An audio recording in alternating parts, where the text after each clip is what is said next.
Alma's Loyalty by Amra Pajalic. Narrate. Chapter 1. I was in my room completing my homework when my mother called me. I bookmarked my maths textbook and walked down the hallway, hearing a conversation in progress. We had visitors, a regular event in our household. I entered the living room and saw my parents on the couch, with a trio I'd never seen before. "This is my daughter, Alma." Mum made the introductions in Bosnian. "This is Arnesa and her husband Nermin, and Arnesa's mother, Enisa." "Bože sačuvaj," Arnesa said, which meant God forbid. Her mouth formed an O in surprise as she scrutinized my face. "She looks exactly like Sabiha." "Who is Sabiha?" Mum asked. "Esad's other daughter," Arnesa said. "We saw Bara a month ago in Melbourne." I didn't understand what this stranger was saying. My father had another daughter? I looked at my mother for help. "Esad doesn't have another daughter," Mum said. "Yes, he does. Sabiha from his first marriage with Bara.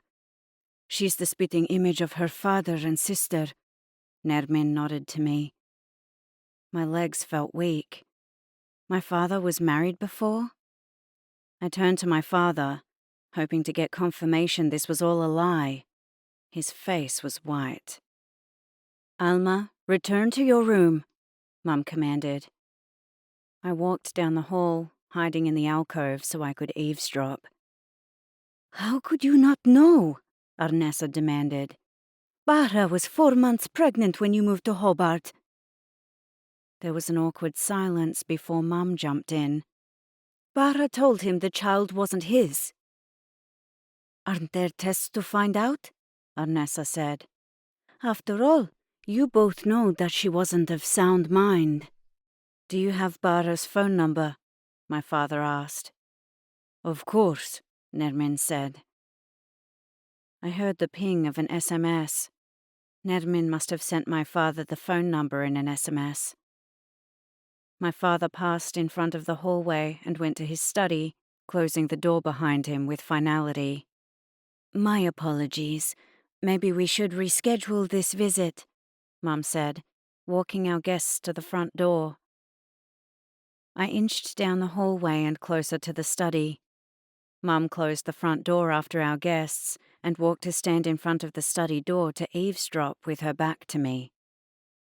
Dad initially spoke in a regular voice and then shouted, "You should have told me she was my daughter." Mum opened the study door. Dad was staring at his phone with a distraught face, tears streaming down his face. "What am I going to do now?" He fell into Mum's arms, his sobbing rending the air. Beep, beep. I opened my eyes, staring at the glaring white ceiling before me. I lifted my arm and hit the snooze button, discombobulated that I was reliving the most traumatic day of my life in my dreams again. Even though it had happened 3 months before, I always woke up from this dream with the same feeling of betrayal and shock. I dressed, trying on 6 outfits before settling on jeans and a black and white stretchy top. My new school had no uniform, and I debated long and hard about what to wear. Mum's advice was black pants and a white shirt. "It's a good idea to be smart casual," she'd said, but I was afraid that was too formal. I went to the bathroom, washing my face and looking at my frightened green eyes in the mirror. I tried to tell myself that everything would be all right, but if I had learned anything up until this point, it was that things can always get worse. I practiced my smile in the mirror until my cheeks were sore. It was important that it looked careless and natural, a mask that I could hide the quiet terror filling me. I stretched my lips wider and pushed my cheeks deeper into my face. That would have to do. It was the first day of term 3, and I was beginning my 3rd school in year 10. "Alma!" My little sister Sanala called out my name as she pounded on the bathroom door. I opened the door and she rushed in like a tornado. She got her hairbrush from the drawer and handed it to me. I sat on the edge of the bathtub and brushed her hair, while Sanala stood between my legs, brushing her Barbie's blonde curls, her little 5-year-old hands finding it difficult to manipulate the tie around the doll's ponytail. I looked at the clock. Mum was due home soon from her night shift as a nurse. She usually came home before we had to leave for school. Done. I breathed out a sigh of relief. I still had to do my hair and check my outfit one last time before breakfast. Now do Barbie. Sanella thrust the doll toward me. I don't have time. I stopped when Sanella looked at me with pleading brown eyes. It was quicker to tie the doll's hair into a makeshift ponytail than argue. Here. I gave the doll back when I finished. I carefully brushed my blonde hair back, ensuring that it parted directly in the middle, then stood in profile and smoothed down my top. My younger brother, Ali, appeared in the bathroom doorway and met my eyes in the mirror. He and Sanella took after Mum with their brown hair, brown eyes, and round faces. Dad's waiting. He didn't need to say any more. I knew Dad was tapping his watch, his patience straining. As a doctor, he was used to being the one who set the schedule. Get your backpack. I ordered Sanella and went to my bedroom to do the same. As we walked down the stairs, I looked through the round window that was at eye level across from me. Through it I could see the street outside, the roofs of the housing estate we lived in, filling the horizon like little matchbox houses. They all looked alike with their square-bricked walls, carefully manicured lawns, and precisely placed plants. We'd moved to Melbourne 3 months ago, and I still yearned for our house in Hobart. We'd lived off the beaten track with tall trees hugging our house, cocooning us from the rest of the world. I used to look out the window for hours, my eyes following the leaves as they danced in the wind. Now I averted my gaze from the ugly view that confronted me and continued down. Dad tried to convince us that the move would be an adventure. He'd given us carte blanche to buy whatever we wanted at furniture shops after our disastrous attempts at transplanting our old furniture. The delicate wrought iron pieces and white wood furniture that looked so perfect and quaint in our brick cottage, but had looked wonky and cheap against the multicoloured feature walls. It's no good. Mum had covered her face with her hand. This McMansion defies good taste, she'd said, her tone full of spite. She'd never been enamoured with the charms of our new home, but she'd been worn down from leaving her family behind and fallen prey to Dad's enthusiasm for space. Mum had wanted to pack our old furniture in storage, but Dad said we couldn't afford the fees, so we sold them at a garage sale. I thought I'd had bad days until then. Among the contenders for the title was the day that I found out about his other daughter, and the day that we moved to Melbourne, and I was confronted with the monstrosity that was to be our new home. It's got 4 bedrooms, so you don't have to share anymore. He'd sounded like the eager real estate agent when he showed us around the McMansion. But I want to be with Alma. Sanella grabbed hold of my skirt and tried to burrow into my body. Even though sometimes I had wished for nothing more than my room, there were too many changes too soon. I wanted things to slow down, but life was fast-forwarding at super speed. You're big enough to sleep by yourself, Dad replied to Sanella offhandedly and continued the tour. But in the end, the winner of the worst day of my life was the day of the garage sale, when Dad sold every trace of our former life to strangers for pocket change. As each piece of furniture was sold to an eager bargain hunter, I felt like I was being robbed of a childhood memory. When we hit the bottom of the stairs, the front door burst open and Mum rushed in. Mummy! Sanella exclaimed with pleasure, holding out her arms. Srce moje. Mum picked her up, their dark, glossy hair intermingling together as she kissed her, calling Sanella her heart. Let's go. Dad headed for the front door, briefcase in hand. Our parents insisted we speak only Bosnian in the house, so we maintained our fluency. Mum was much stricter about the rule and ignored us if we spoke English. Sanella's stomach rumbled. Did you eat breakfast? Mum looked at the clean sink and pushed past Dad. Let's fix that, she said as she rifled through the kitchen cupboards. Sit. Mum pointed to the stool with the wooden spoon she was holding. As I watched Mum expertly flip eggs and put bread in the toaster, my father's burning gaze drilled a hole in the nape of my neck. Usually I was the one who made breakfast when Mum worked, but this morning I'd spent half an hour changing outfits. I'm going to be late, Dad said, still standing by the doorway. Alma, your father will drive you, Mum told me. I coughed as the orange juice I was drinking went down the wrong pipe. I'd avoided being alone with Dad since I was expelled from my last school. And I'll drive Ali and Sanella, Mum continued.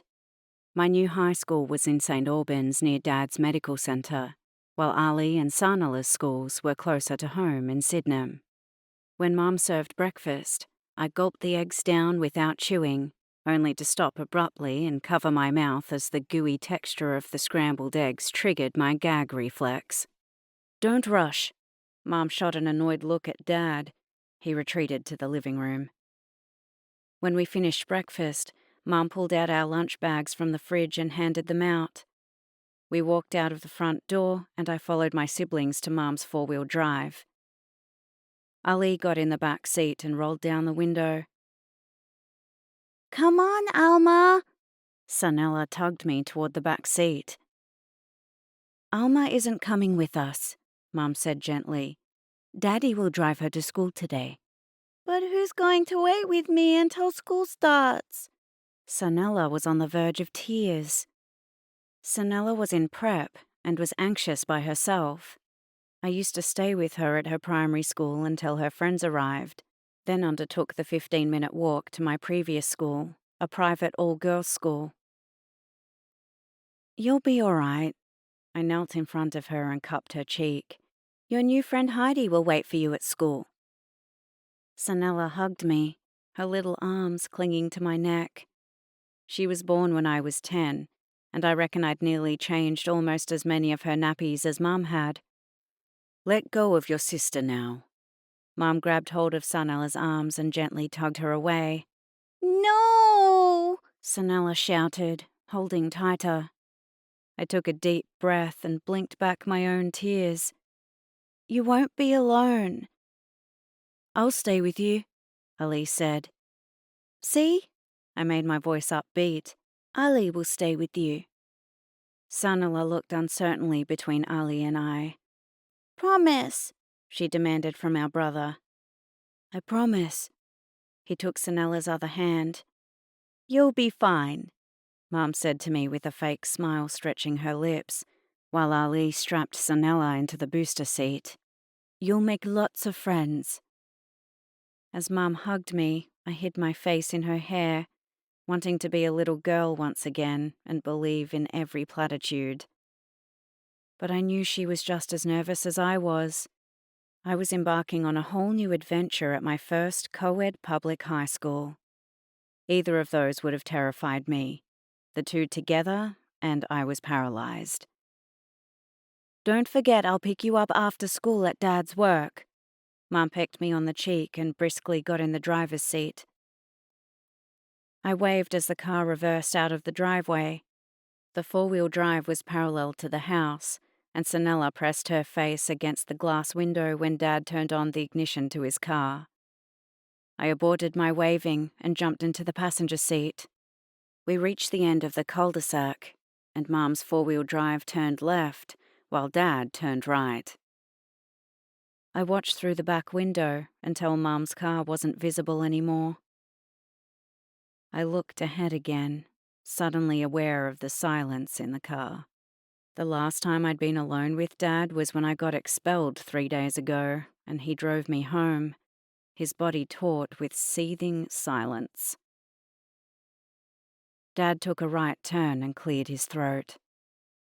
"There's something I need to talk to you about," he said, switching to English. He'd lived in Australia for nearly 20 years and had the faintest tinge of an accent when he spoke. I turned to look at him and clenched my fists. He was going to give me the blasting I'd been waiting for.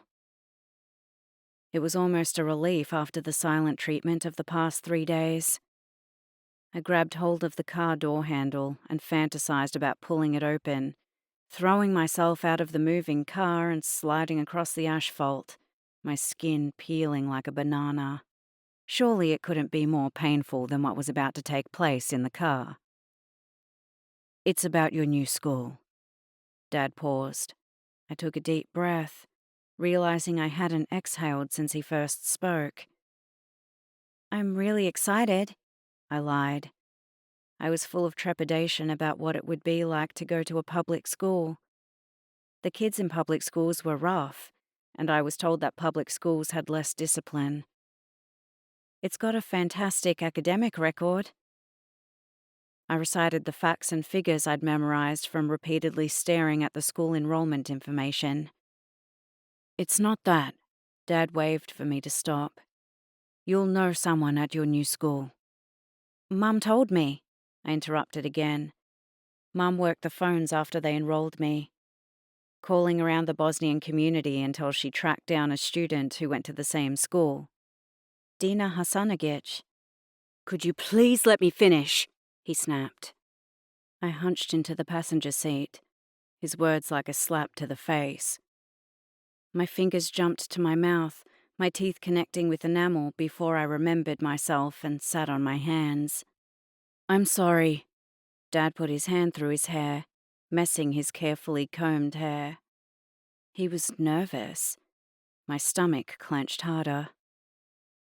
"Your sister goes to St. Albans High." Dad turned to look at me. "No, she doesn't," I automatically replied. "Sanella goes to—" I abruptly cut out. He was talking about his other daughter. My body lurched as if our car hit a pothole, but the road before us was smooth as glass. It was the same feeling I'd had when I found out about our supposed sister from Dad's first marriage. After my parents made the family announcement about my father's other daughter, everything sped up. Dad went on a trip to meet his firstborn and came back with a job offer and real estate pamphlets in tow. My parents fought over the proposed move. Mum didn't want to leave her extended family, who were all within a 15-minute drive, but in the end it was inevitable. Dad had always wanted to move to Melbourne in order to be more involved with the Bosnian community and have access to greater professional opportunities. And when he found out he had a long-lost daughter, he gained greater familial priority. Before I knew it, we were packing and moving to Melbourne. Dad's attempt to atone for his inadvertent years of neglect were thwarted when Sabiha refused to have contact with him. I wanted to ask him if he knew before they enrolled me. I wanted to shout and scream. But years of habit taught me to keep my lips zipped and my eyes on the floor. "I know you're probably thinking that I wanted you to enroll at St. Albans High because of Sabiha, but that's not true," he said, as if he'd read my mind. "It truly is the best school in the area." Dad peeked at me as he drove. "I'm sorry. I know this isn't fair to you. If you want to come to work with me, we can find another school for you." It was the last thing I expected to hear.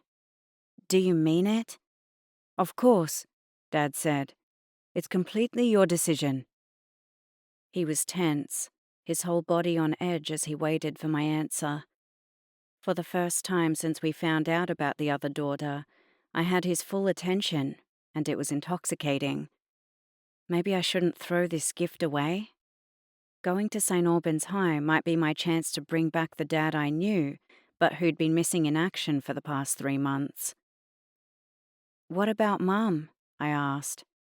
"I didn't tell your mother because I didn't want any outside influences to affect your decision," Dad said. Anytime there was a reference to the other daughter, Mum stiffened and went on the defensive. She'd fought against the move and lost, and was furious that Sabiha refused to see Dad after our sacrifices. "I'll tell your mother tonight." But I was betraying Mum by even contemplating going behind her back. "Sabiha is a part of my life now, and your mother knows that.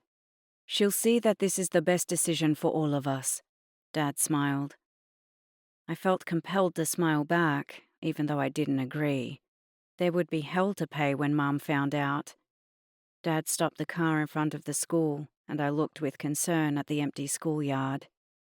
"We're late," Dad said as he got out of the car. We were supposed to arrive at the office before the bell, see the coordinator, who would introduce me to Dina, whose job was to show me around the school and take me to class. Dad reached into the back seat and got out a gift bag. "I got this for your first day." I had a spring in my step as I peered into the bag. He'd bought me a purple organizer, matching pen, and water bottle. When we reached reception, Dad gave me a rushed hug and a peck on the cheek. I closed my eyes, inhaling Dad's cologne, and tried to remember the last time he'd held me. It was way back before we moved to Melbourne. "Give your sister a chance," he said before he left. An admin worker walked me to class and introduced me to the teacher, while the students inside the classroom erupted into chatter. "Everyone settle," Miss Partridge called out as I followed her back into class. "This is our new student, Alma Amirovich." Miss Partridge's forehead wrinkled for a moment, and she looked at the back. "Are you any relation to Sabiha?" she asked. Time stopped as I followed Miss Partridge's gaze and met Sabiha's eyes. I felt déjà vu, as if I was looking at myself in a mirror. We both took after Dad and had his blonde hair, dimpled chin, and high cheekbones. But the longer I stared, the more the differences became apparent. We had different shaped eyes and mouth. I'd wondered what Sabiha looked like, but at home she was a conversational black hole, and I'd had to make do with my imagination. My fantasy revolved around Dad realizing he'd made a mistake and casting off his fake daughter. Our lives would return to normal, and we'd go home to Hobart. There were so many times I wanted to ask Dad if he got a DNA test. How could he be sure? But the questions burned in my throat, never to pass my lips. Now I knew why he was so determined to establish a relationship with her. There was no mistaking that she was her father's daughter. "No," Sabiha spat out, breaking the spell. "We're not related." I had to fight not to run for the door. She looked at me with such anger and disgust. I was scared she'd vaporize me with the scorn shooting from her eyeballs. "You can sit next to Dina," Miss Partridge continued, oblivious to the tension in the air. Sabiha stood and collected her things, her resentment obvious as she slammed her notebook and slapped her pencil case together. She looked like a girl lumberjack. She had on a denim mini and pink leggings, and her feet encased in chunky worker boots. Her outfit should have looked all wrong. Instead, she looked cool and fierce. I was frumpy in my 2 new jeans and bland top, and couldn't wait to hide behind the desk. "Sabiha, quiet," the teacher shushed. Sabiha moved to an empty desk in the last row. 2 boys in front of her turned around and whispered to her, but she shook her head. I slid into the seat next to Dina. "Hi," I whispered, trying to make eye contact, but Dina snubbed me. I stared at the teacher stiffly, trying to focus on To Kill a Mockingbird, but it was no good. I felt Sabiha's stare like ants walking on my neck. Abruptly, I turned to look behind me catching Sabiha off guard. I'd expected her to still be staring at me with rage. Instead, she looked miserable. I remembered how Dad had implored me to give Sabiha a chance, as if I was his last hope. Sabiha had determinedly rebuffed his every attempt to establish contact. In the end, their relationship was reduced to him paying weekly child support, a too generous amount that we could barely afford, according to Mum. After English double period, the recess bell rang, and I turned to catch Sabiha madly packing her things to make a dash for the door. "Can we talk?" I followed her. "About what?" Sabiha whirled around. "How your mother is a homewrecker?" "No." I stuttered to a stop, my train of thought evaporating. "My mum isn't." "Then how do you explain the fact that we're the same age?" Sabiha snapped, turning around again. Chapter 2. I wanted to slap myself in the forehead. I hadn't even considered how it would look from her end. By this time, the class was empty. The only students left were the two of us, Dina, and two guys who looked like mismatched salt and pepper shakers. "We're not the same age," I shouted. Sabiha stopped, turning around again, her mouth open to continue her tirade. "I'm a year younger," I continued, quietly, since Sabiha was listening. "I was moved up a grade in primary school. When I'd been moved, it had been a point of great pride and honour, but ever since it had become a cause of personal regret and hassle. Dad bragged about my great intelligence and speculated about my future academic career. Since I began high school, life became even more difficult. I constantly felt out of step. All my friends talked about was getting a boyfriend or keeping one, but personally, I couldn't see the appeal. I was forced to pretend I was into the same stuff, even though the chasm was widening. Sabiha looked at me with suspicion, like she wasn't sure whether or not to believe me. "It's true," I insisted, desperate for her to believe me. I told her my birthday. Her gaze softened, and she looked off kilter and lost. Her face was so familiar, an almost mirror image to mine, that I felt a certain kinship toward her. I wanted to comfort her, and my arm tingled as I fought the urge to lift it toward her. "You okay?" Dina put her arm around Sabiha's shoulders. "I can't do this," Sabiha muttered and rushed off. The blonde-haired guy in her group hesitated, looking back at me with an apology in his eyes, but he followed as they all left the room. Feeling shaky after the confrontation, I sat back down. I was on the first floor of the main building and saw the front of the school through the window. There were students milling around on benches, talking and eating, the noise of a crowd like the buzzing of working bees. I wished I was one of them, an anonymous student with a clique I could blend into and disappear. The tears took me by surprise, and I glanced to see if there were any witnesses. The hallways were deserted. Everyone was outside enjoying the sunshine. I stood to do the same, but realized I had nowhere to go and no one to see. I sat back down and waited until the bell rang. Mum had packed me snacks for recess, but I wasn't hungry. I took out To Kill a Mockingbird. Usually I'd be frustrated at rereading a book, but it comforted me in knowing what was going to happen. In my experience, nothing good came from being surprised. When the locker bell rang, I consulted the map on my school diary and walked to my next class. As I walked under the walkway, I passed Sabiha and her friends. Sabiha stared straight ahead, and her entourage followed her lead by not making any overtures. I couldn't help but look over my shoulder when they passed, and caught Sabiha glancing back. Our eyes caught for a moment, before she quickly turned forward. I continued walking through the crowded hallway to my class. I was officially an outcast. When the bell rang marking the end of school, I walked out with relief. I'd spent the day hiding in dark corners, so it wasn't obvious I was a loner, a role that was the equivalent of being a criminal in high school. Dina had been in my class in period 5, but she ignored me. I walked down the main road, enjoying the feel of the weak afternoon sunshine on my skin. I'd wanted to go out at lunch, but hid in the library, watching other students through the window with envy. As I entered the main shopping strip, I stopped. I didn't know the way to Dad's medical center.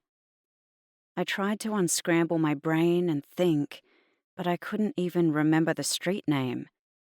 The one and only time I'd been before, Dad gave us a tour when he moved into his office and he drove us from home, so I had no point of reference to orientate myself. I reached for my mobile, only to think better of it. If I called Mum, she'd ask questions I couldn't answer. I didn't need to give my parents another excuse to fight. If only I had internet access on my phone, I could have Googled the address. But Mum had us on a prepaid mobile plan, ensuring that we could only use the phone for emergencies. I'd have to walk the streets of St. Albans until I saw something familiar. I turned, planning on crossing the street at the pedestrian crossing I'd passed, and bumped into someone. I was heading for a spill on the concrete footpath, but muscular arms grabbed me. I lifted my head and met amused blue eyes.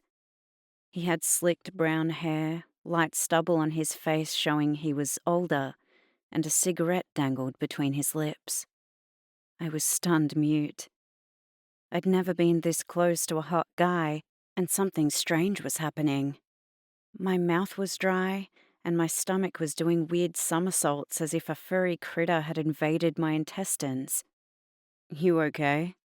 He plucked the cigarette from his lips and ground it under his foot. "Here, sit down." He ushered me to a street bench and went back to collect my spilled belongings. Something about the matter-of-fact way he helped me got to me. No one had shown me kindness for a while. The emotions that had been below the surface all day burst forth, and hot tears burnt my cheeks. Mortified that I was crying in public, on a public bench where pedestrians were walking by, and while a cute guy watched, made it even worse. The harder I tried to stop, the more the tears came. The cute guy sat beside me. He casually put his arm around my shoulders and sat there, waiting it out. I reached into my backpack and found disposable tissues, furtively wiping my face. I took out my compact, quickly glancing in the mirror to check I didn't have gobs of snot coming out of my nose. "Having a bad day?" he asked. "You could say that." I looked ahead, not wanting to see his amusement or pity. "You're the new girl. We go to the same school," he explained when I looked at him with surprise. "I'm Alex." He offered his hand. "I'm Alma." "You don't look like a high school student," I blurted as we shook hands. He smiled wryly. "I'm in year 12. I'll be turning 18 next week. Got a car waiting for me, and on my birthday?" He mimicked turning the wheel. I laughed at his antics. "You should smile more often. You look gorgeous with your high cheekbones on display." He brushed my cheek. I stilled at his touch. He still had his arm around my shoulders, and he held me against his side. I'd never been this close to a guy before, and goose pimples broke out on my skin. He was looking at me as if he wanted to kiss me. It became hard to breathe, and my brain raced. He wasn't going to kiss me. I was imagining it. How to extricate myself from his embrace. There was no graceful way of doing it. I didn't want to be rude after he'd helped me. "I'd better get going," I said. "You sure?" Alex asked.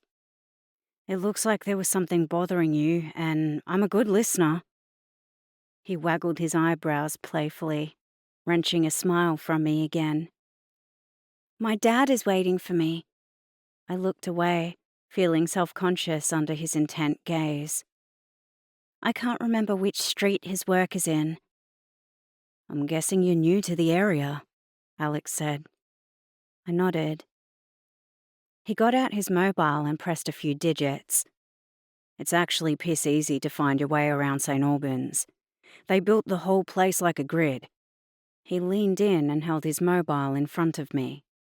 On the screen was a street map of St. Albans. We're here. He tapped his finger against the screen, his hot breath on my cheek. With his left arm still around my shoulders and his right holding the mobile, it was like he was embracing me. I had to fight not to hyperventilate. Finally, my eyes cleared and I could see the screen. I followed my path from school and recognized Dad's street. Where's Victoria Street? I glanced at him. His eyes were on my cleavage. I looked down.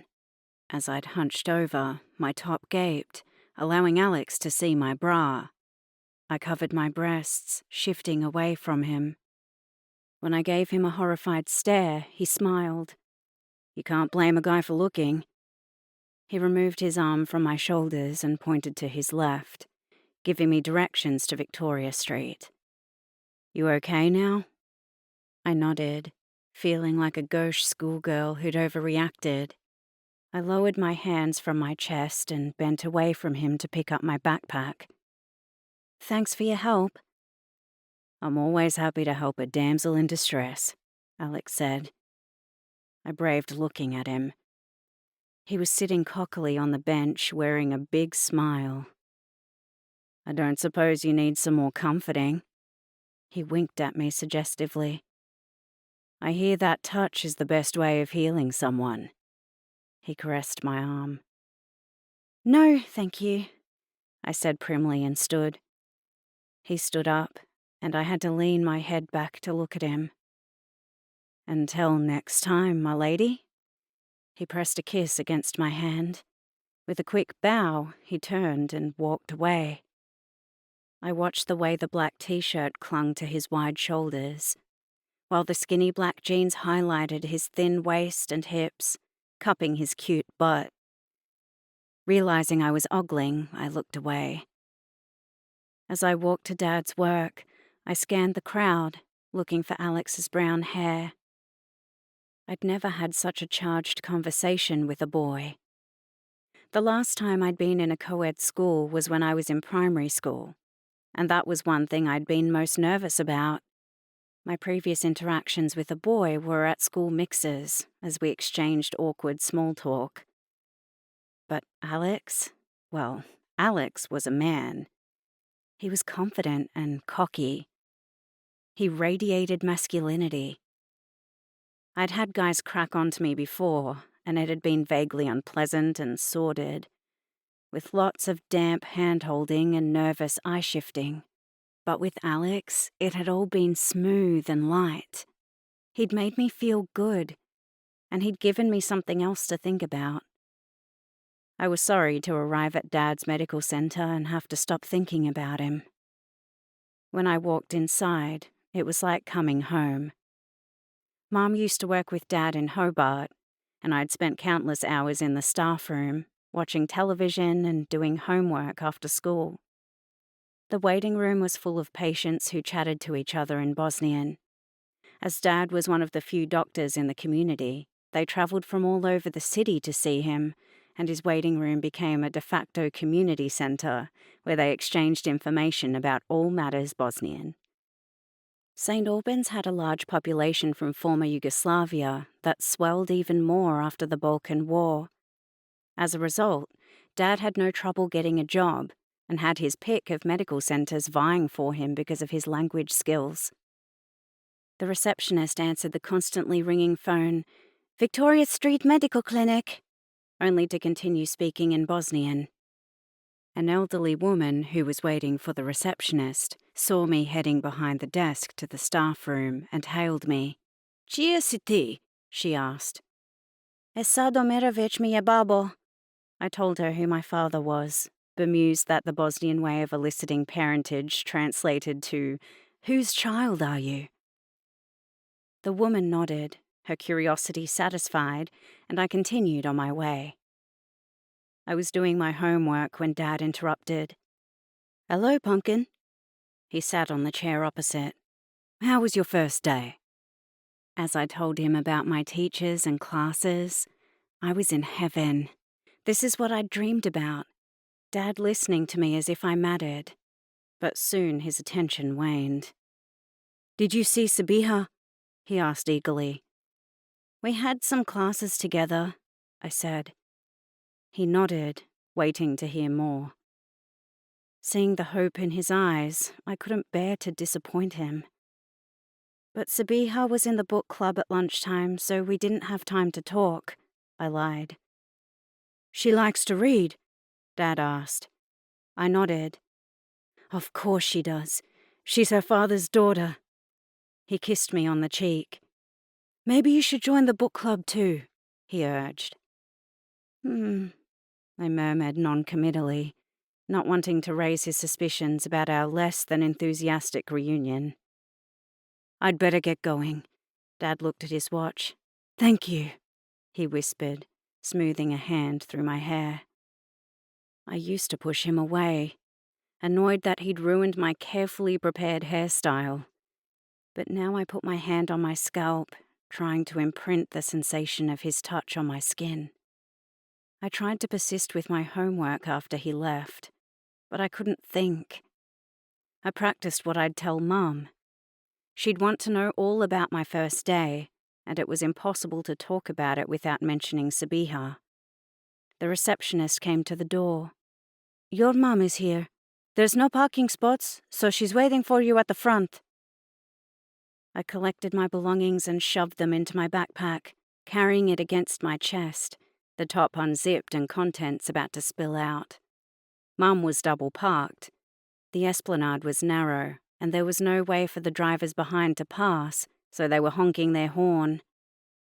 I yanked open the back door and jumped in. Mum took off before I had the chance to tie my seatbelt, something she never did. "This traffic is atrocious," Mum muttered as she peered through the windscreen. Ali was in the front seat, his eyes on his handheld gamer. Sanala leaned her head on my shoulder. "I missed you. I haven't seen you since breakfast." She made it sound as if it was a lifetime ago. "I missed you too." I kissed her head. "Did you have fun today?" "Heidi had her hair in pigtails today," Sanala pouted. "Can you do my hair in pigtails tomorrow?" "You'll have to wake up earlier," I told her. When we got home, I yanked my backpack out of the car, forgetting I hadn't zipped it. My books spilled onto the ground. "Clumsy." Ali bent and helped me. "All good today?" "Kind of." I looked at Mom, giving him a hint. "Later," he said, and carried my books inside. "How was your first day?"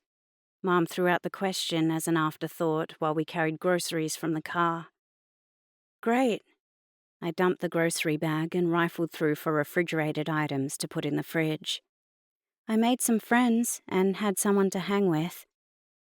"You'll have to tell me more during dinner." Mom looked relieved. I waited for more questions. Usually, Mom would demand to know the name of my friends and what sort of students they were. Her motto was, "Your friends make you who you are." Mom opened a grocery bag and threw packaged boxes in the pantry. She looked frazzled, with dark circles under her eyes. "Your hair." I noticed Mom's hair was blonde. Her annual transformation from brunette to blonde marked the season change from winter to summer. "Yes." Mum touched it self-consciously. "Better late than never." I smiled as I prepared sandwiches. Seeing Mum's hair made me feel hopeful, like things were returning to normal. I carried the sandwiches and glasses of milk into the living room. "What's up?" Ali whispered when Sanella was engrossed with play school again. It's Sabiha's school, I whispered back, keeping an ear out for Mum in the kitchen. For real? Ali was surprised. I nodded and swallowed a bite. The old man knows? He asked. I nodded again. He said he'd tell Mum. Ali looked skeptical. Dad was all over the place with his working hours at the practice. He didn't get home until late and hardly ever arrived home in time for dinner. After we ate, Ali helped me take the plates and glasses to the kitchen. I washed the dishes as Mum pulled out pots and pans to begin dinner. Do you need help? I asked. I'll help, Sanala shouted from the living room. She loved measuring ingredients. Mum smiled. It's okay. Go do your homework, she said as Sanala pushed her footstool against the bench top and clambered up. I was walking to my room when Ali called me from the study. I came to the door, surprised he wanted me to come in. We each had a roster to use the family computer, and he was usually possessive of his time. Come see this, he waved at the computer screen. He was on Sabiha's social media profile. How'd you get in? I'd tried to check her profile when we first found out about her, but was too scared to send a friend request. I friended her. He pointed to my name. I slapped his shoulder. He'd hacked into my account again. It surprised me she'd accepted my friend request, but maybe she was as curious about us as we were about her. It lifted my spirits slightly. The two of you could be twins, Ali joked as we read about her likes and dislikes. What is she like? He asked, eyes on the screen. Tough. I'd been struck by her complete lack of fearlessness. You mean she's butch? Ali looked confused. No, I mean she doesn't care about what people think. I was still awestruck at how she'd confronted me, not holding back any of her feelings. Of course she does, Ali interrupted with a frown. Everyone cares about what other people think. I shared his confusion. Our parents brought us up in a glass bowl under the watchful eyes of the Hobart community. They always cautioned us to be good, to think about how other people perceived us, so it was a foreign concept to not care about other people's opinions. I mean, she's a smartass. I tried to capture into words Sabiha's don't hold back attitude. I don't want to see her. Ali shut down Sabiha's profile with a quick flick of the mouse button and opened up a game, his signal that our conversation was over. When his session was over, I opened Sabiha's profile again. It was scary how much we had in common. We liked the same TV shows, the same music. We even had quite a few favorite books in common. I wondered whether genetics were imprinted, and there was only so much you could do to escape your fate. Mum burst into the study without knocking.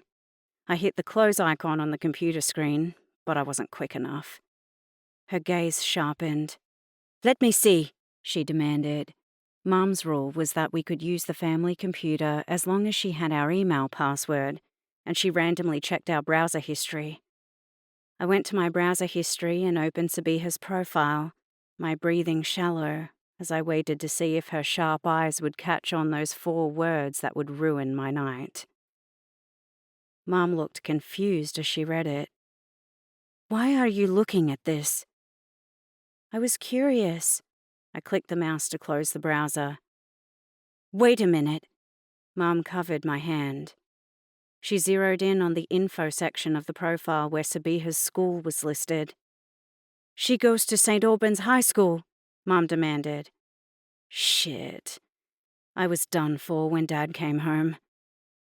You saw her today, she said, her voice low like a rumbling earthquake. We're in the same class, I whispered, wanting to get the worst out of the way. This is your father's doing, Mum muttered and headed for the door. I reluctantly closed the internet browser. I had 30 minutes left on the computer and had to prepare my schedule to track my assignment due dates. I deleted the old information from my previous school and input my new due dates, the act of creating order lulling me into calmness. I heard Sanella's squeals and knew Dad was home. As I shut down the computer, my self-imposed calm faded, and I was once again a bundle of nerves. I met Ali in the hallway, and we exchanged a look. Dad was serious, after all, about telling Mom. "Mom knows," I warned Ali in a whisper as we walked to the living room. "How?" he whispered back. "Caught me on her social media profile," I muttered. "You're so clumsy." He shook his head in disappointment. I wanted to defend myself and explain that it wasn't my fault Mom snuck up on me like she did, but he walked past me like I was invisible. When we entered the living room, Sanella's arms were firmly around Dad's neck. Mom was in the dining room setting the table. She didn't greet Dad, a sure sign she was holding a grudge. "Thanks," Ali muttered over Sanella's head. "Dinner's gonna be hell." Mom interrupted before I could reply.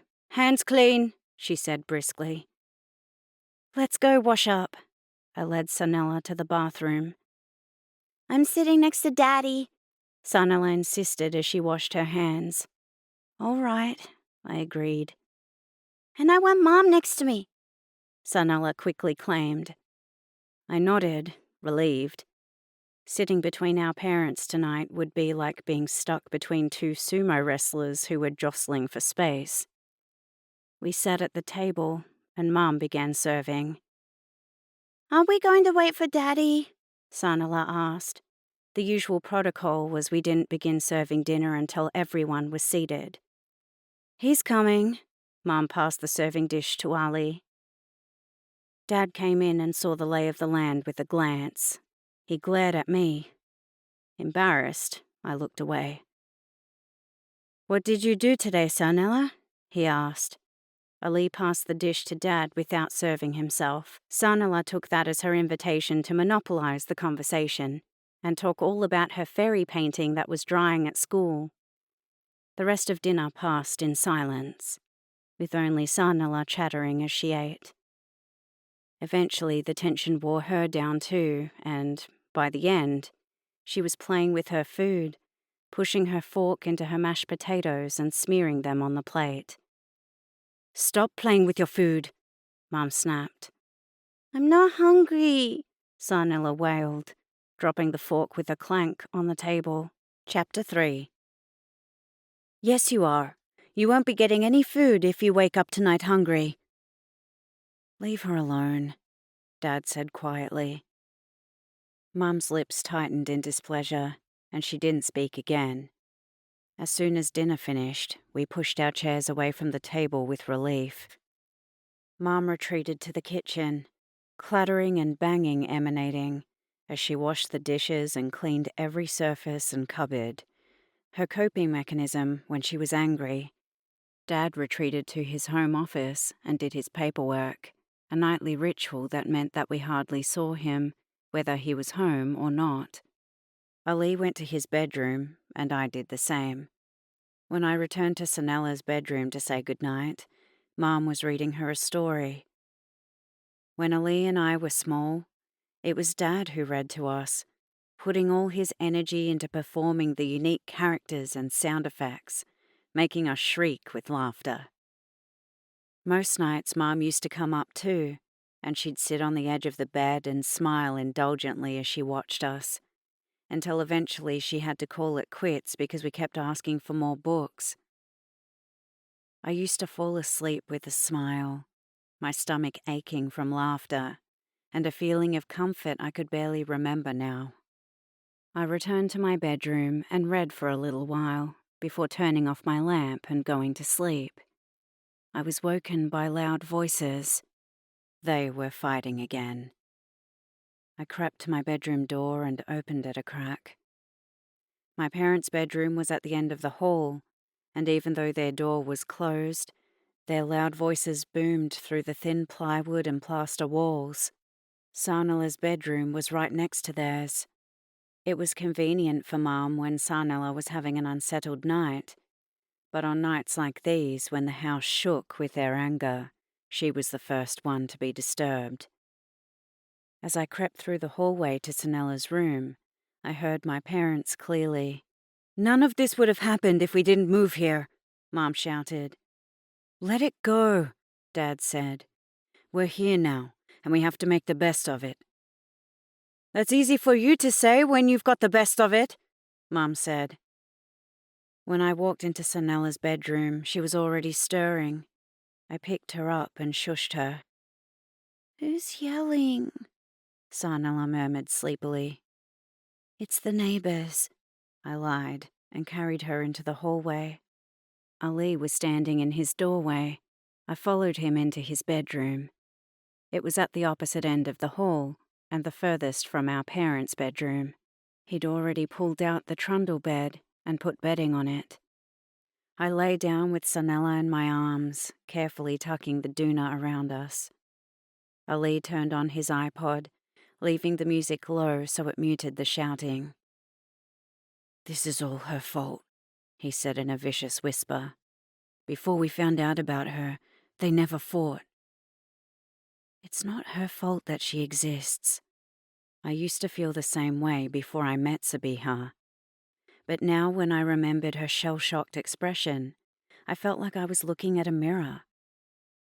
I wondered if she was lying in her bed, staring at the ceiling, feeling like she was being split in two like me. "You're taking her side," Ali yelled. I shushed him and rocked Sarnella to soothe her. "I'm not taking her side. I'm saying it's not her fault. She didn't ask for any of this either," I whispered. "Have fun with your new sister tomorrow," he bitched and turned on his side, making the bed bounce.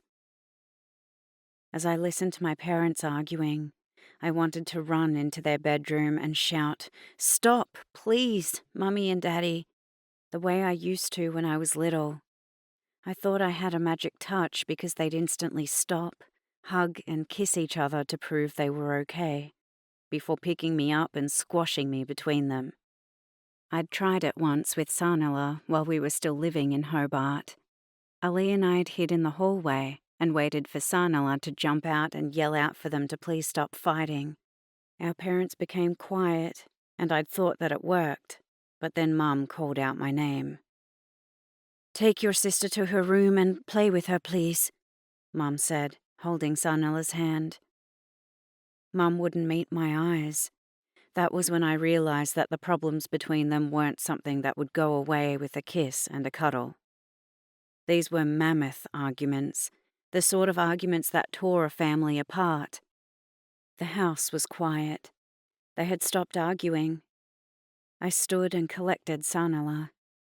Ali sat up and yanked the doona from the trundle and threw it on his foot post, before using his foot to push the trundle back under his bed.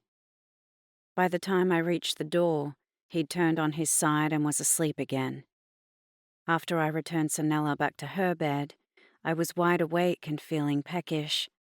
The door across the hallway was open again. I stepped forward and tugged it closed, averting my eyes. Behind the closed door was the same white princess bedroom suite as in my bedroom, arranged in exactly the same order like a freaky alternate reality.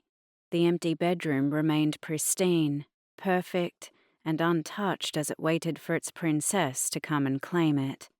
I prayed that day would never come. I headed down the stairs and into the kitchen, and was about to open the fridge when I heard snoring. I tiptoed into the living room and found Dad sleeping on the couch. This wasn't good. In the morning, he'd pretend he was watching an overseas soccer or basketball match and fell asleep during the night, an excuse I'd seen through a while ago. He slept on the uncomfortable couch rather than the brand new, never-been-slept-in bed that was upstairs. Even when Mum's family visited from Hobart, he'd insist that I sleep in Sarnella's bedroom so they could have my bed.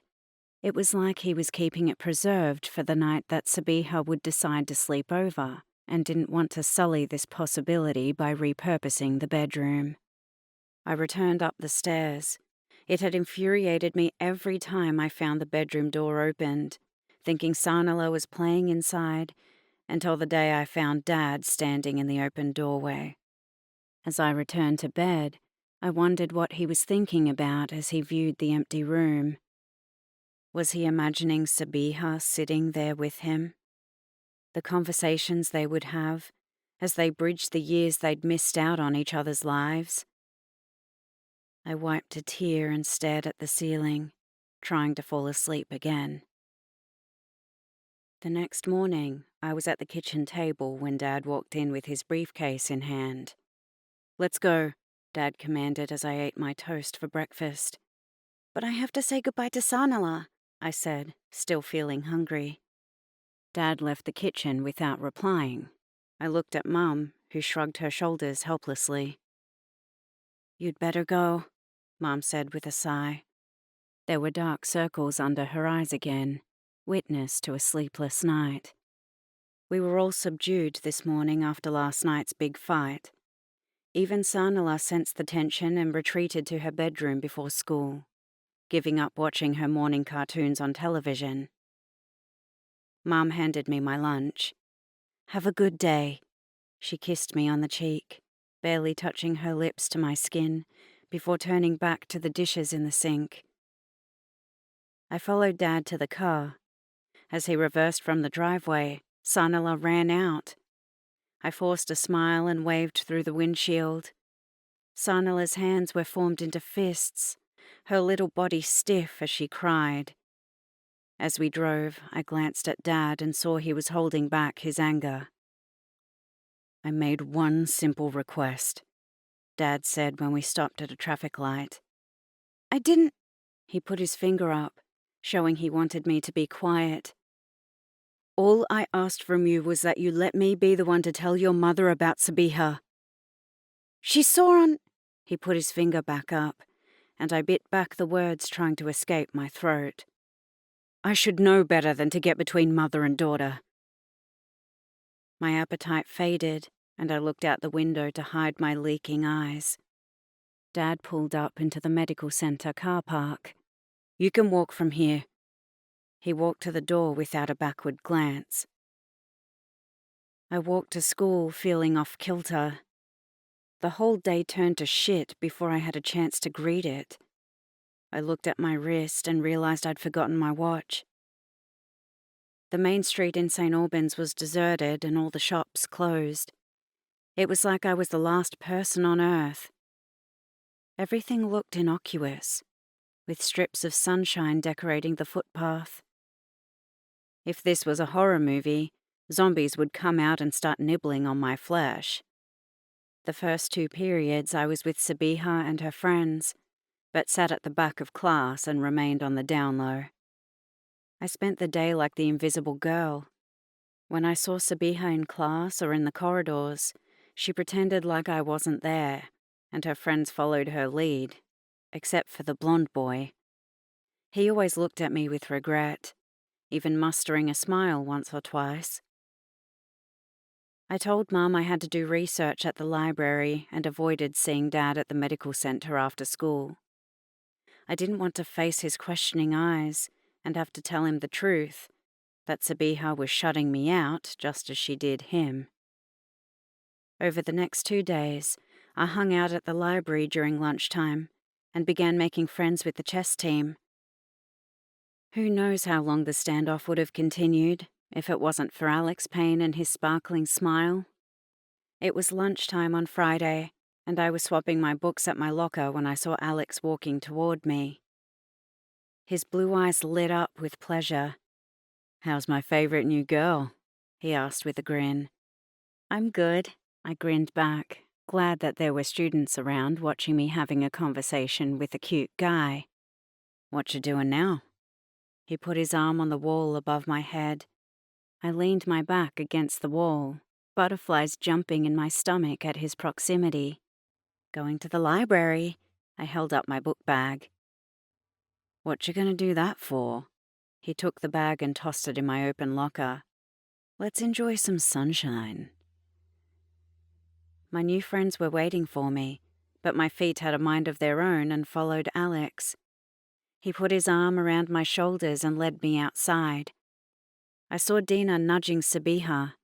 They watched me leaving with Alex, looking confused. I was like one of the cool girls in TV shows with the high school jock on my arm, bringing me instant status and popularity. As we walked, Alex peppered me with questions about where I was from. I blossomed under his attention. There were pounding footsteps behind us and someone called my name. I turned to see Sabiha and Dina running to catch up with us. "Where are you off to?" Dina asked, looking suspiciously from Alex to me. "We're just walking," I muttered, wondering why she suddenly cared. "That's right," Alex said languidly. "We're enjoying the sunshine." With his arms around my shoulders, he went to step around Sabiha and Dina. "Off school grounds?" Dina demanded, while Sabiha stood beside her, her eyes on the ground like she didn't know where to look. We were at the side school gate that led to a pedestrian street. I had been so caught up in the thrall of Alex's attention that I hadn't noticed where we were headed. "If you get caught, you'll be in trouble," Dina said. I stopped walking. I couldn't get into trouble again. Dad was barely speaking to me now. "Anyway, I owe you a tour of the school."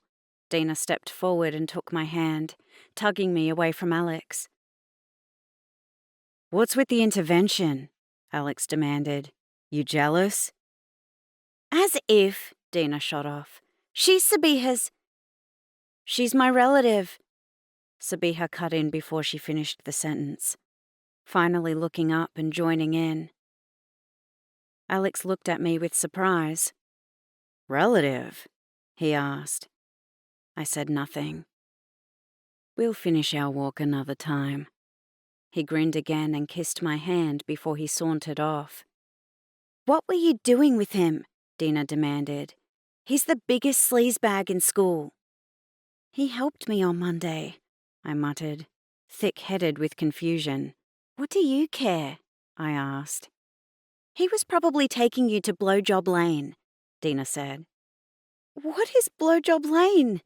I demanded, my voice breaking. "It's pretty self-explanatory," Sabiha said wryly, barely glancing in my direction.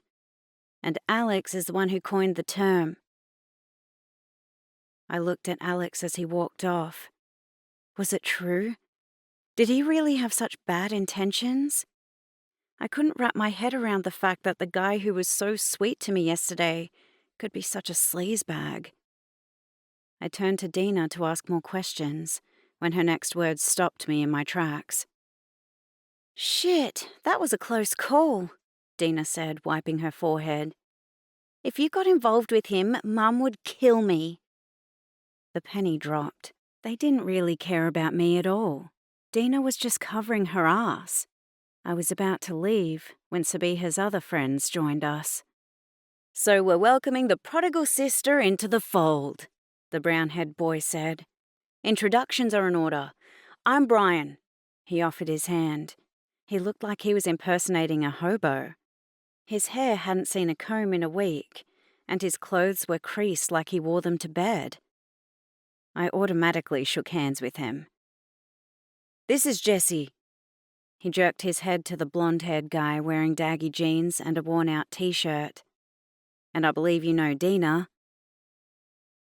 I gave Dina a dirty look, still saw that she'd ignored me after our mothers hatched a plan for her to show me around. Dina looked at me with puppy dog brown eyes. She had gold jewelry dangling from almost every part of her body and shimmered in the sun. I wanted to turn the topic back to Alex and find out what they had against him, but didn't get a chance. "You're Sabiha's little sister." Brian eyed me as if I was an interesting fossil specimen. "Stepsister," Sabiha snapped. "Half-sister," I corrected. I did a lot of thinking on the subject. It was important to have the correct label for such a situation, because I'd be expected to explain it a lot. "Same father, different mothers." "We're not real sisters, though," Sabiha said, scoring the first point. Of course not, I replied calmly. I already have one of each and don't need any more. I enjoyed seeing Sabiha's surprise.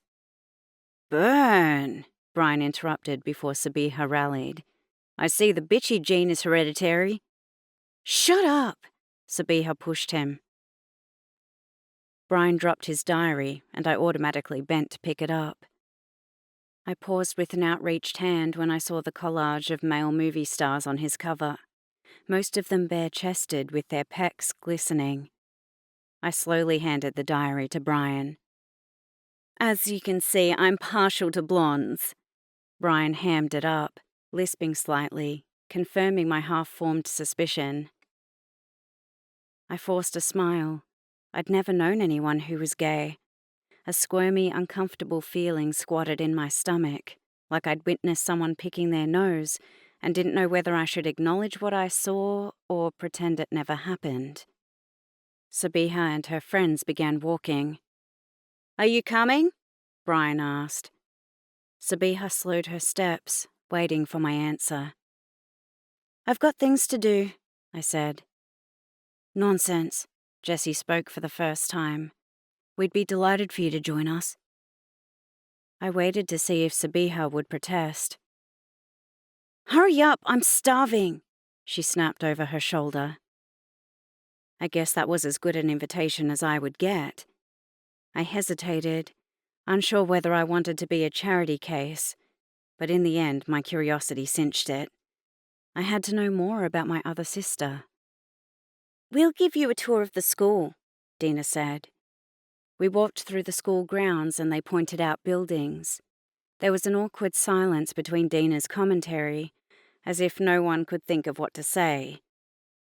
I thought they enrolled you at Sierra's College, Dina asked. I was, I replied. I'd been practicing my response to this question. But my parents decided it wasn't the right environment for me. They thought I needed more academic opportunities. I breathed a sigh of relief. I'd infused my answer with the right amount of carelessness to forestall future questions. Dina looked confused. I thought they expelled you, she blurted out. Well, I stuttered. I'd desperately been trying to avoid this. I was embarrassed that they had expelled me, especially under the circumstances. I'd always been the student that teachers pointed to as an exemplary role model. Yet somehow I'd gotten caught up in a perfect storm and been tipped out of my school. Yes, I was, I admitted, my cheeks flushed. Way to go, Brian said, putting his arm around my shoulders. But it's not a bad thing, Dina protested. See? She reached into her backpack and pulled out a newspaper article. I looked away. I hated that article and everything it represented. Everyone huddled around it while I stared off in the distance. After they read it, they all looked at me differently, like I did something amazing. The only person who was unimpressed was Sabiha. Ever heard of the saying, don't shit where you eat? She said deadpan. I didn't think you were the type of person who'd side with the uneducated masses, Jessie said. I'm not, Sabiha looked flustered. But sometimes you have to pick your battles. And sometimes you have to stand for something, Jessie shrugged. As they went for it, I was a little uneasy. I hated causing friction. I didn't do it alone, I interrupted. A friend helped. I was stretching the truth, but it did the trick. The tension between Sabiha and Jessie dissipated. Of course you did, Sabiha said. You don't look like the type who could do anything alone. I gasped. What? Sabiha snapped when her friends turned accusatory looks toward her. She stormed off in a fury. Sorry, Dina muttered and went to catch up with her. Don't worry, Jessie said, putting his hand on my shoulder. She'll come around. After all, you are sisters. I forced a smile and nodded, even though I didn't believe him. While we were both curious about each other, spending time together was uncomfortable and fraught with tension. As I continued walking through the school grounds with Brian and Jessie, I wondered what they would think if they knew the true story, the story I'd told no one. Chapter 4. It began as a joke during media studies. Our assignment by Mr. Roberts was to write a letter to the editor, responding to an article in the newspaper. I was scanning the newspaper while my friend Isabella was diligently typing her letter. Isabella's mother was a CEO of a refugee centre, and she was super socially conscious. Even though submitting the letter was optional, she was working on her second letter about the need for better public transport infrastructure in the western suburbs, in response to a tunnel being built. Mr. Roberts was having a conversation with Julia, the class suck-up, who was on the computer directly opposite me. I want to write about the French government banning the burqa, Julia said. What do you want to say? Mr. Roberts asked. That we should do the same thing here, Julia said. Those poor women shouldn't be forced to look like that. Yes, but the article you're referencing is about the burqa being banned because of possible terrorist threats, Mr. Roberts said. Did you hear that? Isabella hissed. I nodded, not looking up from the newspaper. Ever since she found out I was Muslim, Isabella kept going on about the anti-Muslim sentiment. You'd think she was the Muslim. He so supports the ban on the burqa, which is against the rules, Isabella said. She was also very committed to fairness and following the rules. Last week, she'd completed a whole diatribe about people not following the rules when using the school computers and booking them properly. She'd written a letter to the principal and school librarian, and then had follow-up meetings about implementing a proper system. What rules? I asked, not really caring but knowing from long experience that if I didn't indulge her, Isabella would have a go at me about my supposed apathy and middle-class complacency. It's against the rules of teaching. This is supposed to be an exercise in us developing our social conscience in addressing issues we're passionate about. It's not for him to influence who writes about what and how. I nodded, even though I thought Mr. Roberts was just doing his job in directing Julia to address the assignment. But of course, I didn't say that. Isabella acted like any contradictory opinion was a personal betrayal. As she was my only friend at school, I'd learned to silently agree. I'll prove it to you. Isabella put her hand up.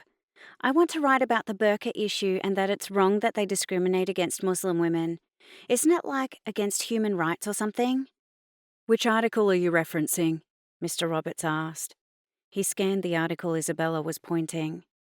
I looked at it too and saw it was about Muslim women being empowered by wearing the hijab. It's a bit of a reach since the hijab and burqa are two different things, Mr. Roberts said. Isabella nodded in agreement and waited until he shuffled off to help another student who raised his hand. See, Isabella was triumphant. He is anti-Muslim. No, he's not.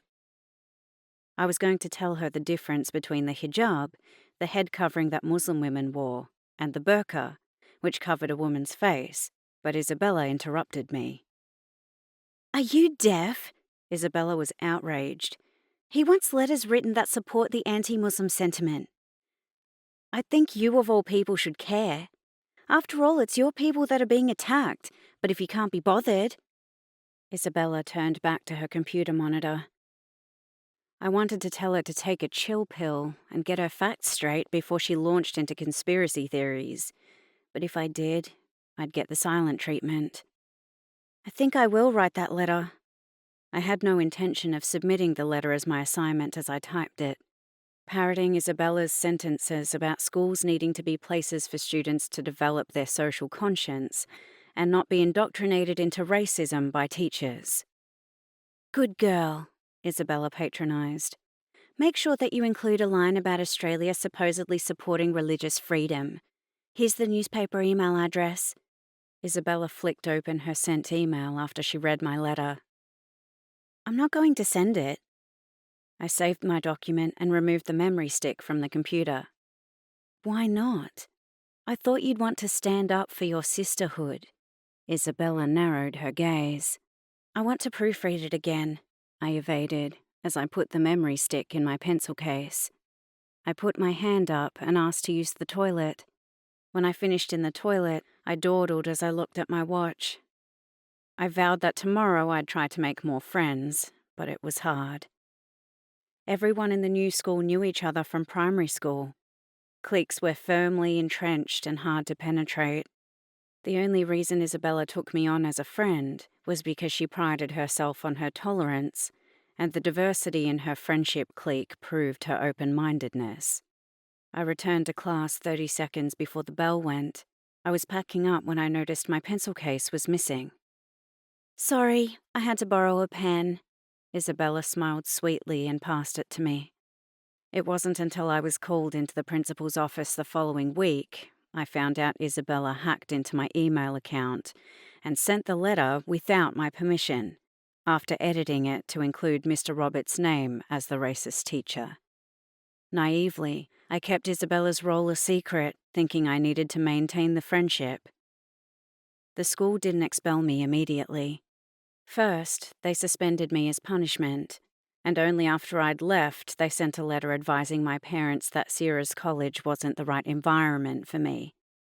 Dad tried to convince them otherwise, only to find out that a private school had final say in whom they accepted within their hallowed halls, and they deemed me not suitable.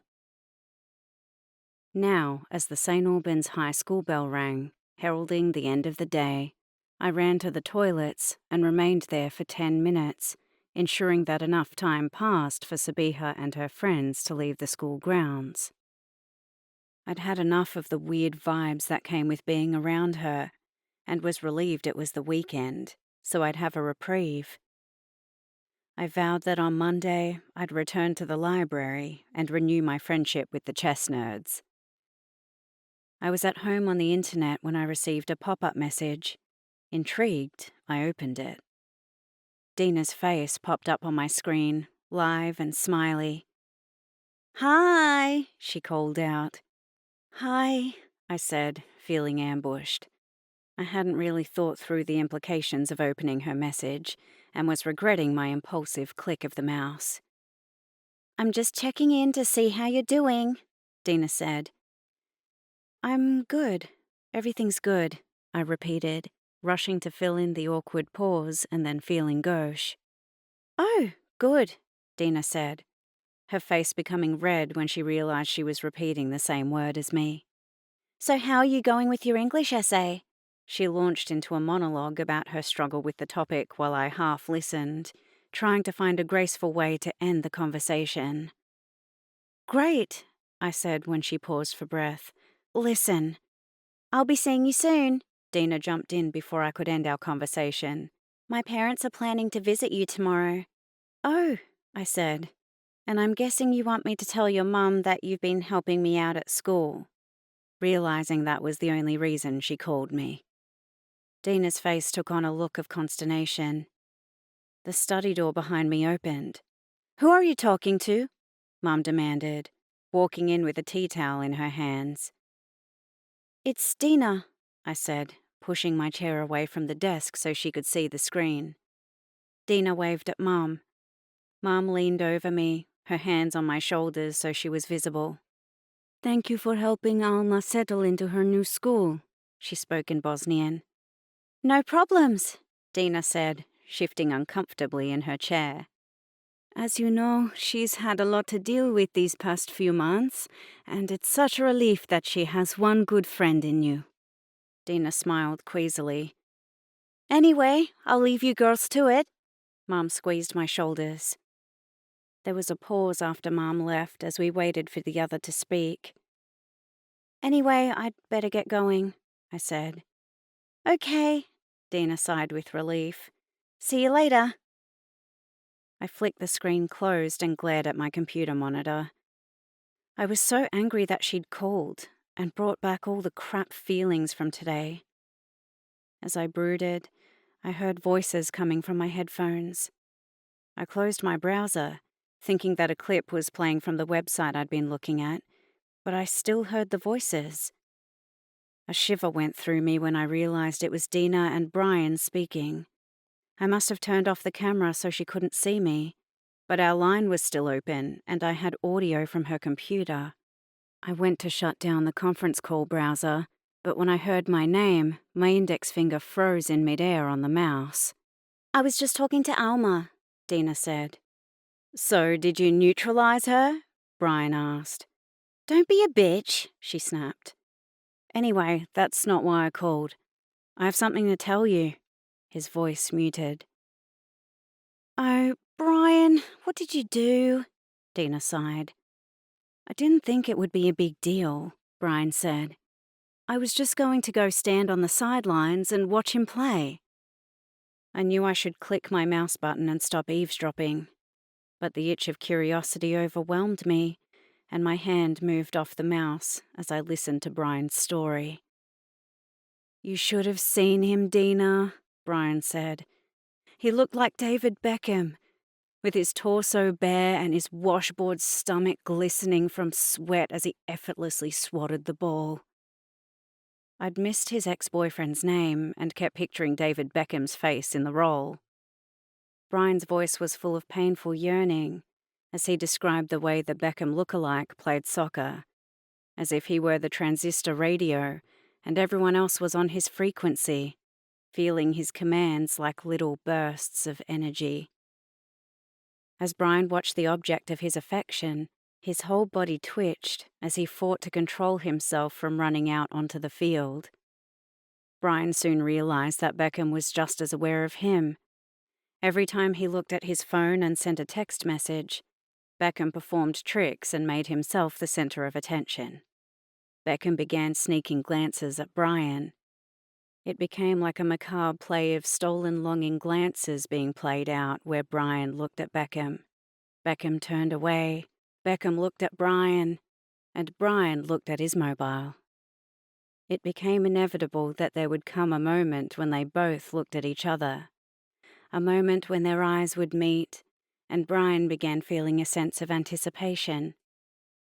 He knew that when they looked into each other's eyes, he would see if his ex was over him, or if he still wanted him back. But then the soccer ball rolled to a stop at Brian's feet. It was serendipity. Beckham hit a header that bounced off a player's shoulder. The ball rebounded, and another player kicked it toward the goal. The opposition goalkeeper went to catch it, but the ball deflected off his hand and hit a rubbish bin before it rolled to a stop at Brian's right foot, inviting him to swing his leg and shoot it straight at Beckham, who was facing him. Brian looked down at the ball, and then his eyes travelled the 3 meters to look up at Beckham. When they looked at each other, he didn't know what to expect. He knew what he didn't expect. He didn't expect Beckham to show fear for a split second before a curtain of indifference descended. Brian waited. In the movies, this would be the hero moment. Brian would kick a perfect pass and the ball would fly in a beautiful arc and land in front of Beckham, rolling toward his foot so that all he needed to do was leisurely swing his leg and shoot it toward the goal while it was in motion, catching the opposition goalkeeper off guard and rolling it into the net. Beckham's teammates would huddle into a scrum, jumping and shouting for all to see. They'd pull Brian in to join them, and when they stopped celebrating, he would be a member of the team, and there would be no more need for their forbidden love to play out. It took Brian a moment to process the reality of what actually happened. While he was swinging back to kick, Beckham moved. Brian jerked, trying to halt the kick, but his foot glanced off the side, sending it jumping like a rock across a mill pond, skimming the surface before it stuttered to a stop next to an opposition team player who ran the ball down and scored a goal. Beckham's teammates huddled together. Beckham muttered something under his breath, and they all laughed. "Thanks, fag," a player shouted, looking over at Brian. The rest of the team laughed, Beckham's booming laugh drowning out everyone else. Brian was crying when he finished telling his story. It's okay, Dina soothed through her computer monitor. You should have seen how he looked at me, Brian said, his voice barely audible. It's like I'm dead, but my body doesn't know it. You know he loves one person and one person only. Himself, Dina said. But he loved me. Brian's voice was full of pain. I know he loved me. Maybe he did, Dina said gently. But once there was the chance the truth would come out about him, he wasn't going to risk his whole life. You know how it is for ethnic boys. Fuck, Brian cried. Why did she have to walk in on us? It's not Sabiha's fault, Dina said. My ears sharpened. How was Sabiha responsible for Brian's relationship breaking up? I could understand the pressure a gay ethnic boy would feel to keep his secret hidden. All I had to do was imagine how my parents would react if a son of theirs was gay. The worry about the gossip in the community, the social standing, the religious backlash. And I knew why the Beckham lookalike was determined to stay in the closet. But what I couldn't understand was what role Sabiha played in the breakup, and why did Brian blame her? I knew that I probably wouldn't get the answer to any of my questions, but at least I found out something important about my sister. She wasn't someone who could be trusted with the truth. After Brian and Dina finished, I closed my browser and left the study. All the different things I'd heard winding around my head like a strange soundtrack. On Monday, I entered the school grounds slowly, a mantle of guilt weighing me down after Dina's visit on the weekend. When she finished her conversation with Brian, our dialogue box had popped up, showing we'd had a 40-minute chat and she'd realized I'd been eavesdropping on her conversation with Brian. You can't tell anyone about Brian's ex, Dina had begged me while we were in the kitchen, preparing coffee to serve our parents. I was counting spoons of ground coffee into the jezva, coffee pot, and couldn't answer immediately. I've got nothing to tell, I'd said, not able to look her in the eyes as I poured water into the jezva and placed it on the stovetop. She'd gone quiet for too long, and I finally worked up the courage to look at her. Her face had a questioning look, like she was too scared to believe me. I hope that's true, she said. Because if the secret gets out, a lot of lives will be ruined, including Sabiha's. I turned back to the coffee pot just in time. The thick black coffee was frothing and about to spill over.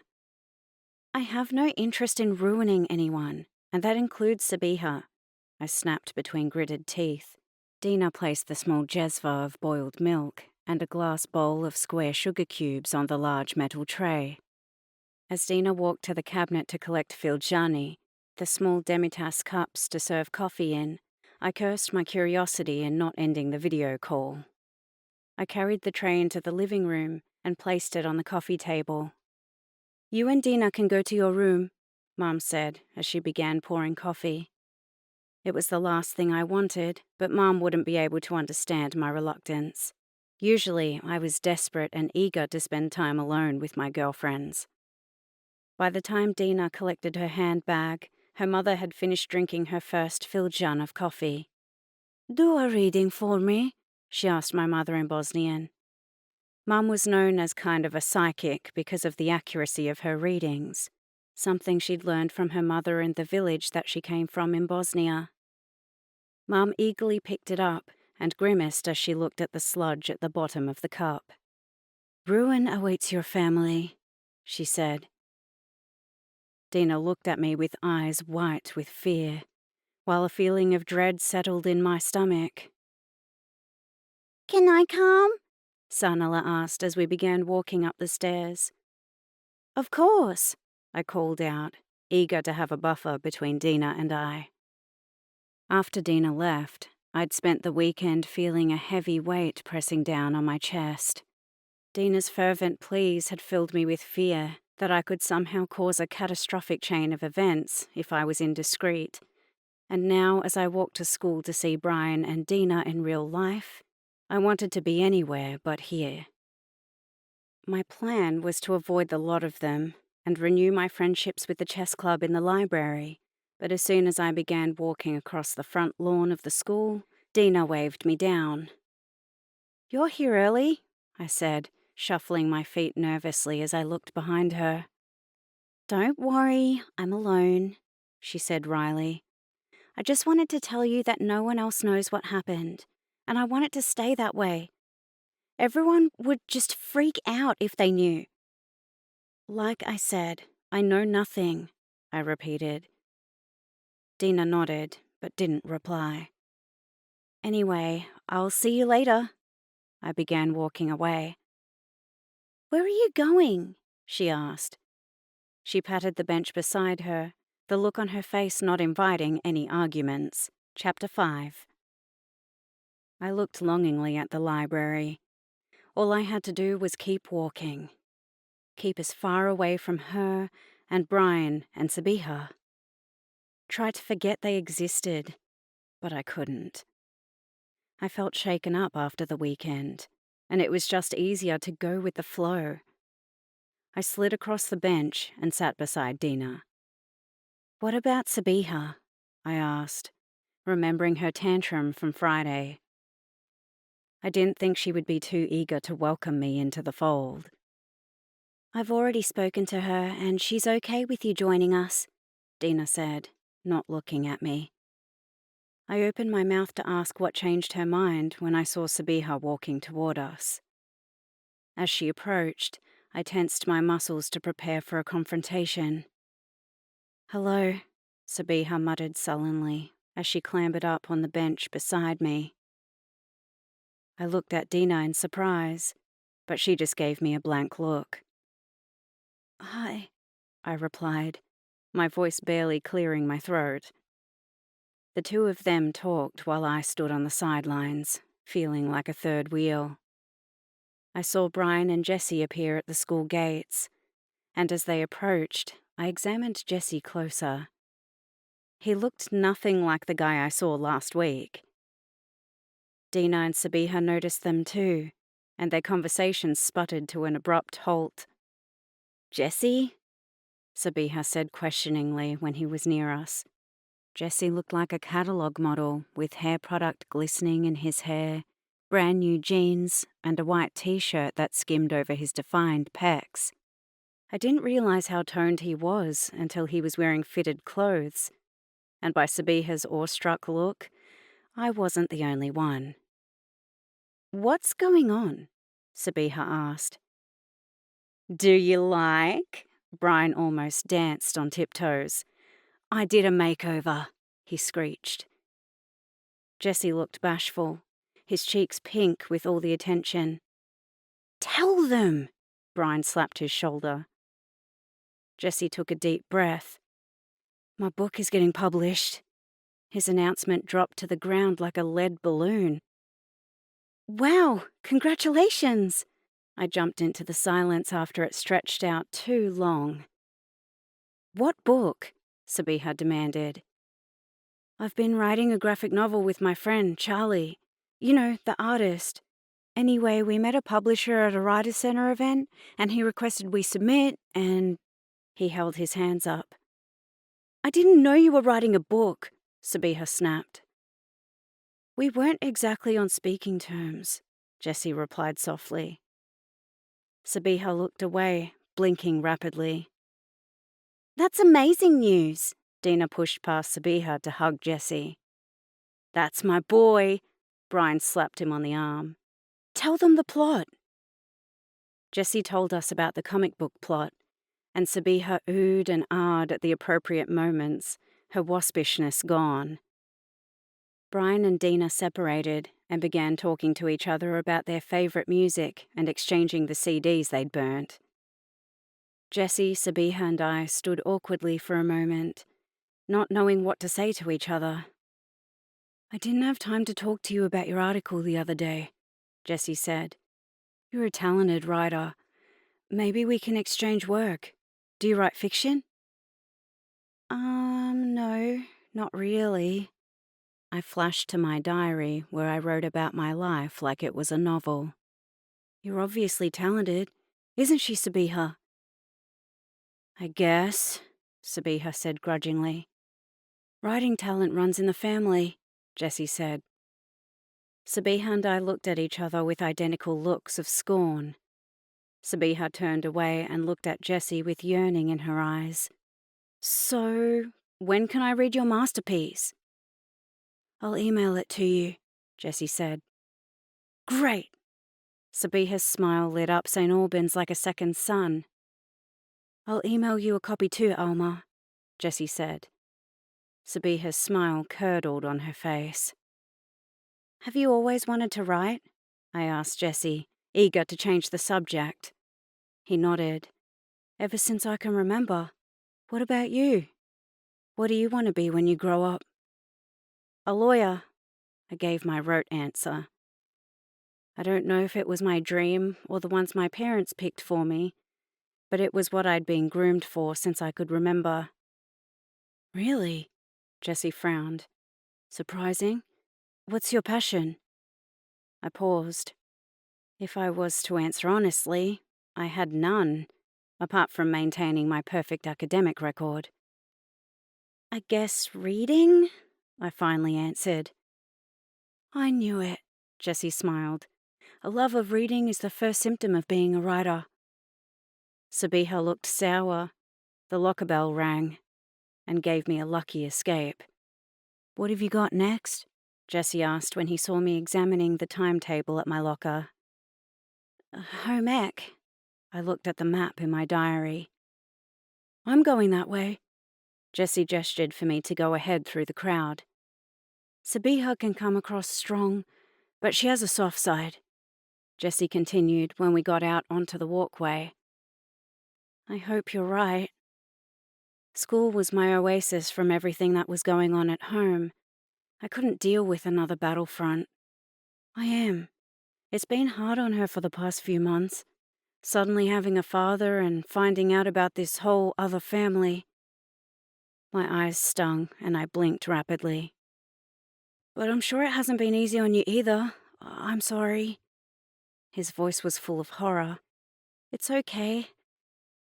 I leaned my head forward so my hair shielded my face, but I couldn't do much about my choked-up voice. No, it's not. Jessie put an arm on my shoulder and stepped in front of me. Sabiha wants to get to know you. She's just scared about opening herself up. Give her time. I bit the inside of my lip until I tasted blood. My eyes cleared, and I flashed my practiced public smile. I'm sure you're right. I'd better hurry to class. He nodded in relief and stepped to my side. It's through those doors and to the left, he pointed. Thanks, I sped up. When I was safely inside, I relaxed my tense muscles. I had to be more careful about letting my guard down. It was a relief to spend a double period focusing only on using the correct measuring device for dry and wet ingredients. When the bell rang, I was like a gladiator going back to battle. As I was getting lunch from my locker, I saw Sabiha finger Brian's wrinkled shirt between her fingertips. Her mouth formed into a moo of disgust. You used to be the guy who'd change outfits when you had a wrinkle. Now look at you. How long are you going to be impersonating a homeless person? Sabiha asked. As long as you do your lesbian look. Brian eyed her combat boots. Leave him alone. Dina put her arms around his shoulders. He's going through a rough time. So are you, Sabiha said tartly. But you still comb your hair. Better put the girls out on display. Brian looked meaningfully from Sabiha's cleavage to Jessie's approach. Sabiha punched Brian's arm.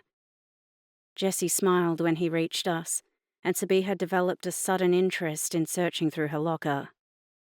I'll see you guys later, Jessie waved to a guy across the hallway. Charlie and I have to do some revision. Sabiha watched him walk away, her face full of disappointment. My last period I was with Dina, sans Sabiha, and I was grateful for the distance. My attention kept wandering from the lesson, as I remembered I'd have to give Dad a report tonight. So far, I'd avoided talking about Sabiha because of all my homework, and by drip-feeding him a few details here and there, but I knew he would be no longer satisfied. Tonight, he'd want to have a proper chat, and I didn't know what to tell him. I knew I had to gloss over the parts he wouldn't like, boys who were friends, Sabiha's take-no-prisoners attitude, but it didn't leave me with a lot to share. Dina was doodling Tony in her notebook. She closed the cover when she saw me looking. "My ex," she muttered and eyed the whiteboard. I looked back out the window and was relieved when the bell rang. "Is someone picking you up?" Dina asked as we packed up. I shook my head. "I'm walking to my dad's medical centre to wait for Mum." I purposely dropped my pencil, hoping Dina would hurry and leave. Instead, Dina bent and picked up the pencil. "Sabiha and I walk that way." I followed her to the lockers, feeling trapped. I didn't want Sabiha to come with me to Dad's, but I didn't know how to get out of it. By the time we stopped off at the library for Sabiha to return some school books, the crowd thinned. As we walked out of the school, a car shadowed us. What if he wants to kidnap us? I looked around fearfully for an adult. Mom warned me St. Albans was dangerous, and that I had to walk from school to Dad's medical centre and nowhere else. It's probably some perv with a schoolgirl fantasy. As soon as we confront him, he'll run off. Sabiha walked to the car and tapped on the window. The window wound down and Sabiha jumped back. I had to fight my feet from running off. The driver leaned over the passenger seat. "Don't I get a kiss?" Dina squealed and ran to the driver's side. The driver stepped out and they embraced, their bodies meshed against each other. "Wow, they are really hot for each other," I muttered, assuming this was the mysterious Tony. It was always awkward watching two people getting it on. I didn't know whether to keep looking or look away. "Yuck," Sabiha said. "That's her brother, Omer." She stepped forward and shook hands with him. I blushed. When I looked closer, I saw the striking resemblance. They had the same hair and eyes, and Omer's features were a masculine version of Dina. I was walking away when Dina called me. "This is Sabiha's little sister, Alma," Dina introduced me. I nodded and forced a queasy smile. For years, I'd been the older sister, the one who had to take care of my siblings and be the role model. And now I was denigrated to the little sister of a girl I'd just met and didn't know. I wanted to scream that I was my own person, that I wasn't anyone's little anything. But years of practice in being the doctor's daughter meant I automatically plastered a smile. Omer opened the passenger car door and Dina jumped in. "You guys want a ride?" Sabiha walked to the back door. "No thanks." I took a step back. "Dad's waiting." I couldn't wait for them all to get in the car and drive off. Omer's car pulled away, Sabiha's hand hanging mid-air as she reached for the car door handle. Sabiha and I stared at each other, dumbstruck. Omer had assumed both Sabiha and I were going to see our dad together and drove off. It was something neither of us had thought about. To the world, we looked like normal sisters. We shared a physical resemblance and had the same surname. But in reality, we were two strangers stuck together through circumstance. We started walking, wordlessly falling into step beside each other. "Do you have far to go?" I broke the awkward silence first, realizing that even though she was my sister, I didn't even know basic facts about her, such as where she lived. "Across the railway tracks," Sabiha pointed. "You?" "I'm going to my dad's surgery. It's down." "I know where it is," Sabiha snapped. I flushed, anger taking hold. I was getting sick of being her punching bag. "Why don't you visit him then?" It was the question that had been burning inside me every day for the past 3 months, since we'd been living in Melbourne. Just when I thought Sabiha was ignoring my question, she answered. It was too... Her sentence petered out as she struggled for words. I had to fight my instinct to jump in and instead let my silence do the work for me. It was too hard, she finally said. I'd spent 16 years thinking he wanted nothing to do with me, and then... She took a deep, shuddering breath. I could just imagine Dad's intensity and strident demands to see his daughter. And the timing was really terrible, she continued. Mom was just released from hospital, and I was panicked that seeing the husband who'd abandoned her would trigger a relapse. But he didn't abandon her, I jumped in. Your mother left him. Who told you that? Sabiha asked. I realized we were getting into dangerous territory and shrugged mutely. What a convenient fiction, she muttered under her breath. I wanted to call her out, but was too scared we'd ruin our fragile truce. We trudged on in silence, trying to think of another conversational opener, but it was Sabiha who spoke first, probably feeling guilty for her earlier waspishness. Why aren't you going straight home? Sabiha asked. Mum's going to pick me up from Dad's. But you can catch a bus home, Sabiha said after I explained our complicated carpool system. There's a bus right next to the surgery. It's too dangerous. No, it's not, Sabiha said. I catch the bus by myself all the time. I didn't know what to say. My parents drove us everywhere. I'd never caught a bus or train by myself, and neither had any of my friends in Hobart. Doesn't your mum worry? Whenever Mum saw a child walking down the street alone, she'd cluck her tongue and comment about the dangers it exposed them to, and how parents should know better. About what? Sabiha was scornful. I know how to get to school and back without someone holding my hand. But something can happen to you. I repeated the sentence Mum threw at me, like a threat and a warning rolled into one. The worst thing that's ever happened was being bashed, Sabiha said nonchalantly. But that could have happened any time, anywhere. You got bashed? No one I knew had ever gotten bashed. Yeah, it happened last year. Sabiha waved her hand as if it was nothing. Some girl slapped me around, no big deal. My mum said that St. Albans was dangerous. I eyed passers-by as possible assailants. It's no more dangerous than anywhere else. I guess. I remained unconvinced. We'd reached the corner where I turned left and walked a few hundred meters to Dad's medical centre. Sabiha hesitated. I was torn. The only bonus about going to this school was the time I spent with Dad alone. But if I showed up with Sabiha in tow, I would impress Dad. Mum's waiting for me, Sabiha said, forestalling my dilemma. We looked at each other, unsure about how to say goodbye. Usually Bosnians gave everyone a kiss on the cheek.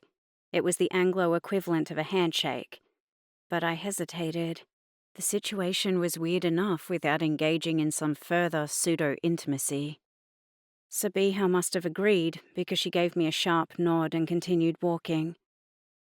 See you tomorrow, she called out over her shoulder. When I walked into the medical centre, Dad was standing next to the receptionist, talking about a file. His gaze sharpened when he saw me, searching to see if Sabiha was behind me. When I closed the door, he was disappointed before returning to his conversation. I went to the kitchen and set up to do my homework at the table. Dad appeared in the doorway. How was your day? He asked as he flicked through the file in his hands. I had lunch with Sabiha. Dad's head jerked up, and he gave me his undivided attention. She and Dina showed me around the school. I'd omitted Jessie and Brian from the story, as it would raise too many questions. "Did she ask about me?" Dad was painfully earnest. I was uncomfortable. I couldn't tell him about Sabiha's anger and disappointment. He'd be crushed. We talked about school stuff. I took the road of least resistance. Dad looked lost in thought for a moment. "That's great," he finally said. "Keep it light and easy. Don't spook her." I nodded, not really understanding what he was on about. "You've made me so happy." He hugged me, holding my head against his stomach. "Thank you." I closed my eyes and hugged him back. Before I was ready, he detached himself and left, a spring in his step. When I got in the back seat of Mum's car, Sanala was determinedly staring out the windshield. "Where's my kiss and cuddle?" I asked. Sanala crossed her arms across her chest, her standard pouting position. "Don't you love me anymore?" I asked. Sanala shook her head. I fake cried. It was a game we'd invented when Sanala was 2 years old. She used to go around smacking us on the face, so we began fake crying to teach her to stop. Unfortunately, she loved the attention, so we expanded the game and called it Little Dictator. Sanala would point and say, "Cry!" and family members would engage their internal drama queen until she laughed. I fake cried and peered at Sanala through my fingers. Sanala glanced at me, looking worried. She pointed at me and said, "Laugh!" I removed my hands and laughed. She kissed me. "I missed you," I said. It was just the prompt Sanala needed to talk about her day and her adventures with her new best friend, Heidi. I nodded at the appropriate moments, my mind still at school. I looked out at the passing scenery, seeing my reflection in the window. My stomach dropped. It was as if Sabiha was in the car with me. I turned back to Sanala. "Are you okay?" Mom asked as we got out of the car. I forced a smile. "Yeah, it's just tiring being the new kid." Mom nodded, her forehead creased in concern. "We'll talk later." As I let Sanala drag me into the house, I didn't know if that was a good or bad thing. I used to talk to Mom about everything, but since we moved, we lost some of our closeness, and I didn't know what to tell her. Whenever Sabiha was a topic of discussion, Mom underwent a personality transformation. It was like a curtain descended, and she disappeared. And if Mom had to talk about Sabiha with Dad, it always ended in an argument behind closed doors, while my siblings and I pretended we didn't hear their raised voices. I didn't know how Mom would react to me becoming friends with Sabiha, and if she found out, it would probably lead to yet another argument between her and Dad. But I also needed someone to talk to. Since my last conversation with Dad, I felt weird. I put on a DVD for Sanala and went to the study. "I've still got 20 minutes, Ali snapped, his back to me as he stared at the screen. "I know," I said. "I wanted to talk to you." "Can it wait?" I picked at the door frame. "I wanted to talk about Sabiha." "What did she do?" He swiveled his chair to look at me. "Nothing," I said. "We hung out at lunch today." "So she's your best friend now?" He looked at me with disgust. I couldn't tell him that the only reason we were friends was because Dina was scared I'd blab about Brian's secret. "No," I snapped. "Dina's my friend and Sabiha hangs around us." "So?" He turned back to the computer. I didn't know how to explain what happened with Dad. The way he made me feel that the only thing he cared about was Sabiha. It was as if my only function was to reunite them, and otherwise I didn't rate. Can we talk about this later? He asked. I returned to the living room. Mum was in the kitchen preparing dinner. This would be the perfect moment to talk to her under the pretext of helping her cook. But if my conversation with Ali had clarified anything, it was that I couldn't talk about Sabiha to anyone. I sat next to Sanala on the couch, drawing comfort from her warm body. I'd never felt so alone. 20 minutes later, Ali exited the study. Your turn. He took his place next to Sanala.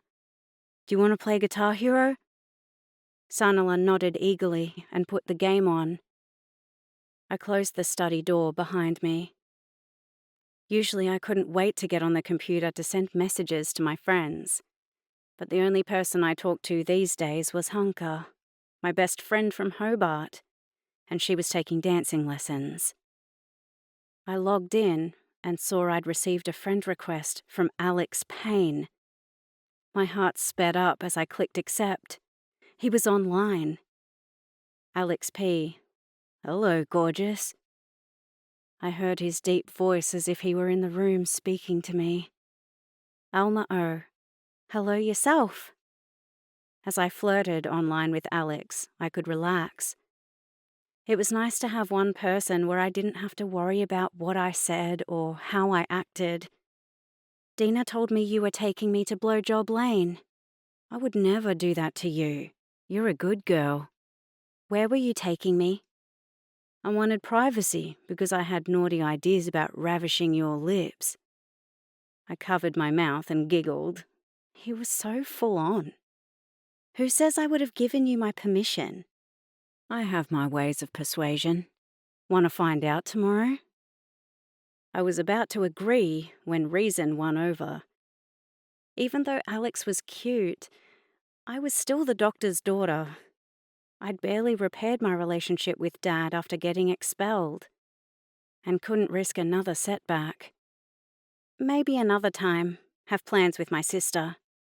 Sister? Thought Sabiha was an only child. Different mothers, same father. How come you're the same age? You Mormons or something? I held my hands over the keyboard. If I told him they moved me up in class, he might ditch me. He had to believe I was 16 years old, and there was only one way to do that. Sabiha was moved up in class. Shit. She's only 15 years old. She should wear a warning label. I bit my nail, glad I'd followed my instincts and not told him the truth. So, what you wearing? I burst into laughter, snorting through my nose. I covered my mouth, relieved no one was around to witness my lack of grace. A Playboy bunny bra and panties, of course. You're wicked. What colour? The door opened behind me, and Mom called my name. My hand slid on the keyboard and I quickly shut down the screen. I turned around, putting on my most innocent expression. You seemed down when you came home from school. Mom pulled up a chair and sat next to me. Is there something you wanted to talk about? It took me a moment to change gears and remember what happened at school. As I mentally flicked through the images, I realized there was nothing I could tell Mom. I'm worried, I said instead. Mom watched me with concern.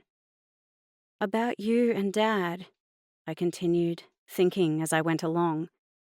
You guys were fighting again last night. There's nothing to worry about. Mom gave me a quick kiss. Married couples fight. She went to get up. But you hardly talk, I blurted out. Now that I'd finally opened the can of worms about my parents' marriage, I couldn't stop myself. Sometimes days go by and you don't talk to each other. Mom turned away and flexed her hands. She gave a deep sigh and turned back. We're figuring things out. There's been a lot of changes, a lot to process. You mean Sabiha? Mom flinched, her typical response when Sabiha's name was mentioned. Yes, like that, Mom avoided repeating her name. But there's nothing to worry about. She patted my knee and got up. Your father and I have been together a long time and weathered a lot of changes. This is another wrinkle that will soon pass. I had one more question, I blurted. Mom stopped and turned her hand on the doorknob. You and Dad met at a Bosnian dance, right? Mom gripped the doorknob tightly, her knuckles turning white. She nodded and left. I watched the space Mom occupied. I'd wanted to ask Mom more questions and put to rest the suspicions Sabiha had raised, but I should have picked a better moment. Mom acted like talking about Sabiha was physically painful, and she shut down when she was introduced in the conversation. I didn't know what was going to happen if Sabiha agreed to see Dad. Feeling that familiar ache whenever I thought about it too much, I rubbed my stomach. I turned back to the computer screen. There was 15 minutes left before dinner. Alma O. Sorry about that. Mom budged in. Where were we? Chapter 6. Wake up, Alma. Mom threw off my covers. Your father is waiting for you. I forced my eyes open and turned my head to look at the clock. It was 8 o'clock. I'd spent the night daydreaming about Alex, imagining what would have happened if we'd continued our talk. Would he have kissed me? What would it have been like? Every time I thought of him, I felt light and floaty. I couldn't wait to get to school and glimpse him. I'd fallen asleep in the early hours of the morning and vaguely remembered the alarm clock beeping. My hand had reached for it and flicked the off button before falling back into a deep sleep. After Mum left, I tiptoed to the top of the stairs and peered down. Mum wasn't exaggerating. Dad was dressed in his suit, his briefcase by his side, and he was impatiently glancing at his watch. I ran back to my bedroom, panic clawing in my stomach. I wasn't going to have time for a shower. Before pulling on my uniform, I took a few seconds to rub on my underarm antiperspirant. When I got to the bottom of the stairs, Mum handed me 2 paper bags. Breakfast and lunch. She kissed me.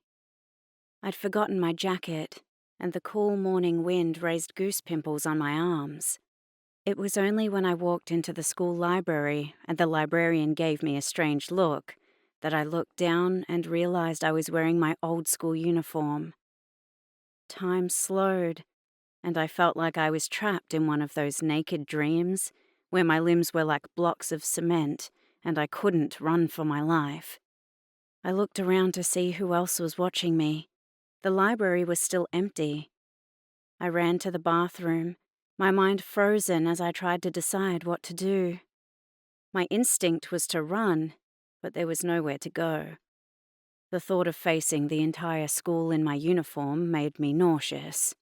Reputations were made like this. I'd go from being the new girl to the joke of the school who didn't know how to dress. I looked at my watch. Mom was dropping off Ali and Sanala. She'd have to go home and get a change of clothes and then come to St. Albans High. There was no way she'd make it before class began. Still, if I stayed hidden in the toilets until class and then slipped in right on the bell, I'd minimize the damage. I got out my mobile. Alma, what's wrong? Mum demanded, on alert as she heard my voice. I'm wearing the wrong clothes. I choked back tears as I told her. What do you mean? I'm wearing my old school uniform. There was silence before Mum gave a heavy sigh. Can you please bring me a change of clothes? I pleaded. Mum hesitated. She was probably compiling her to-do list in her head and getting ready to put on her reasonable voice and ask me to get through the day. I can't spend the day like this, I wailed, panic building at the thought. My reputation will be ruined. Everyone will think I'm a loser. I won't have any friends. My words ran into each other as I contemplated the end of my social life. No one is going to think you're a loser, Mom said briskly. Yes, they will. Please, Mom. Please. I promise I won't ask. I'll have to go home after I drop off Ali and Sanala, Mom cut in. That's fine. I went limp with relief. Feeling shaky, I sat down on the toilet seat and pulled out a book to read.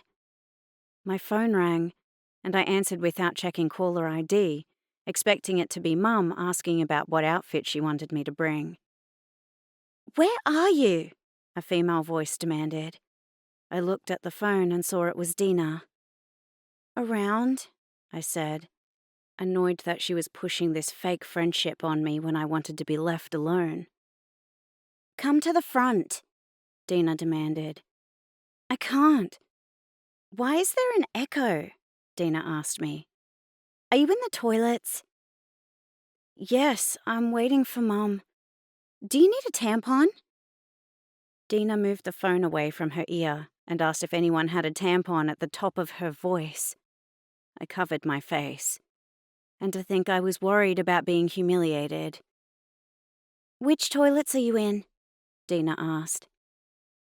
Making peace with my fate, I told her and hung up. The toilet door burst open with a slam, and Dina called my name. I opened the cubicle and came out coyly. Dina covered her mouth. Talk about dog patrol, she giggled. Here, I've got a pad. Sabiha held up a plastic package. I'm hiding because of this, I gestured with disgust at my uniform. Mom is bringing me a change of clothes, but she won't get here until after class starts. Why? Sabiha asked. Because everyone will think I'm an idiot for wearing a uniform to a school that has none, I said. So what? Sabiha said dismissively. You shouldn't care about people you don't know. I gaped at Sabiha, not knowing what to say. Don't pay attention to her. Dina took off her jumper and handed it to me. She operates on a superhuman level where most people are beneath her notice. And rightly so, Sabiha said. I'm not going to let people who mean nothing to me influence how I dress. You're above the petty concerns of us mere mortals. Dina sounded like she'd heard it all before. I put on the jumper and looked in the mirror. It hung past my hips and left a strip of skirt visible. Let's go. Dina tugged me to the door. Omer's going to pick me up from school. Dina continued her conversation with Sabiha as we walked to the front. Is he going to see your folks? Sabiha asked. Dina shook her head violently. I tested them out last night and mentioned his name. I nearly got frostbite, the temperature dropped so quickly. They still think of him as a druggie and a loser, even though it's been 2 years since they kicked him out. Dina flicked her hair. People change.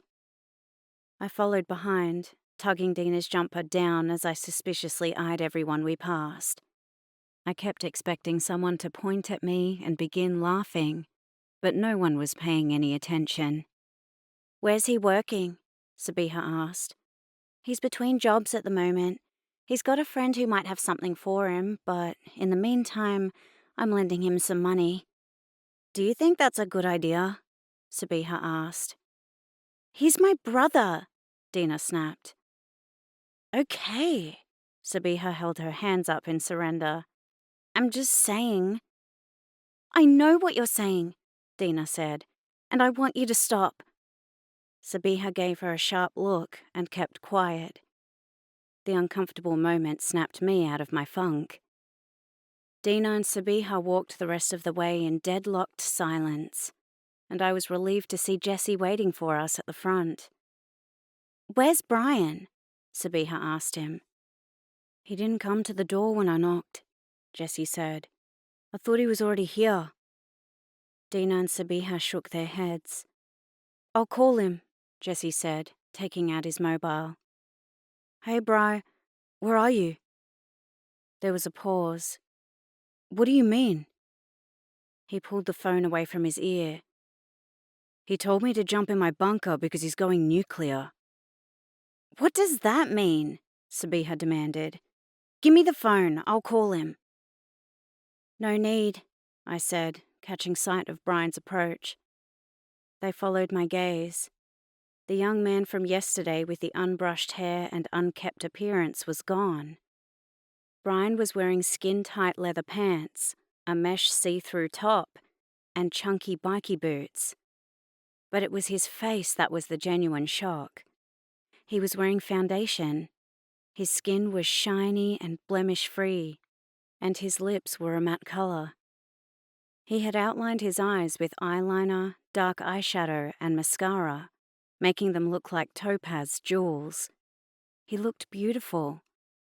I would have thought that wearing makeup he'd look like a girl, yet with his outfit and walk, he looked more masculine than ever before. The crowd cleared as he walked. They stood on the sidelines and watched him pass as if he was a rock star that had landed in our suburban high school. Some students watched him with awe and admiration, but there were others who looked disgusted that he was parading his private life so openly. The group next to us laughed. "Where's the homo brigade?" one girl said loudly enough for Brian to hear as he drew alongside them. Brian stopped and gave the girl a once-over. "I can dress straight, but you can never change ugly." The girl gasped, and everyone else laughed. Things settled, and they all returned their eyes to their respective groups. The moment for ugliness had passed, for now. "Hello, beautiful people," Brian said cheerily. "What brought this on?" Jessie gestured at his outfit. "I figured if people were going to call me a faggot, I might as well live up to their expectations," he said with a smile full of bravado. "You look like a gay cliché," Sabiha said. "This is what they expect, isn't it?" Brian said. Sabiha rolled her eyes. "It doesn't mean you have to lower yourself to their expectations." They had a staring contest until Dina stepped in and slapped Brian's shoulder. "I hope you brought a change of clothes. If you go home like that, your dad will go nuts." "That's not a problem," Brian said flatly. "Of course it is," Dina insisted. "Your dad is always on your back about you being not blokey enough. If he saw you in makeup, he'd blow a gasket." "Don't be a spoilsport," Sabiha said. "Shut up," Dina snapped. "Not everyone has a mum like yours who doesn't get on your back about everything. The rest of us have parents whose love has boundaries, and if we cross them, we're out. No second chances." She turned back to Brian. "Do you have a change of clothes?" "No," Brian said. "For fuck's sake, Brian." "He said it won't be a problem," Sabiha interrupted. "Because my dad already saw me," Brian continued in a regular conversational tone. Dina and Sabiha were struck dumb. "How did that happen?" Sabiha asked. "I was in my mother's room putting on makeup after everyone left the house when his ute pulled up out front. I thought about hiding. When I was experimenting by myself, I did it before. I had enough time because he went to the backyard to collect his toolbox before he came into the house. All I had to do was duck into the bathroom and remove my makeup, and he wouldn't have known what happened." He stopped, his voice breaking as he began losing control. He cleared his throat and continued. "I couldn't do it," Brian said. "I couldn't keep lying and hiding, pretending everything in my life was normal and great, while all along I feel like I'm drowning. So I stepped into the hallway and he saw me." He sounded like he was going to cry. Sabiha put a hand on his shoulder to comfort him. "It was like I was watching my death." He put on his bravado like an armor, and his voice returned to normal. "He stepped back as if I was contagious or something, and went off his nut, screaming the usual crap, 'You're not my son, wish you were dead, never come back to this house.'" "I'm sorry, Brian." Sabiha hugged him.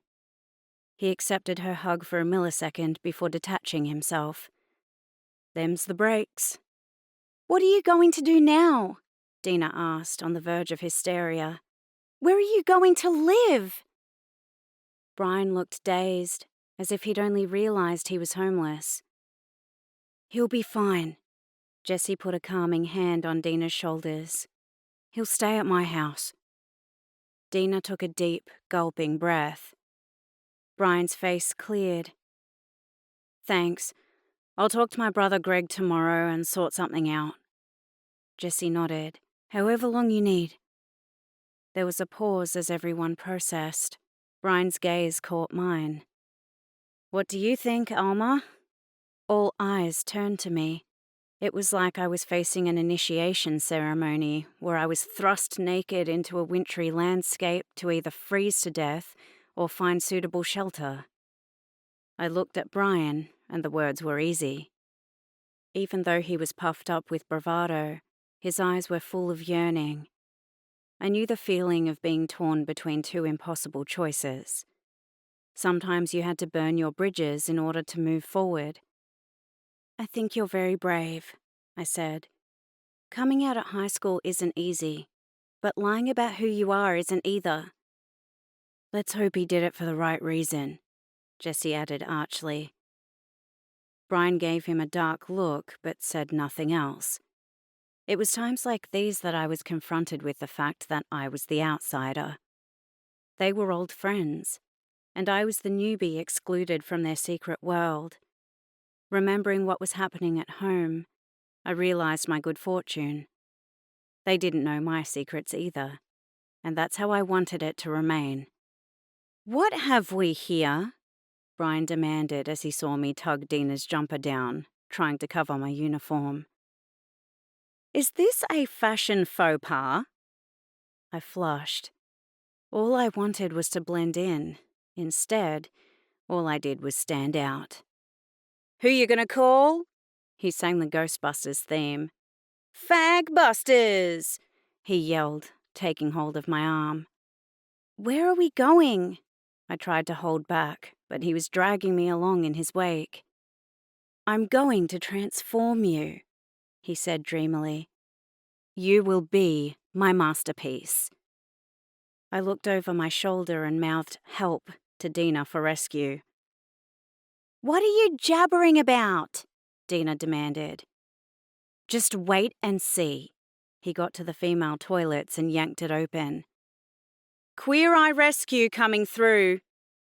There were two girls washing their hands at the basin. You can't be in here, one of them said, catching sight of Brian. It's not like I'm going to ravish you, my dear. He fluttered his hands toward the door. Off with you. The girls scuttled out.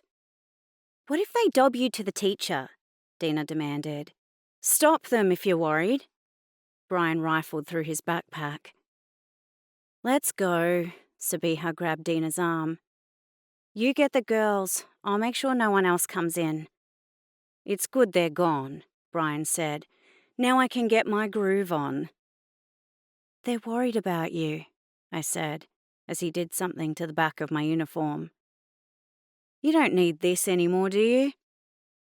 I shook my head and was horror-struck when I heard a ripping sound. Mom was going to go off at me. We always donated our clothes to the mosque, and she'd be furious that I'd ruined a brand new uniform. I know they're worried, but sometimes you want to come to school to forget about your problems, not be reminded of them. I knew the feeling. School used to be my refuge, the place where I could get away from the drama at home, but now it was a double-edged sword. It got me away from my parents, but it put me directly on the path of my biggest drama, my other sister. Brian spent what seemed like forever playing with my uniform, but he wouldn't let me see until he was finished. Don't overdo it, I said nervously as he put makeup on. I don't want to look too... I let the sentence die out, so I didn't offend him. I'm guessing you were going to say slutty? Brian finished and moved me toward the mirror. No chance of that. I looked at the stranger's reflection. It took me a moment to comprehend that I was looking at myself. Brian had somehow made the uniform fitted, so it outlined my body, making my waist look impossibly small. My top button was undone and my cleavage was on display, but it was my face that was his true masterpiece. I looked fresh-faced, but pretty, with my eyes doe-like, while my lips were pouty and plump. I looked down at my feet. My hem was lifted above my knees, and Brian tugged my socks up over my calves. I look like a naughty schoolgirl. I tugged on my pigtails. Isn't it great? Brian stood. I don't know if this is the look for me. I kept my eyes on the mirror. It was like I was staring at an amusement park mirror that reflected a distorted image. If I moved, the image would shift, and I'd recognize myself again. Go outside for 5 minutes, Brian pleaded. If after that time you don't like the look, I'll take it all off and let you hide under this. He held up Dina's jumper. I don't know if I can. I finally met his eyes. I'd never worn a miniskirt in my life. Mum bought all my clothes and only permitted modest outfits. Even though most girls my age were used to flashing boob, I might as well have been wearing my bra over my clothes. It all felt wrong and strange that I couldn't imagine letting anyone see me. Brian's eyes entreated me more than any words could. He'd already been rejected publicly once. I couldn't do it to him again. I'll give it a try. I forced the words past my frozen lips. I took a deep breath and stepped out of the toilet. Sabiha was standing guard in front of the toilets. Don't go in there, she said to the 2 girls. My friend's puking up her hangover. The girls turned away like seagulls diving into the ocean. I'm done, I said to Sabiha's back. Sabiha turned, and her eyes widened. Dina clapped. You're a genius! She kissed Brian. Her whoops caught the attention of passing students, and they imperceptibly slowed, with the girls giving me what seemed like jealous looks, while guys were openly checking me out. What do you think, Jessie? Brian asked. You like? Jessie's eyes went up and down, and he looked slightly dazed. You look amazing. Sabiha frowned. She looks okay. This is my masterpiece you're talking about. Brian was indignant, as if I was his painting and he was being slighted. She's young for that get-up, Sabiha said. You remember your Wonder Woman costume for my comic book party? Brian asked archly. Yes, I remember, Sabiha snapped. You were the one who hired it, and I was the one who got burnt by it. They both looked embarrassed. Brian looked away first. Maybe she is young. He yanked me to the side of the hallway and, with a twist of his wrist, redid my front buttons and loosened my skirt. There, he flipped me around like I was a Barbie doll. Do we get the big sister stamp of approval? Sabiha nodded. Much better. As we walked to class, I enjoyed the frisson of energy that my appearance created. Even though students in the hallway looked busy taking out their school books from lockers and rushing to class, everyone was slower as they watched from the corner of their eyes. I intercepted quite a few looks from guys, their eyes full of warm approval, a small smile tilting their lips when I made eye contact. Each time I looked away and blushed, fighting the grin that curved my mouth, but I couldn't. I was light and effervescent, as if I'd drunk soda and the fizzy bubbles and sugar hit buoyed me. While I was used to being the center of attention, this was the first time they actually saw me. Because Dad was a community leader, there was always a stir when we attended Bosnian community events. Everyone attempted to come and meet him, to kowtow to him, or ask a favor. I was always Dad's daughter, the doctor's daughter, never Alma. This was the first time I was stepping out of Dad's shadow, No one cared I was Asad Omirovich's daughter. All they saw was Alma, the new girl, and they liked me. I saw Alex at the end of the hallway. He licked his finger and touched his skin, miming that I was hot. I smiled at him before Sabiha whisked me away. Chapter 7. Enveloped in the heady feeling of being admired, I forgot all about Mum coming to the school until a student walked into class and asked for me. I followed the student's pointing finger to the door and saw Mum peering through the window. I waved and stood. Mum's smile was replaced with horror as she caught sight of my outfit. "What are you wearing?" Mum hissed when I was in the hallway. I shifted uncomfortably, painfully aware of the fact that everyone in class was watching us. Mum must have realized the same thing because she bit her tongue. Mum stepped into the classroom. "I need to speak to my daughter for a moment," she told the teacher. I looked in and saw Sabiha staring at us. Mum turned her head and locked eyes with Sabiha. Time stopped as the two of them eyed each other. Finally, Mum tore her gaze away and began walking. "You didn't tell me she looked like him." Mum briskly walked down the hallway. I followed, not knowing what to say. Mum stopped abruptly in front of the female toilets at the end of the hallway. "Here." She handed me a plastic bag as she looked at the stairs.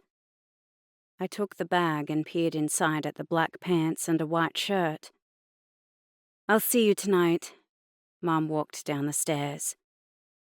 "Mum!" I called. Mum stopped, and I saw she looked shell-shocked. I wanted to say something comforting, something to ease her devastation, but no words came. "Thanks." I held up the bag. Mum nodded and continued down the stairs, her high heels making a clacking sound. I went into the bathroom and closed the cubicle door behind me. I took out the shirt and pants. They looked like an outfit you'd wear as a uniform in a supermarket. I smoothed down my school uniform and remembered the admiring glances I'd been receiving all morning. In the end, the decision was simple. I put the bag Mum brought into my locker and returned to class. "So that was your mum," Sabiha said at lunchtime. I nodded. "Why aren't you wearing the clothes she brought?" Dina asked. "Because she wants to look hot," Brian interrupted, twirling in front of them. "Like me." "Brian, can I please speak to you?" Mr. Sheen, our maths teacher, beckoned. Brian lifted an eyebrow as he joined Mr. Sheen. They walked away so that we couldn't hear them. "I think he's in trouble," Sabiha said as we watched their pantomime. Mr. Sheen gestured at Brian's clothes. Brian put his hand up and stalked off, his strides long and lithe, as if he was practicing for the catwalk. "What happened?" Sabiha demanded. "He's a homophobe," Brian said. "Why?" Dina asked. "He said I need to wear more appropriate clothing." Brian undid his top button to expose more chest. "Which is code for, I need to dress straight." "Maybe he's right. You are creating a stir everywhere you go." Dina nodded her head to the gaggle of girls on our right. As soon as the girls noticed they were being scrutinized, they quickly turned away and pretended they were engrossed in talking to each other. "Is that such a bad thing?" Brian formed a moo with his mouth.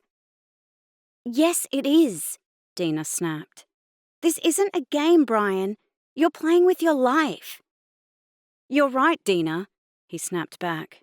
"This is my life." "I think someone wants to speak to you," Sabiha said in a sotto voice as one girl ventured toward him. Brian broke his staring contest with Dina and looked over. "You're Brian, right?" the girl asked when she was within speaking distance. "That's my name," Brian said, putting on his sparkly persona. We were wondering if you could do your Queer Eye rescue for our friend. She pointed to a girl with dark, kinky hair who was shyly peeking from the back of the group. She's been dumped and could really use a lift. You bet. I've got my bag of tricks right here. He patted his bag and, with a quick wave, walked off. You need to back off, Sabiha faced Dina after Brian left. He's got it hard enough without you riding him. I'm trying to help him. Dina yanked her hair off her face impatiently. He's gone off the rails and doesn't realize it. That's not how you help him, Sabiha said firmly. He's come out of the closet now and there's no changing that. All we can do is support him. Dina looked over at Brian. I'm scared he'll disappear from my life like my brother, she whispered. I can't lose anyone else. Sabiha put her arm over her shoulders. We won't lose him. Dina nodded and turned away from Brian as she wiped her face. I've got to wash up. We'll come with, Sabiha said. No. Dina shook her head emphatically. I need a few minutes alone. It was just Sabiha and me, shuffling our feet uncomfortably as we tried to find a topic of conversation. Where's Jesse? I asked. He's in the computer room working on his graphic novel. There was another uncomfortable silence. Your mom looked angry when she saw me, Sabiha finally said. She was angry with me, I lied. This is not my usual wardrobe. I gestured to my outfit. I thought for a moment that she didn't know we were going to the same school. Sabiha searched my face. She knew. I fought to keep impassive. But was she okay with it? Sabiha persisted. I finally met her gaze. No. Sabiha nodded as if she already knew. She turned away to look at Brian, who was leaving with the group of girls. Where are you going? We're going to the Oval to show Rodney what he's missing, the kinky-haired girl shouted, full of bravado as she modelled her new look. Sabiha followed them, and I ran to catch up with her long strides. Sabiha positioned herself next to Brian as we walked, while I followed in the back. The girls headed straight for a group of boys who were in the middle of a match. Rodney, the kinky-haired girl yelled. You're a two-timing asshole. The game came to a halt, and a guy who resembled the Incredible Hulk, with a bulky body and flyaway brown hair, detached himself from the team and walked over. This is not the time, Rodney said to the girl. Now beat it. He walked off. The kinky-haired girl swore at him, going through an impressive list of profanity, before moving on to comparing his penis to a straw. While their Jerry Springer revival was going on, Brian was looking around the Oval like he was searching for a ghost. Piss off, you fag hag, Rodney said, and take your homo brigade with you. He pushed Brian, who didn't see him coming. Brian started falling, but Sabiha grabbed his arm and kept him upright. Sabiha threw herself in front of Brian and shoved her face into Rodney's. Fuck you, she shouted, red with rage. I stepped forward, my familial instinct kicking in, but hesitated. Bring it on, homophobe, Brian shouted, coming out of his daze. Come on, Sabiha urged, as she tugged his arm off the Oval. I fell in step and took Brian's other arm, helping Sabiha walk toward him.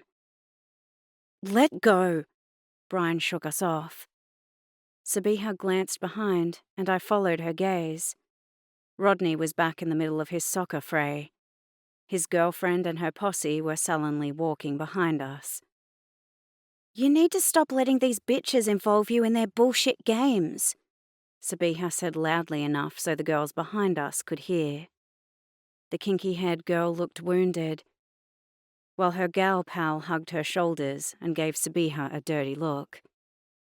They veered away from us, and Sabiha watched them go moodily. We reached the portables, and Sabiha stopped in the recessed doorway. "It's got nothing to do with them. It's everything to do with me."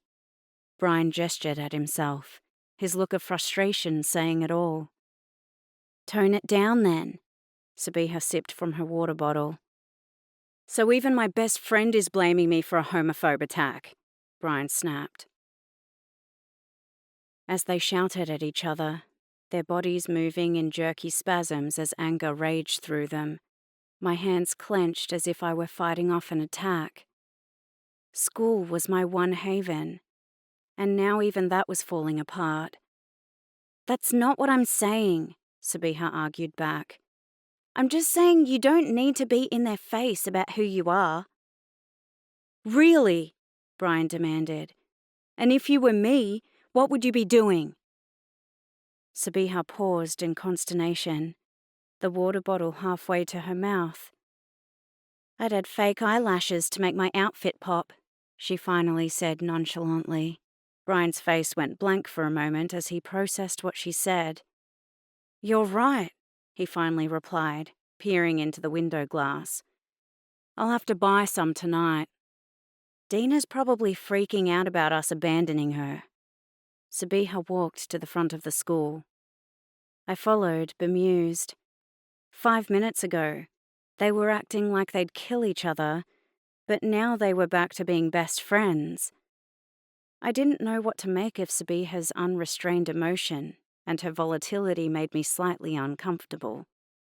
The rest of the day passed uneventfully, and I walked by myself to Dad's, with Sabiha, Brian, and Dina electing to stay behind at school and admire Jesse's artwork. Jesse had invited me to stay, and while I'd been curious to see what he was doing, Sabiha's stiffened pose gave me the impression that my company was not desired. I'd barely set up for homework when Dad appeared and made himself a cup of coffee. "How was everything at school today?" he asked. Something about the considered way he asked made the hairs on my skin stand up. Had he found out about Rodney and the fight on the oval? "All good." I stared down at my humanities textbook. "So you didn't tell me about your new friends?" He sat down across from me. "Who do you hang out with?" "Just Sabiha and Dina." He hesitated, like he wasn't sure whether he should continue. "A patient talked to me today about Sabiha." The penny dropped, and I was on safe ground. "Let me guess, she's hanging around with boys. We're at a co-ed school, Dad." I hated this aspect about the community.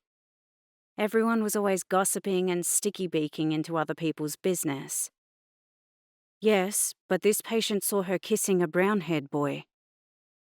"That's Brian," I said. "They're friends." "Just friends?" All I had to say was that Brian was gay, but I hesitated. I remembered the way Sabiha had flicked me off after school, like I was a pesky fly. "I don't feel comfortable spying on Sabiha," I said. Dad looked frustrated before he smiled. "I'm glad you're friends with Sabiha and that you're looking out for her." He kissed me on the head. Dad hated tattletales. He always went on about how brothers and sisters had to look out for each other, because he had a horrible relationship with his brother and sister. If he caught me fighting with my siblings, he'd punish all of us equally. He stood to return to work and gently squeezed my shoulder. "I'm very proud of you." I nearly dropped to the ground and begged for his forgiveness, but it was too late. He was already out the door. I couldn't concentrate on my homework after he left, and I packed up. I was waiting outside the medical center when Mum pulled up, the four-wheel drive braking sharply. Mum stared out the front of the windshield, tapping her fingers on the steering wheel as I got in the car. I listened to Sanala's chatter with one ear, my stomach jumping with nerves as we pulled up into the driveway. When we walked into the house, I followed Mum to the kitchen, while Ali and Sanala drifted off to their rooms. I waited by the kitchen counter for a lecture about my outfit to begin. Instead, Mum opened the kitchen cupboards and pulled out pots listlessly. Mum turned to put the pot on the stovetop and jumped when she saw me. "I thought you wanted to talk to me." I bit my lip and waited for Mum to collect herself into her usual fireball. When Mum was on the warpath, she squared her shoulders and maintained eye contact, as if she were conducting a lie detector test, and her eyeballs were the conduit. "Yes." Mum looked like she was trying to remember what she wanted to say. "About this morning. You know I don't approve of clothes like that." "I know," I said meekly. "The girls were helping me out." "Okay." Mum nodded, absent-mindedly. I waited to hear if she had anything else to say. I'd spent the day dreading a lecture and didn't know whether to consider myself lucky that I'd finally caught a break, or be worried about Mum's out-of-character behavior. "I have to make dinner before I go to work," Mum said. "Do you want help?" Sanella ran into the kitchen holding a notebook. Alma, I need you to help me with my English homework. I followed Sanella to her room with relief. By the time I finished helping her and we came back downstairs, dinner was ready and Mum was packing her work snacks. "Your father said he'd be home by now." Mum looked at her watch in concern. "I'll call and check where he's at." I ushered her to the front door. "You get going or you'll be late." Mum kissed us and stepped out. I want to call Daddy, Sanala demanded after I closed the front door. "Later." I led her to the kitchen table, where Ali was already serving himself. "Let's eat first." After dinner, Ali remained in the living room watching television, while I gave Sanala a bath and put her to bed. When I stepped into the hallway, I saw Dad coming up the stairs. "I just put her to sleep," I whispered. He nodded warily and pushed open the bedroom door. Sanala was lying on her side, her hand on her cheek, the nightlight casting a glow on her cherubic face. "There's dinner in the microwave," I told him when he closed the bedroom door. "I'll warm it up while you have a shower." I was in the kitchen when the phone rang. It was Mum calling to check in with Dad. "He's upstairs," I told her. "Oh, good," Mum said. "He's putting Sanala to bed." I lied. Mum did 3 night shifts a week, on the proviso that Dad spent the evening at home and put Sanella to bed, but he didn't always make it in time. "Love you." Mum blew a kiss down the phone line and hung up. "Who was that?" Ali shouted from the living room. "Mom!" I shouted back. Ali came to the kitchen door. "You didn't tell her about Dad." I shook my head. "She thinks he's putting Sanala to bed." Ali nodded his approval. We agreed that our parents didn't need any more reasons to argue. When Dad came downstairs, I had served his dinner. I made myself a cup of tea and sat across from him. "Can I get one?" Ali asked when he came in. I ignored him. With a sigh, Ali made himself a cup of tea and sat down at the table too. "Sorry I came home late," Dad said between bites. "I left you in the lurch." I flushed with pleasure. "I know you couldn't help it." Dad sighed heavily. "I had to tell a woman her 5-year-old son has leukemia." I nodded sympathetically. Usually it was Mum that he would confide in. They used to stay up late at night talking to each other while lying in bed. I loved hearing their voices when I got up to go to the toilet, Dad's deep baritone melding with Mum's voice, until they used up all their words and fell asleep curled in each other's arms. "I spent all afternoon thinking about Sanala," he said. And then I came home too late to be with her.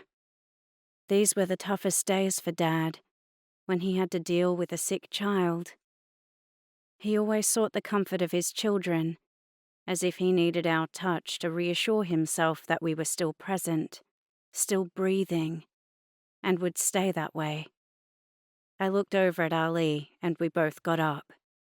Ali stood behind Dad and wrapped his arms around Dad's neck, while I knelt on the floor and put my arms around Dad's chest.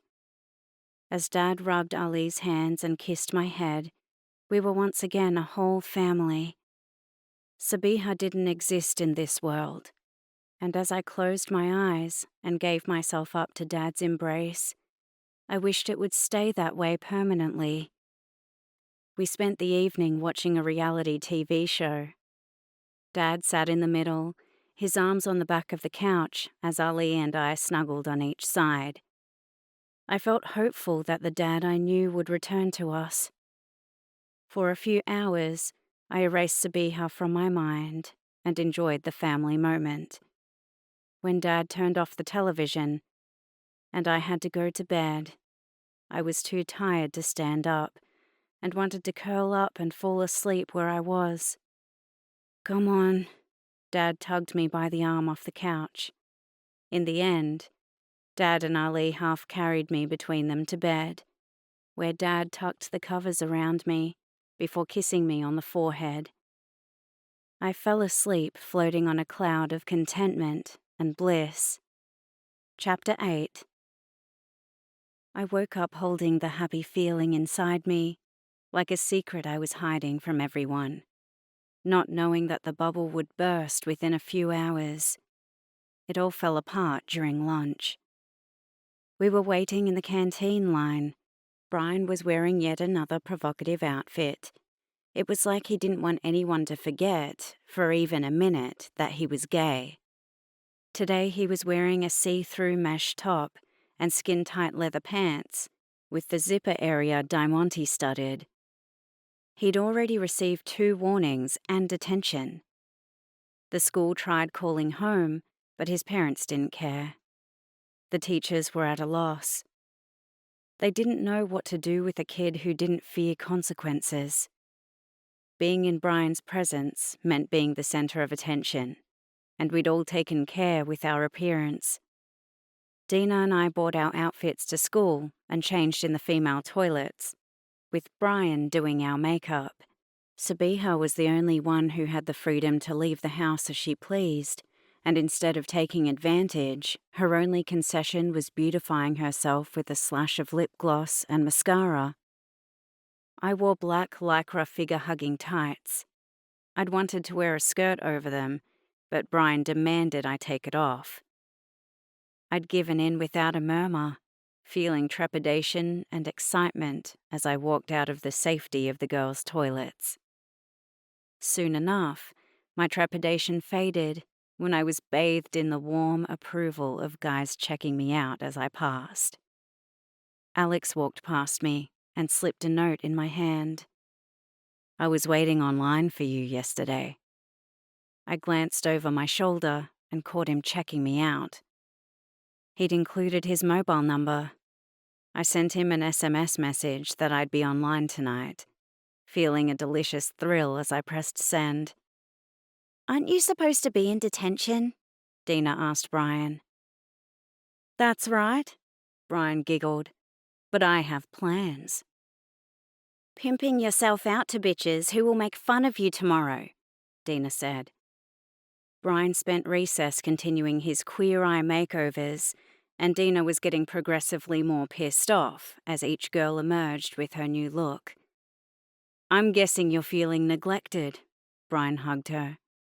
"I can make you look fabulous. A few snips here." He grabbed her hair and made scissors with his fingers. "And you'd look like a dyke." "Shut up!" Dina pushed him away and laughed. "Where's Jesse?" I asked.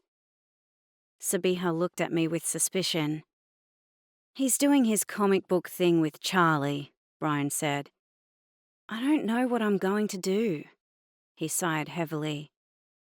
"I can't live off Jesse forever." What about Greg? Dina asked. You said he'd take you in. Greg was Brian's older brother. He was in his last year of uni and had offered Brian a room in his share house. Brian shrugged, saying nothing. Brian, Dina demanded. What happened? Nothing. He held out his hands straight, the same way Sanella did when she was lying. What did you do? I asked, mimicking the tone of voice I'd use on Sanella in the same situation. Dina and Sabiha looked at me with surprise, but kept quiet. They turned back to Brian. We had a fight. Brian looked at the ground. He wasn't happy that I came out to my parents. He said I broke Mom's heart. Uh-huh. I made a go-on gesture. He gesticulated with his arms. And he had an entire list of rules for me moving in, like how I had to dress and what grades I had to get. It was worse than a Siberian camp. So, Dina said, you had to follow rules when you lived at home. Exactly, Brian gestured with his hands. And I couldn't take it anymore. This is the first time in my life that I've been free to be myself, and I'm not giving that up for anyone, he said fiercely. That still doesn't change the fact that you can't stay at Jessie's forever, Dina said pragmatically. Maybe you could get your own place, Sabiha said.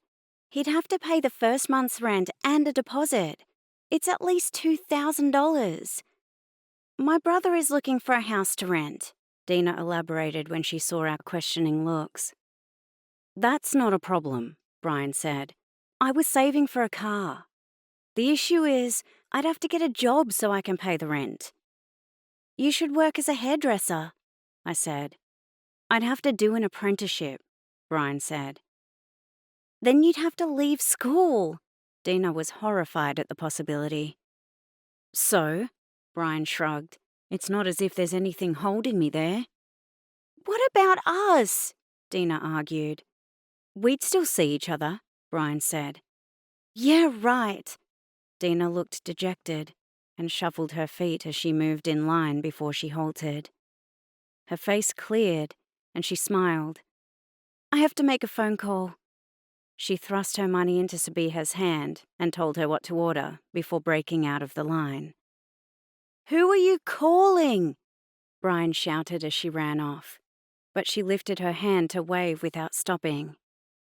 As we walked out of the canteen after ordering, Rodney detached himself from his group and headed toward Brian. Fucking faggot, Rodney said, hunching over Brian. Brian showed no fear. He looked up at him with a smirk. Be careful. You might catch my gay germs. He breathed out with each word, blowing his breath into Rodney's face. Rodney wiped himself and shoved Brian, sending him backward to land hard on the ground. He went to follow up with a kick, but Sabiha picked up a rubbish bin and threw it at Rodney, hitting him in the side and making the rubbish paper float around him like confetti. Fucking bitch. Rodney headed for Sabiha. Let's see how tough you are hitting a girl, Sabiha shouted, not moving as he got closer. The crowd pushed me in front of Rodney. I looked up at him and clenched in fear, trying to make myself as small as possible. Rodney gave me a quick once-over as he nudged me out of the way. As Rodney continued towards Sabiha, Brian threw himself forward and grabbed Rodney's feet, making him topple to the ground. Rodney turned around and tried to hit Brian, but Sabiha threw herself forward and grabbed his arm, pinning him under her body. They all writhed on the ground, Brian and Sabiha grabbing an errant arm or leg as Rodney attempted to punch or kick. A crowd gathered. I wanted to jump in and help, but I was scared. Things were finally good with Dad. If I got in trouble, he'd be angry with me again. While I was debating, Mr. Sheen came on the scene. Nothing to see here, Mr. Sheen said firmly, Throwing himself into the melee, he pulled Sabiha to her feet first. "Enough!" he shouted, forcing them to stop moving. Rodney and Brian stood. "What happened here?" Mr. Sheen asked. "He attacked Brian," Sabiha said. "The fucking faggot," Rodney said at the same time. "Enough!" Mr. Sheen shut them both down. "What do you have to say for yourself, Brian?" "He owes me $20 for ruining my shirt." Brian held up his top and poked a finger through the tear. "You were due in detention 15 minutes ago," Mr. Sheen said. "This isn't Brian's fault," Sabiha interrupted. "Rodney attacked him. Brian was only defending himself." Rodney slouched and said nothing. "Brian, you've been told that your attire is unsuitable for school," Mr. Sheen said. "According to the straight police," Brian replied. "We are enforcing the school standards. Girls are not allowed to wear see-through clothes, so why should you receive any exemptions?" Mr. Sheen asked. "You're being a homophobe. This entire school is homophobic," Sabiha shouted, looking at the crowd that was still lingering in the vicinity. "This doesn't concern you, Sabiha," Mr. Sheen said. "Move on." I tried to drag her away, but this incensed Sabiha more. "I'm not going anywhere," Sabiha shouted. "I don't have to take this shit." Brian headed toward the front gates. "I'm out of here." "Come back here this instant," Mr. Sheen shouted. Brian lifted his middle finger in reply. "You're suspended," Mr. Sheen shouted. Brian didn't slow down his pace. Mr. Sheen turned back. "You two are going to see the principal." He grabbed Rodney and Sabiha's arm and tugged them along. Dina appeared at my side as Mr. Sheen left. "Shouldn't we go help Sabiha?" I asked after I caught Dina up. "She'll be fine," Dina said dismissively. "Sabiha will find a loophole." She pulled out her mobile. "Who are you calling?" I asked. "Brian." Dina frowned, as if I was asking a stupid question. "If he doesn't come back, he'll be out of school for good." The phone rang and then rerouted to voicemail. "He turned it off!" She was outraged. "And I have some big news for him. My brother wants Brian to move in with him." When the bell rang, I went to class, all the time feeling like I'd left something undone. 10 minutes into class, and I was called to the principal's office. I walked down the corridors sweaty and anxious. I did nothing wrong, so why was I in trouble? Sabiha was sitting in front of the principal's office. "Good, there you are," she said with exasperation. "Give me Dad's phone number." "Why?" I asked. "Because the principal is insisting on calling Mum, and I don't want her involved." "Are you sure you want to call Dad?" I got his business card out of my purse. "He's going to freak out that you're in trouble." "I've got no choice," Sabiha said, worry darkening her eyes as she took the business card. "There's talk of a suspension." I stepped away as she returned to the principal's office, rubbing my fingers where Sabiha brushed against my skin. It was the first time we'd touched. I should have been elated that she was going to contact our father. Dad was going to be happy that I'd succeeded where he failed. Instead, I was exposed. My two lives were merging, and soon there would be nowhere to hide. I remembered Rodney's look. Animal desire muted even blind rage. If only everything was that simple, and I could face the rest of my life in my battle armor, using my sex appeal to shield me from all the messiness of life. I trudged through the corridors and back to class. My concentration shot as I tried to imagine what was happening in the principal's office. Would Dad greet his prodigal daughter's transgression with anger and disappointment, or would he contain his emotions and welcome her back into the fold? I kept imagining scenarios between them, alternating between their reunion being a love story music video to it resembling a sumo wrestler match, all awkward groping and jolly posturing. When the bell rang, I rushed to my locker and found a deflated-looking Sabiha waiting for me. "What happened?" I asked. She paused, her face going through a few moods, as if she was trying to find the right words. "I'm not being suspended," she said, as if I was supposed to celebrate or something. "With Dad," I almost growled, my curiosity like a physical pain. "We didn't really get the chance to talk. He was too busy fending off Mr. Sheen's version of the event. I apparently reacted aggressively when he intervened," Sabiha said, making quotation marks. I had to bite my lip from telling her I agreed with Mr. Sheen.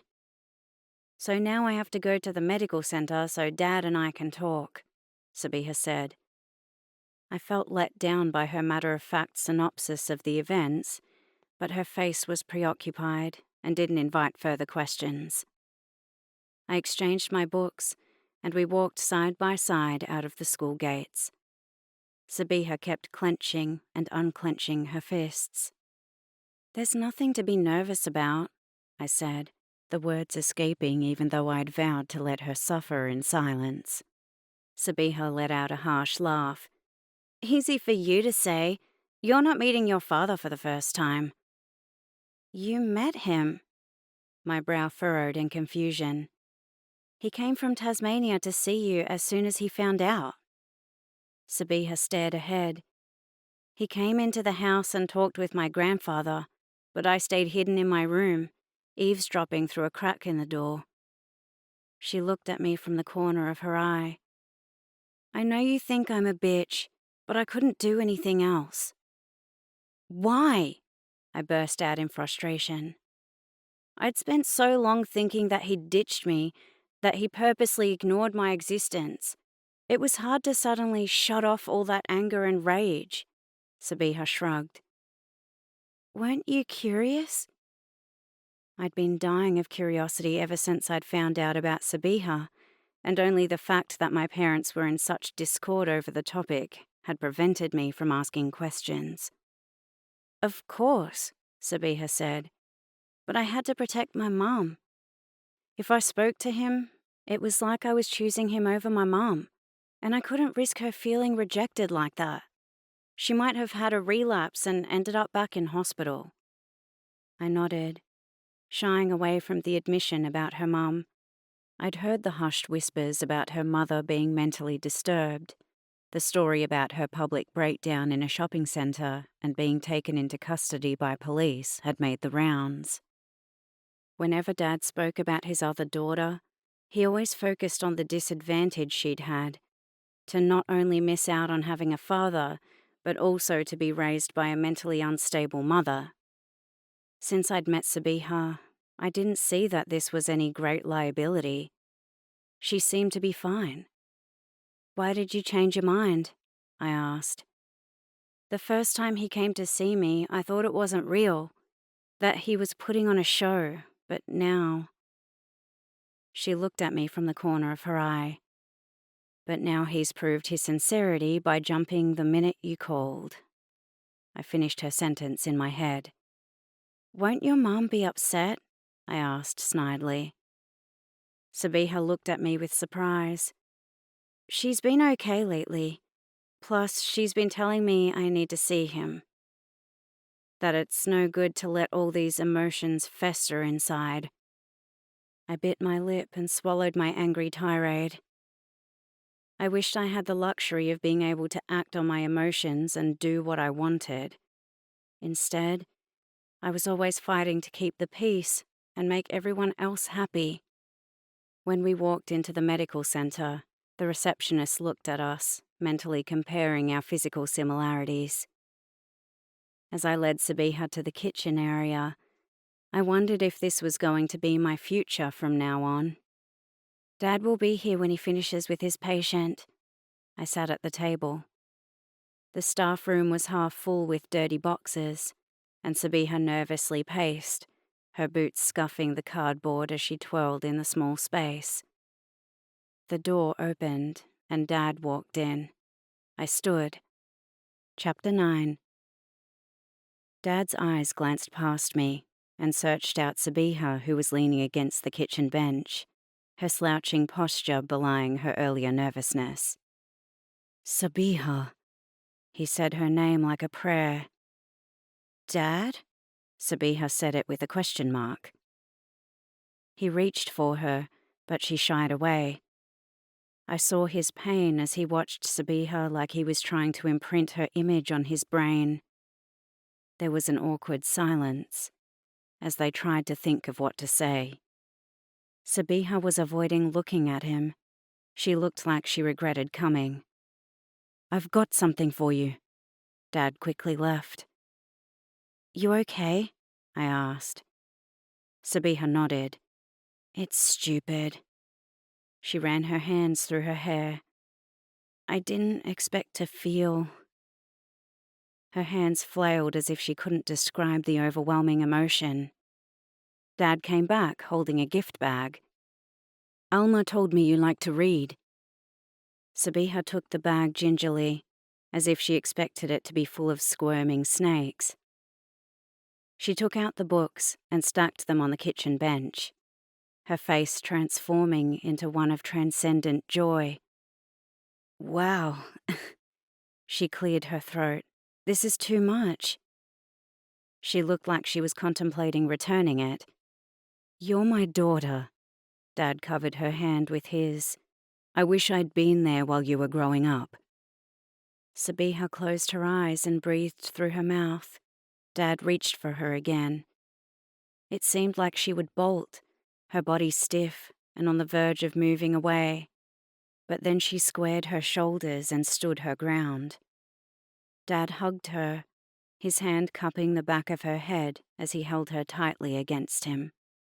I saw him over Sabiha's head. There was pain in his eyes as tears seeped down his cheeks. But then there was also unbound joy as he looked down at Sabiha. He never looked at me like that, and vicious jealousy cut off my breath. Sabiha tore out of his resisting arms, surreptitiously wiped her eyes. She stepped back and nearly tripped over a box. Fuck, she swore as she righted herself. I stiffened, expecting Dad to tell her off, but he acted like she'd said nothing. He gestured to the sofa, and Sabiha went and sat. What happened today? He asked as he sat on the sofa next to her. Sabiha gave him her version of events, in which she was a loyal friend protecting Brian from a homophobic attack. You should have got the teacher's help, Dad said. They could have hurt you. There was no time, Sabiha said like it was obvious. Anyway, Mr. Sheen is such a homophobe. He's been picking on Brian all week. She was glossing over the truth. Brian wasn't wearing proper clothes and had received 2 warnings already, but she was making him sound like a victim of a homophobic institution. I expected Dad to come down with his whole "you have to follow the rules" speech. Instead, there was silence. All that matters is that they didn't hurt you, he said. So what's with the boxes? Sabiha asked after an uncomfortable moment's silence. I'm cleaning out a spare office, Dad said. We have another doctor beginning next week, and all these old records need to be shredded. I was relieved when Sabiha scrunched up her nose. Dad told me about the job weeks ago. And while it was mind-blowingly tedious to be anchored to a shredder for 2 hours a day, I was looking forward to the alone time with him. The pay isn't that great, only $10 an hour, Dad continued. But if you're interested, the job is yours. Sabiha became very interested. $10, she repeated back, eyeing the boxes and calculating how much dough she could make. There's probably at least 20 hours of work here, Dad said. I felt like he'd slapped me. I knew from bitter experience that there was about 10 hours of work involved.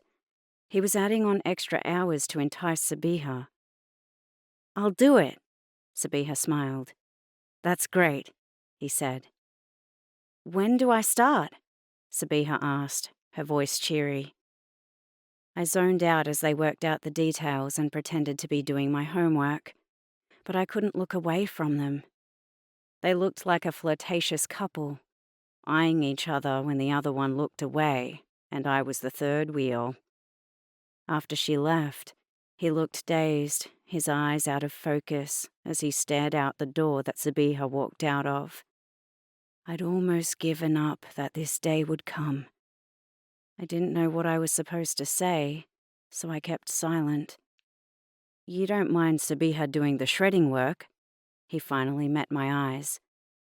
"No." I played the part of the obedient daughter while inside I was screaming in pain. "It will give us the opportunity to get to know each other and get her away from bad influences like Brian." He paused and gave me a sideways look. I squirmed, waiting for him to call me out on not telling him about Brian being gay. "I'd better call your mother and tell her about what happened today," Dad said and left. My stomach hurt after he left. I felt like he was having a go at me with his last sentence by making a point of updating Mum before I had the chance to blab on him. While Mum was driving, she kept glancing at me in the rearview mirror, her forehead creased with worry. When we got home, Sanala and Ali ran upstairs, but Mum gently took hold of my arm and led me to the kitchen. "You're probably feeling left out because your father has asked Sabiha to work at the office, but he needs this time for them to get to know each other," she said, sounding like a B-grade actress delivering lines in a bad movie she regretted signing up for. "I know." Mom squeezed my hand. "Promise me you won't let Sabiha lead you astray." "You've got nothing to worry about." Mom blamed Sabiha for my provocative school outfit. I tamped down my guilt. Anyway, if I told Mom the truth, that it was Brian who was responsible, I'd open a bigger can of worms. Mom was religious and not known for her support of alternative lifestyles. "Sabiha isn't someone whose lead I'll be following," I said. Mom smiled.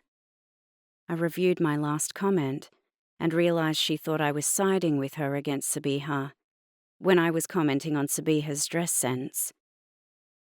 Mom hugged me. I inhaled her scent and tried to recapture the sense of comfort that I usually received in her arms, but it wasn't working today.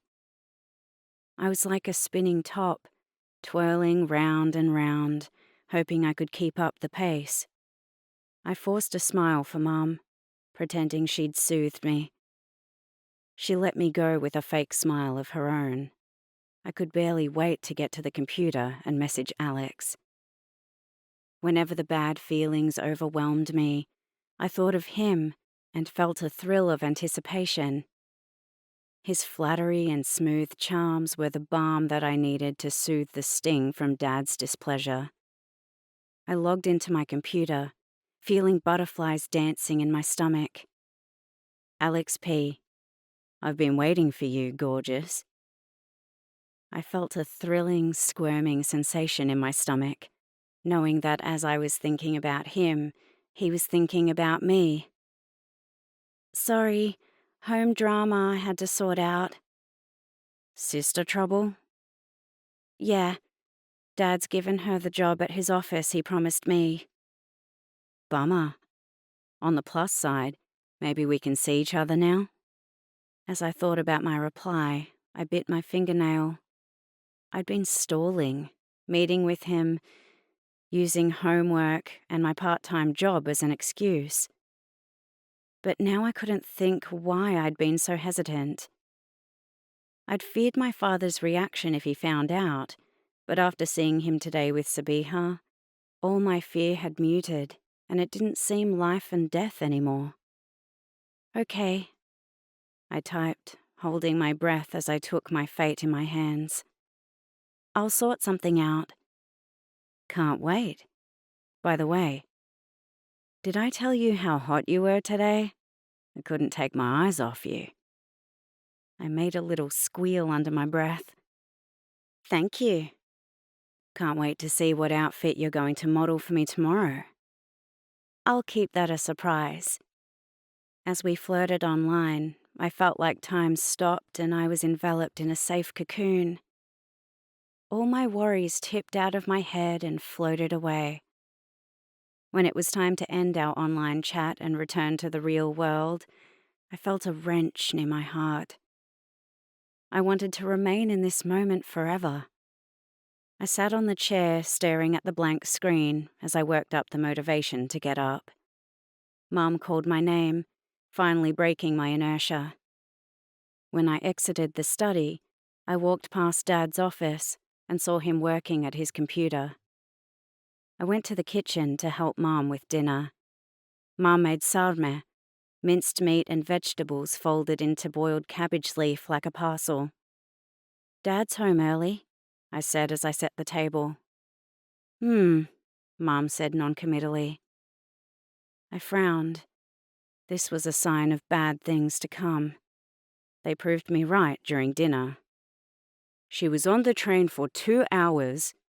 Dad was telling us a story about a patient of his who had arrived in Australia a few months before and went for her first train trip.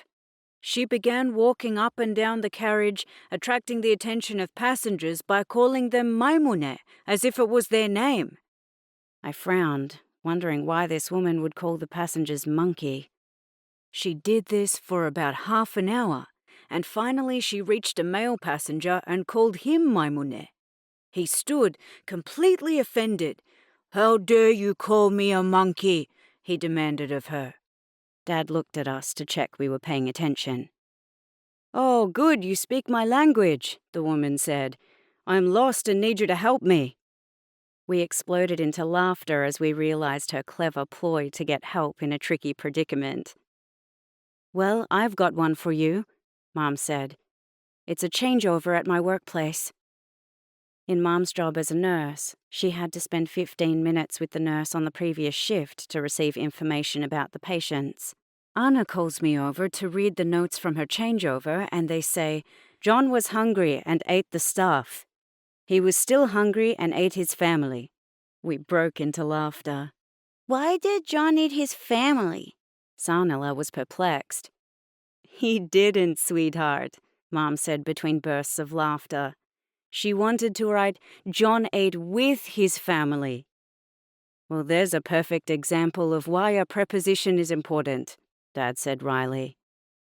I looked around the table at everyone's smiling face, and a feeling of well-being descended over me. We were a normal family again, before the prodigal daughter entered the picture.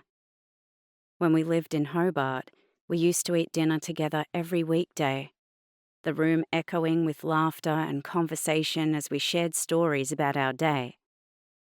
On the weekends, Mom worked the night shift, and we'd lounge on the couch, eating takeaway, while we watched TV with Dad. I didn't realize how much I'd missed these markers of normalcy. There was a lull after Mom finished her story. "I was thinking we should invite Sabiha to lunch this Saturday." Dad lifted a spoon of sarma to his mouth. Mom dropped her fork, the clatter of metal hitting porcelain clanging in the silence. All eyes turned to her. She picked it up again. "That's a great idea." Her voice was uneven as she gracelessly cut through the cabbage. Ali tossed his fork down. "I don't want her here." Dad frowned, his eyebrows joining, a sure sign of his displeasure. "That's not an option."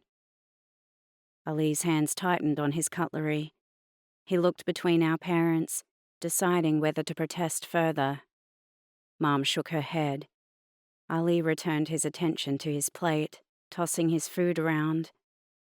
My appetite faded too, and I listlessly moved my peas. The only one who was unaffected by our father's announcement was Sanala. I'll get to meet Sabiha, she screeched, as if she was talking about a rock star. "That's right," Dad smiled encouragingly. I want to make her an invitation. Sanala squirmed in her chair. Can I, Mom? Can I please? Of course. Mom's smile was forced. Can I do it now?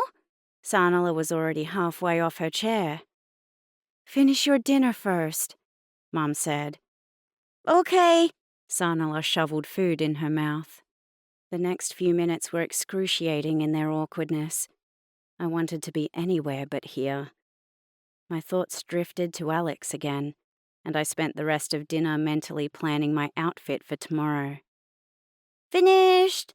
Sanala held out her hands. Okay, you may leave the table, Mom said. She didn't have time to finish the sentence before Sanala clambered off her chair and sprinted for the stairs. Soon after, we stopped pretending we were eating anymore, and Ali and I were on dishwashing duty. Why did he have to invite her? Ali whispered viciously. Dad was in the study writing patient notes, while Mum mumbled something about doing a load and disappeared into the back of the house where the laundry was. While I was folding the linen a few days ago, I'd found a packet of cigarettes hidden amongst the pillowcases. Mum was probably furtively smoking, with the laundry window open, the iron board leaning against the door, preventing anyone from coming in. Because she's his daughter. I was feeling anesthetized after immersing myself in my usual daydream about Alex. We were at a dance together, out in public, like any normal girlfriend and boyfriend. All eyes were on us. The girl's eyes jealous and cutting as Alex gazed at me adoringly. Traitor. Ali turned away from me. I snapped out of my daydream and scrubbed the pot harder. I'm trying to see it from his point of view. She ruined everything. He had tears in his eyes. I put my hand on his shoulder, but he shrugged it off. He quickly wiped his hands and left me to finish the dishes alone. I stood in the kitchen feeling the weight of the silence in the house pressing down on me. Once upon a time, we used to all scrunch up on the couch in the living room after dinner, watching a movie or reality TV show together. The house was full of shrieks of laughter and pulsed with life. Now we were becoming estranged in this monstrosity of a house. I caught my reflection in the kitchen window and noticed my cleavage looked especially enticing in the bra I was wearing. I tilted my head to the side and tried a different pose. Maybe I could alter the red silky top for tomorrow. As long as Mom never found out about my secret alterations, I'd be fine. Sanala yelled my name. I walked into the living room and saw her leaning over the balustrade. I need your help, she said and disappeared. Just a minute. I returned to the kitchen and rinsed my hands. I spent the rest of the evening doing my homework in Sanella's room, giving her advice and help about her invitation card. Time for your bath, Mom said to Sanala as she came in. I picked up my books and passed her by, catching a whiff of cigarette smoke as I passed.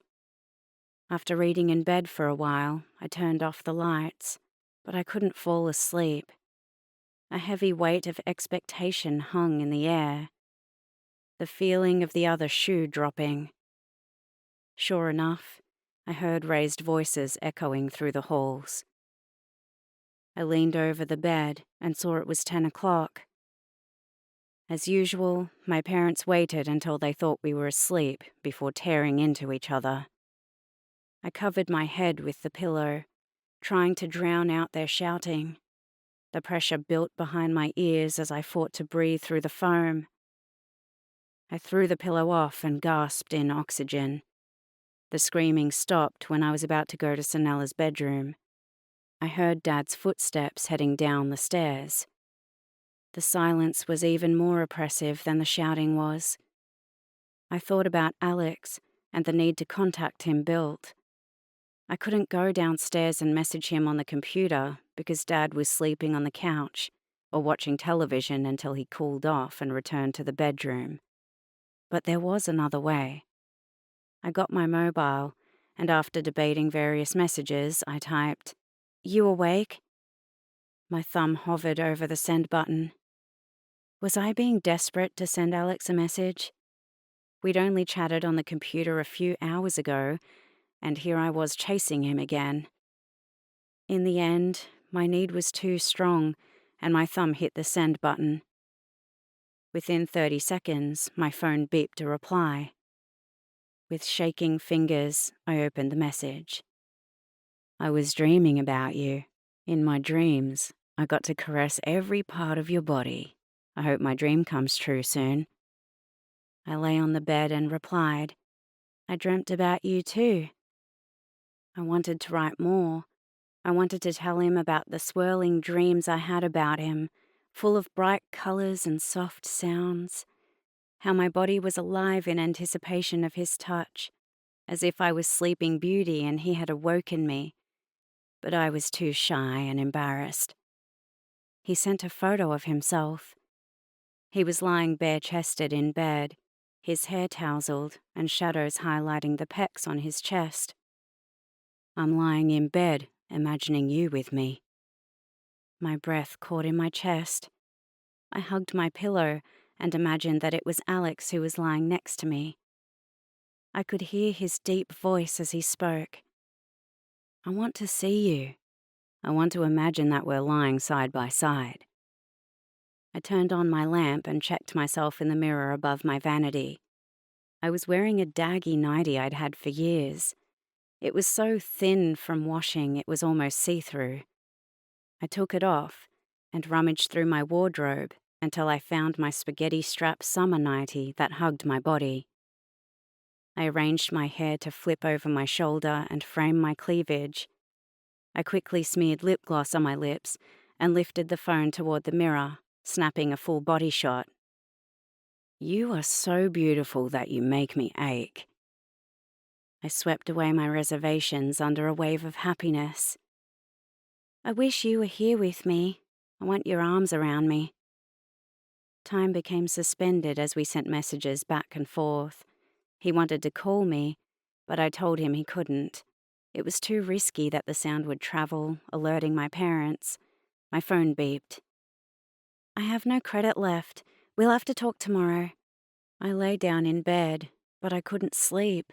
It was as if every nerve ending was alive. My phone beeped again, and I read the text message that my credit had been recharged. "Now we can keep texting." I lay back in bed and smiled. How can I ever thank you? Being able to SMS you is thanks enough. I hugged the phone to my chest, tears burning my eyes. He was the sweetest boy I'd ever met. We texted until my fingers ached. When we finished, I turned off my light and lay in the dark room and tried to sleep. But no matter how much I tossed and turned, I couldn't get comfortable. I felt warm and sweaty, and there was a damp tingling between my legs. Without realizing I was doing it, my hand brushed against my panties, and I felt a burst of pleasure shoot through me. My fingers reached inside and brushed again more deliberately, and I had to bite my lip to keep from moaning. As I touched myself, I thought about Alex, imagining that he was with me in the bed, kissing me, touching me. The pleasure built and built. My hand moved quicker, and suddenly an overwhelming sensation washed over me, and it was like my whole body was floating on a cloud. I opened my eyes, and the room looked all foggy and out of focus. I closed my eyes and drifted off to sleep, Alex's name a sweet taste in my mouth. Chapter 10. I was in the girls' toilets doing my morning makeover and changing out of the jeans and top I'd left the house in, and into a denim skirt and red silk top I'd hidden in my backpack. I should have been exhausted. I didn't fall asleep until 3 o'clock in the morning, but I was invigorated, my whole body alive. Alex had sent me a message as I was leaving home. "Can't wait to see what sexy outfit you'll be wearing today." I'd altered my top by snipping at the V-neck to make my cleavage stand out more. I checked myself out in the mirror above the sinks. It was such a bummer there was no full-length mirror, so I had to stand on my tiptoes to see as much of my outfit as possible. "Who were you dressing up for?" Sabiha asked Riley. Now that Brian wasn't coming to school, she'd reverted to her butch ways, even forfeiting lip gloss. I was struck mute, my blush a dead giveaway. "Who says she's dressing up for anyone else?" Dina answered for me. She was also changing into another outfit and putting on makeup. "Some of us just like to look good." "You mean some of you are vain and shallow," Sabiha countered. "Ha ha," Dina fake laughed. "Says the girl who gets mistaken for a lesbian daily." "Fuck you," Sabiha snapped and stormed out of the toilet. Dina and I met each other's eyes in the mirror and giggled helplessly. When we exited the bathroom, Sabiha was moodily staring out the window. "You know I love you," Dina said to Sabiha, giving her a bear hug. "Suck up," Sabiha smiled. As we walked down the corridor to class, I saw Alex standing on the side, scanning the crowd. He saw me and mimed there was an exploding mine in his hands, flailing as if he would fall down. I grinned and looked over my shoulder as I passed to see him checking out my ass. There was a spring in my step as we continued walking. "We should go visit Brian tonight. Help him settle into his new place," Dina said. "Can't," Sabiha looked pained at missing out. "I'm working for Dad." I stifled a smile. It was her first day of the job and she'd been pumping me for information about how everything worked and diligently took notes. I thought she'd only cared for the money, but all her questions were about how Dad wanted things done, and I'd realized how desperate she was to impress him. "What about you?" Dina turned to me. "No, I can't." I automatically refused. I only visited friends' houses that Mom knew about. "Why not?" Dina said. "Aren't you supposed to be hanging around until your dad finishes anyway?" I nodded. Thursday nights Ali did karate, so I had to stay at Dad's and go home with him. "Say you're going to the library with me. My brother will drop you off afterward," Dina said. I was stunned speechless. It had never occurred to me to defy my parents and lie to them about my whereabouts. I was always mindful of doing the right thing, respecting my parents and living up to their expectations of me. "I don't think that's a good idea," Sabiha said. "Dad is old school." Dina looked at her with surprise. "Since when do you advocate respecting parental authority?" Sabiha visibly squirmed, uncomfortable at being caught out as a hypocrite. "I'll come." I made the snap decision, my primary motivation wanting to get at Sabiha. "Good." Dina put her arm around my shoulders. "And you can cover for us," she told Sabiha. "If her old-school dad twigs onto something, you give us the heads up." I gained satisfaction from Sabiha's stony face, then had a moment of disquiet. I'd never flouted my parents' rules like this, but why should I be missing out on all the fun? It wasn't as if I was scoring any brownie points in being the dutiful daughter. It even seemed that Sabiha was benefiting by getting into trouble and getting Dad's undivided attention. I called Mum and got permission to stay at the public library near Dad's work to do my homework. During recess, I ducked into the toilets and sent Alex a text message. "Can't chat tonight. Going to Brian's." My phone beeped. I looked down and read, "Okay." His matter-of-fact reply left me let down. I thought he'd at least suggest we try to meet up. At the end of school, we parted company at the school gates. Sabiha turned left toward St. Albans Centre, while Dina and I turned right. The thrill of doing something illicit made the adrenaline surge through my body. I skipped to expand my energy. "Where are you going, Bunny?" Dina laughed and ran to catch up to me. "I'm so excited." I spread my arms wide. Geez, you don't get out much. Dina said it as a joke, but it cut through me. No, I don't, I said soberly, realizing my parents controlled so much of my life. Don't worry. Dina grabbed my hand and skipped with me. You've got me to corrupt you.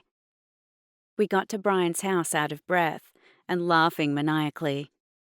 "Welcome to my humble abode," Brian said as he opened the front door. He bent over at the waist and extended his arm in an invitation for us to enter. Dina pushed past him, and I followed, taking in every detail. The house was weatherboard, and the walls inside were scuffed and smudged, as if 1,000 handprints had marked them. Our footsteps echoed on the hallway floorboards. When we entered the living room, I examined the matted sofa, only to gasp when I saw Alex sitting on it. He gave me a grin as he lifted a beer bottle. "Well, hello," he said, imbuing his voice with surprise. "Fancy meeting you here." Who invited the riffraff? Dina threw herself on the beanbag. "Settle." Omer tapped his cigarette on the full ashtray. "Alex is a mate." Dina rolled her eyes, but refrained from further comment. After Brian gave me a tour of the house, we went back to the living room. Brian sat next to Omer, leaving me to sit in the only spot available, next to Alex. "Now that everyone is here, we can start the party." Omer pulled out a cigarette from his pocket. Everyone cheered. I wondered what the big deal was. It was only a cigarette. Omer lit up and took a deep breath. "This is top shit." He passed it to Brian. As Brian took a drag, I twigged. I looked around the circle. Everyone was smiling as they waited their turn. When Dina took a drag, I got panicky. What was I going to do when they passed it to me?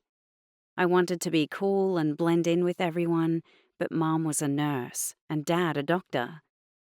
I'd listened to hundreds of stories about medical emergencies that resulted from illegal drugs, not to mention the constant warnings that my parents knew all the signs of intoxication. Dina passed the joint to Alex, who took a deep breath and let out a blissful smile as he exhaled. "None for you, young lady." He leaned over my lap and passed the joint back to Omer. He was treating me like a child. I was about to demand a drag when he squeezed my thigh and winked. He was looking out for me. He must have noticed my panic, and he'd given me an out. I smiled tremulously in reply. As the drugs took hold, everyone descended into hilarity. I leaned back on the sofa and watched, feeling like I was an anthropologist studying a newly discovered tribe. "How can you be sure you're gay?" Omer asked Brian. "Play both teams before you can decide." "I have," Brian said, taking another puff. "Really?" Omer stirred. "You've been with a girl?" "You bet I have," Brian smirked. "If she's a dog, it doesn't count," Omer said. Sabiha isn't a dog, Dina cut in. "You fucked Sabiha!" Omer hooted, slapping his knee. I looked at Brian with surprise. I knew something wonky happened between them, but I didn't think they'd had sex. "I didn't fuck her." Brian gave Dina a dirty look. "Then it doesn't count," Omer said flatly. "Only if you did the full deed." "They did," Dina started. "Shut up," Brian threw a cushion at her. "Sabiha will kill you if she finds out you blabbed." Dina sobered up for a second, realizing his threat wasn't without merit. I was sorry Dina hadn't finished. "I wonder what they did," Alex whispered in my ear. "First or second base?" I screwed up my face. I was equally curious and disgusted. "It must be gross thinking about your sister's sex life." Alex smiled. I nodded. The toke passed to him again. He took another drag. "That's it for me. I've got plans tonight." He leaned next to me so that our shoulders were touching. "How's your first week as the new student been?" This was the first time he'd asked me a serious question.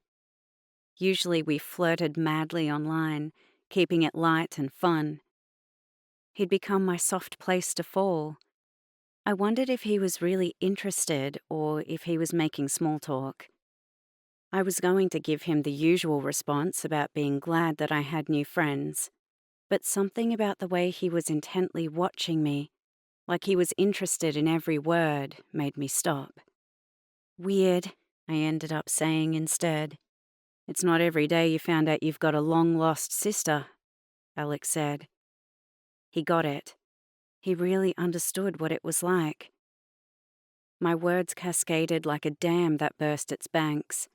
I told him all about what had happened since I began school, about the way I would sometimes look at Sabiha and get the strangest feeling of déjà vu, as if I was looking at myself in the mirror, about how, when I watched Dad and Sabiha, I wondered if he would ever look at me like that again, and about how my parents' marriage was strained with them acting like strangers. And as each shameful confession burst out of me, Alex listened. He maintained eye contact and made me feel like the most important person in the world. I cut off mid-sentence as Omer's raucous story got everyone screaming with laughter. I can't believe you did that. Brian laughed so hard he fell off the sofa, setting them off again. Let's find somewhere where we can talk. Alex went to Brian's bedroom door and held it open for me. Before I entered, I hesitated. I wanted to go in and be alone with him, have the chance to put some of our flirtation into practice. But now all I could see was the enormous bed and the possibilities it suggested. I remembered the way he'd made me feel the last time we talked, and the way I'd touched myself under the cover of night and blushed from excruciating embarrassment. I looked at Alex. He was watching me with a smile, patiently waiting for me. Laughter bloomed from the living room behind us, reassuring me I had nothing to fear. The house was full of people. Feeling sheepish, I sat on the bed, and Alex sat beside me, leaving a comfortable margin of space between us. I tugged my skirt past my knees. Everything had been easy in the living room, but now an awkwardness had descended. Anyway, I've talked enough. I forced a laugh. Have you got any siblings? Kind of. Alex looked down at the floor as he bunched up the bedding in his hands. A little sister, Amy. I was caught up on the words kind of, but before I had the chance to ask, he continued. It would have been her 8th birthday next month.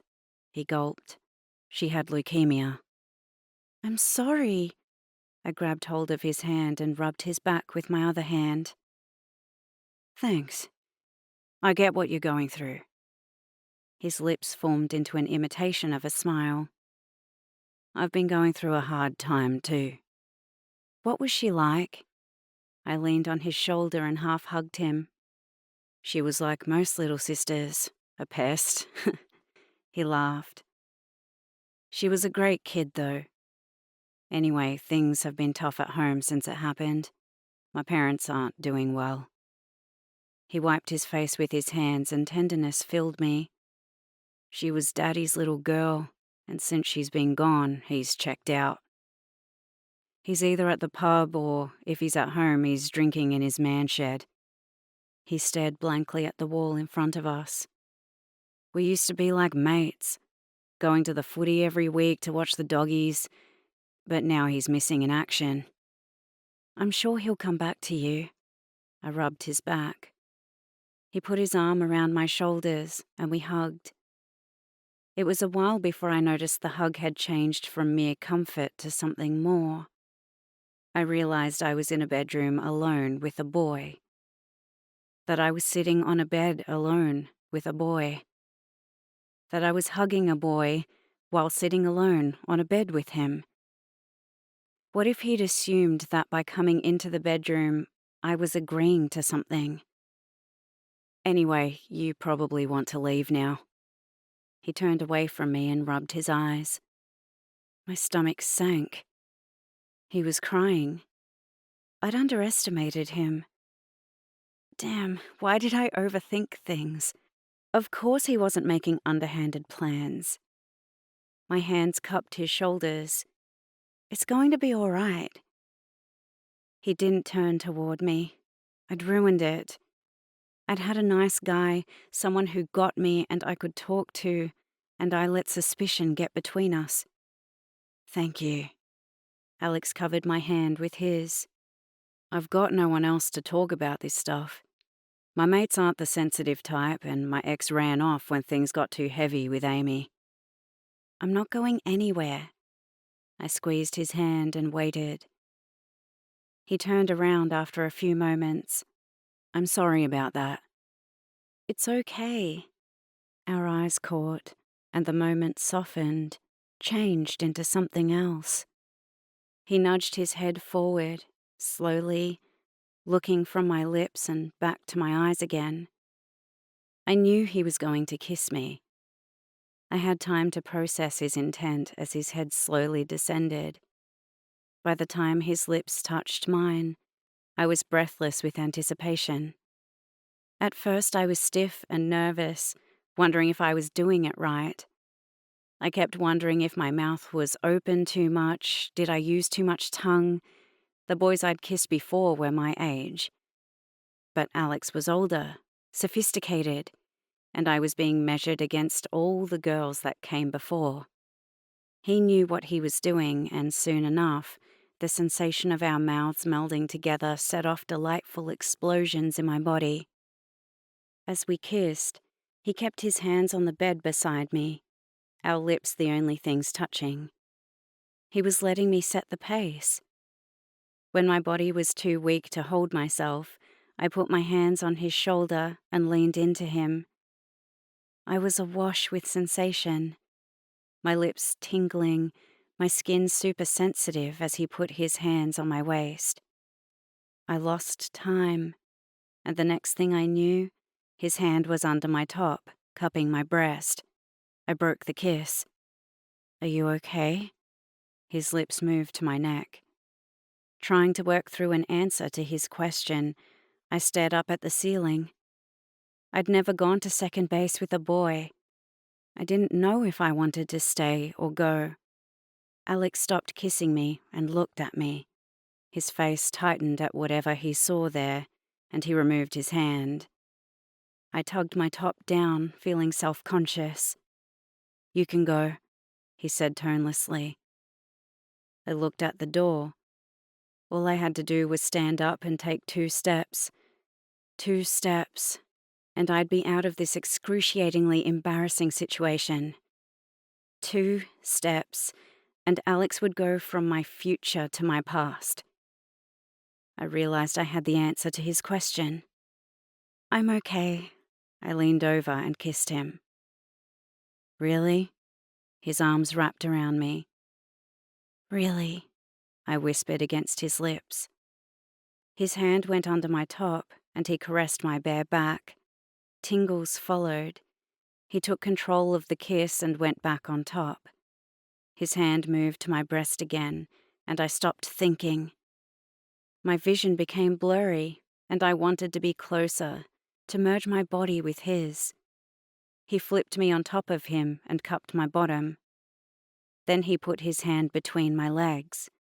Before I protested, he'd removed his hand, and I relaxed back into the kiss. He moved my hand down.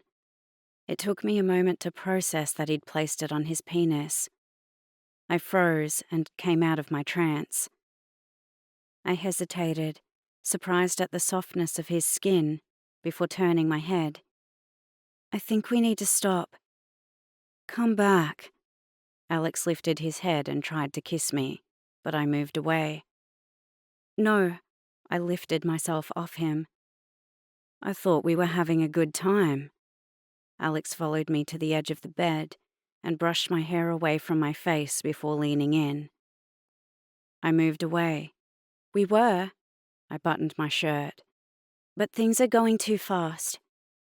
Alex lay on the bed and groaned. So, you're a girl, I'm a guy. We're alone with the bed. This is what we're supposed to do. Maybe, but I'm not ready. I stood and tucked my top in my pants. I am.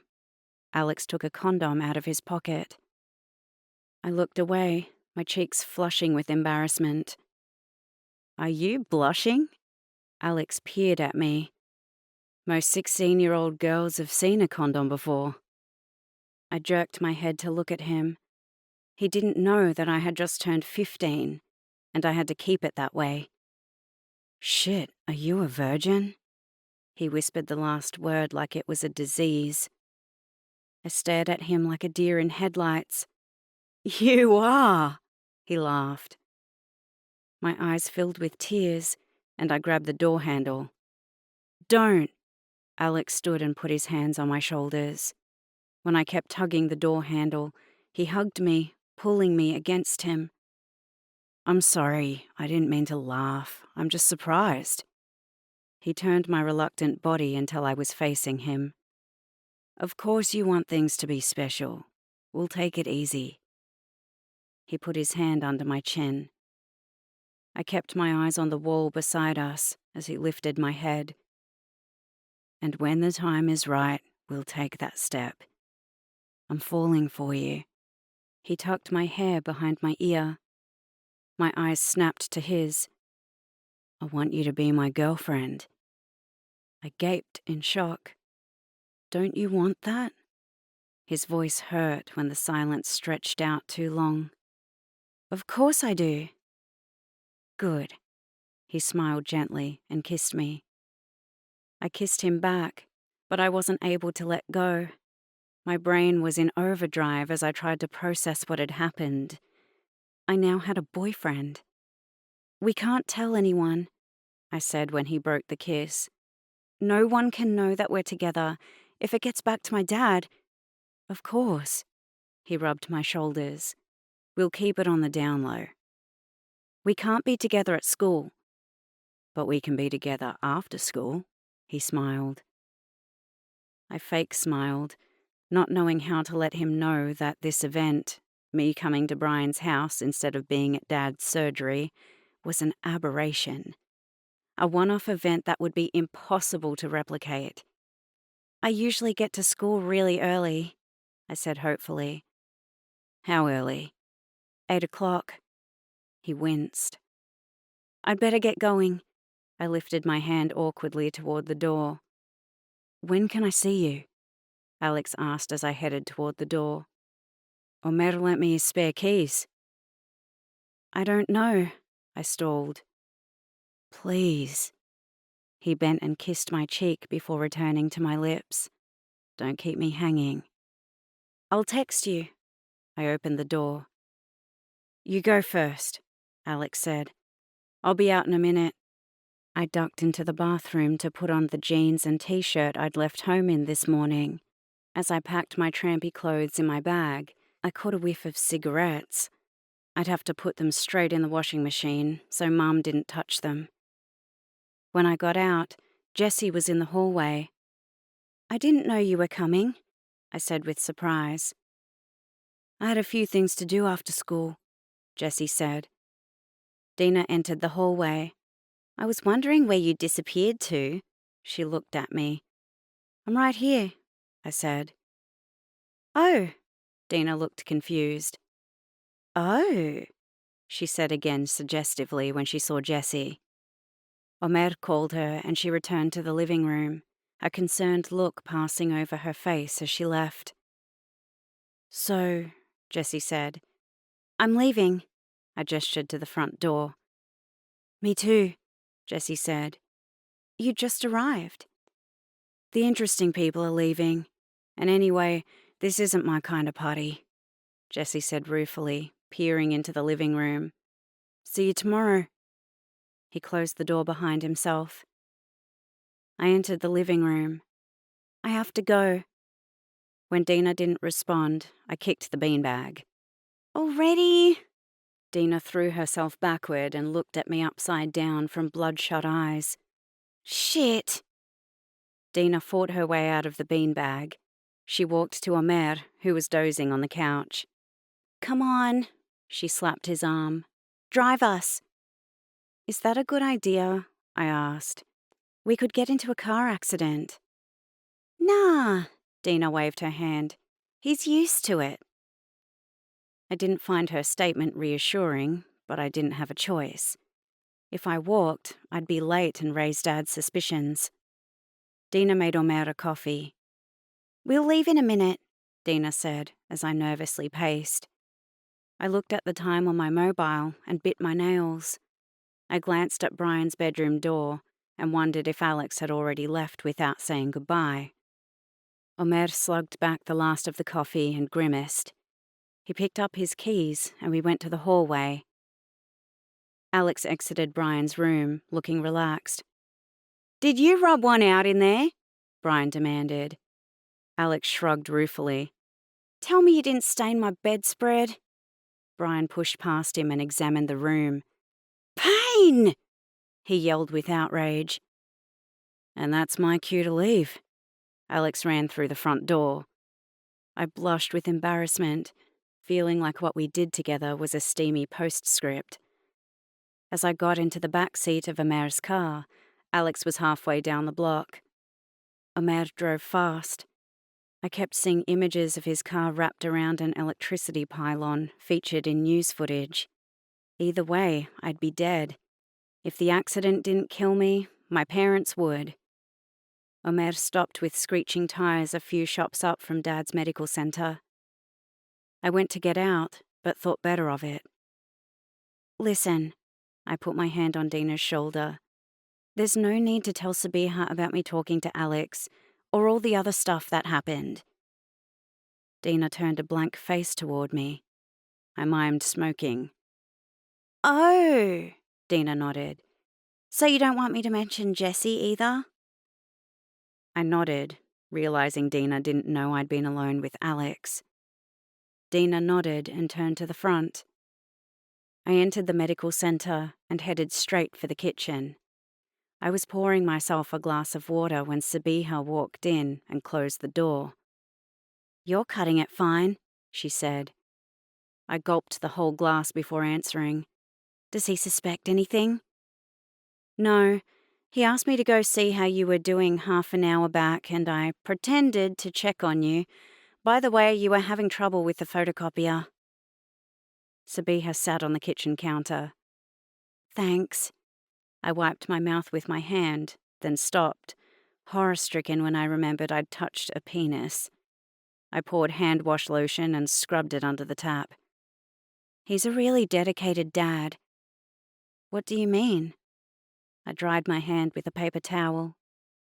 "I mean, he's thinking of you the whole time, even when you're not here."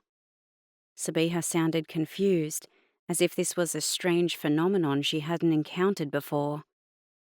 "So what?" I threw the paper towel in the bin and sat on the couch. "You take it all for granted." Sabiha's face was screwed up with disappointment, as if I had committed a grievous crime. "He's your dad too." I wanted Sabiha to shut up and give me some time to process what happened with Alex. "Not really," Sabiha said, but I had stopped listening. Would Alex think I was a slut now because I'd let him touch me? We'd gone way past what I'd thought I would do with a guy, and now I was feeling embarrassed and uncomfortable at the thought of seeing him again. "You ready?" Dad asked from the doorway. I nodded. "Did you get your assignment done?" Dad asked as I walked past him. "Just have to type it." I could buy myself more computer time to chat with Alex. Sabiha and I waited by Dad's car while he turned off all the lights. "What did you guys do at Brian's?" Sabiha asked abruptly. "Nothing." I didn't want to tell Sabiha about the joint. I didn't know what her moral compass was with those things. We hung out and talked. "Sounds like you're hiding something," Sabiha demanded. I shifted nervously away from her. "Why would you think that?" Dad saved me from further interrogation. He pressed the car alarm. Sabiha and I reached for the passenger car handle. I hesitated, and Sabiha opened the door. "You're getting dropped off first," I said, "so you should sit in the back." Sabiha gave me a stricken look and sullenly passed by to sit in the back. I sat down next to Dad, enjoying the triumph of winning. Chapter 11. I spent the night tossing and turning and woke up feeling tired. I tried to message Alex in the afternoon, but he wasn't online. The thought of seeing him at school filled me with nervous trepidation. How was he going to act toward me after yesterday? I wished I had someone to talk to about these confusing feelings, but there was no one to trust. Dina and Sabiha were already at our regular spot when I walked up, their eyes glued to a piece of paper. I collapsed on the bench and yawned. How was I going to get through the day without falling asleep? "I'm bringing chips and dips. What about you?" Sabiha asked Dina. "I'm on dessert duty, so I'll get biscuits and a cake," Dina said.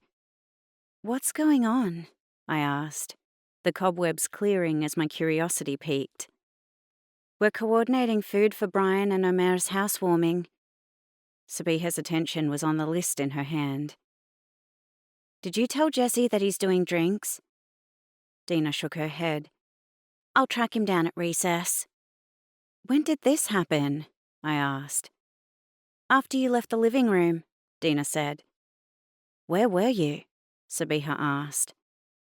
Dina looked up at me, her eyes like saucers radioing SOS. "Jesse gave me a tour of the house," I said. "Jesse was there?" Sabiha demanded, looking cut. Dina gave me an apologetic look. "He wasn't there for long," I lied. "We had a quick walk in the backyard. That must have been when you guys decided about the party." "Sure," Dina said. "That must have been it." "When's the party?" I asked. "This Saturday," Sabiha said. She continued to write her list as I waited for her to say more. My eyes blinked. I wanted to storm off and stick it to them for not inviting me. But as I looked around at the stream of students walking in groups past us, I remained glued to the seat. Noticing my reaction, Dina said, "You're invited." She looked at Sabiha. "Isn't that right, Sabiha?" I smiled my relief, my despondency fading. I didn't even begin planning my outfit when Sabiha doused my enthusiasm again. Sabiha was frowning at her list. Noticing the silence, she looked up. "Brian invited you, but I told him you couldn't come." She shrugged carelessly. "It's a grown-up party." "So?" I demanded. "So your parents would never let you come," Sabiha said slowly, as if she was speaking to someone intellectually challenged. "And your mum will?" I demanded. "She's giving me permission to go." "What about Dad?" I asked, wanting to put a dent in her confidence. "If he asks, I'll tell him I'm sleeping over at Dina's," Sabiha said. I looked at Dina for confirmation. "Unfortunately, I'm not that lucky," Dina said. "I have to sneak out while my parents are sleeping." "So we're covered," Sabiha said. "What's going to be your cover story?" Usually there would be no way in the world that I could ever contemplate going to a party without my parents' knowledge. Mom insisted on knowing every detail, and she'd drop me off and pick me up afterward, ensuring that I was where I said I was.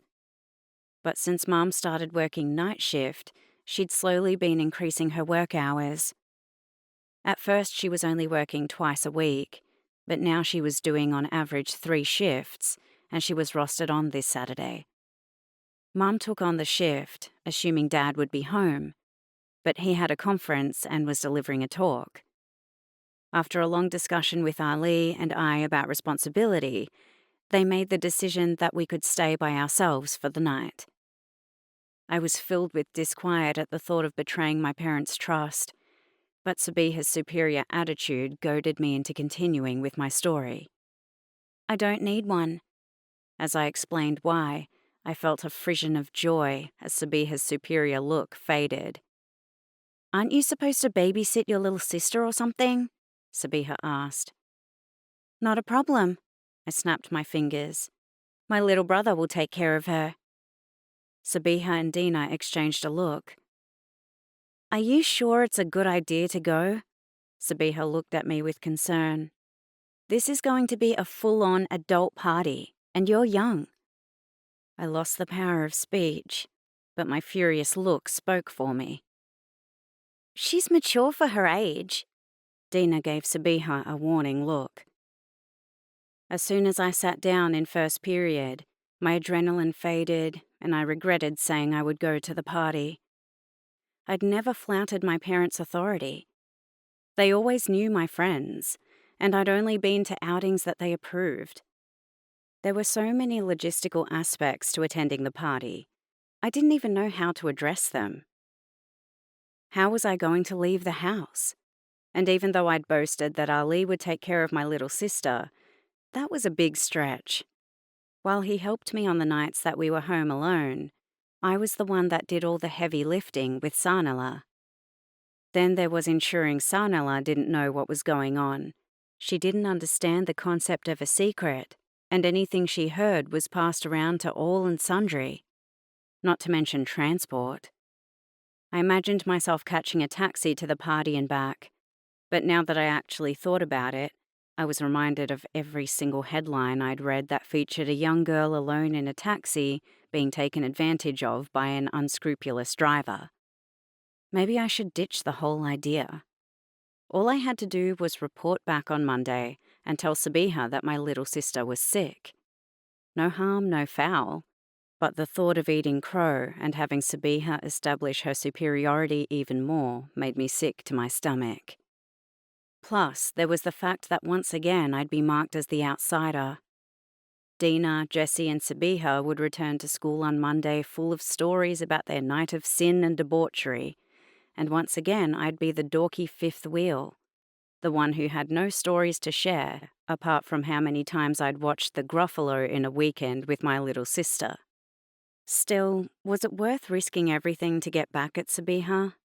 If my parents caught me sneaking out, there would be no telling what would happen. I'd done nothing this bad, that I couldn't even contemplate what suitable punishment they'd dream up. There was the devil's voice telling me it didn't matter if they caught me, because if I went down, so would Sabiha, and Dad could no longer close his eyes to the reality of what Sabiha was really like. I spent the first 2 periods weighing up the pros and cons of attending the party. At recess, I received a text message from Alex. I had to read it 3 times before I understood. 10 minutes into period 3, I asked the teacher for a toilet pass. As I walked into the toilets, my stomach was full of nervous butterflies. I pushed open the doors to the cubicles slowly.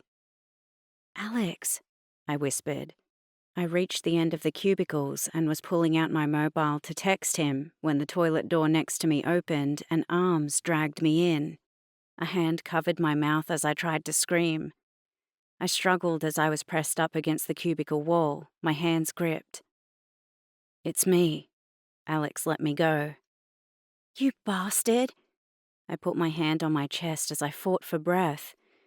He put his hands above my head and boxed me in. "I missed you." He gave me a kiss that stole what little breath I had left. "We can't." I gestured to the door where anyone could enter. "No one will come." Alex kissed me. I was reluctant. It seemed kind of sordid to be petting in the school toilets where anyone could come in. But as he continued kissing me, thinking became harder. I got swept away in the moment of passion.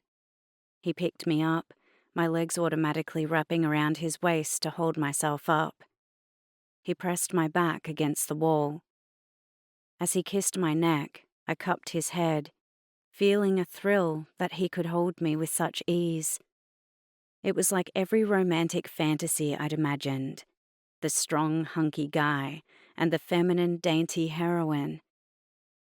I glanced over at the toilet and the romantic pull faded. Alex lifted his head and kissed me again.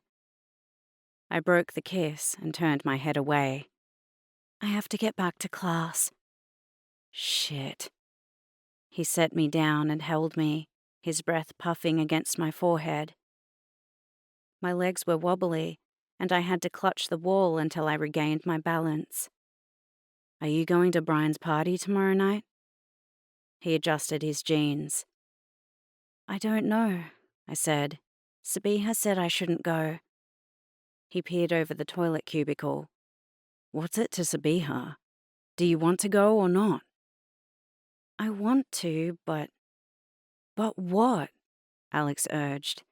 It's our chance to be together properly. My eyes popped open. Properly? Did that mean... Seeing my shock, Alex twined his hands through mine. I mean, where we can spend time together like a proper couple. I looked at our joined hands and felt a thrill. My boyfriend and I were holding hands. I don't have any way of getting there, I finally said, remembering one of my logistical constraints. That's easy. I'll pick you up. SMS your address and the time. He gave me a kiss before he left. I spent the rest of the day in a daze. Things were moving too fast, and I was on an express train, destination unknown. I'd been enjoying my flirtation with Alex and had only thought as far as the next day and the opportunity to get some thrills. Now that we were officially a couple, there were certain expectations attached. Whenever I'd thought about having sex, I'd always imagined it in the longed-for future. It would be when I was married and, of course, on my wedding night.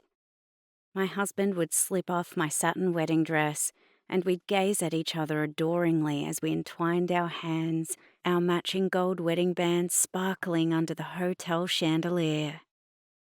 But now that daydream belonged to someone else.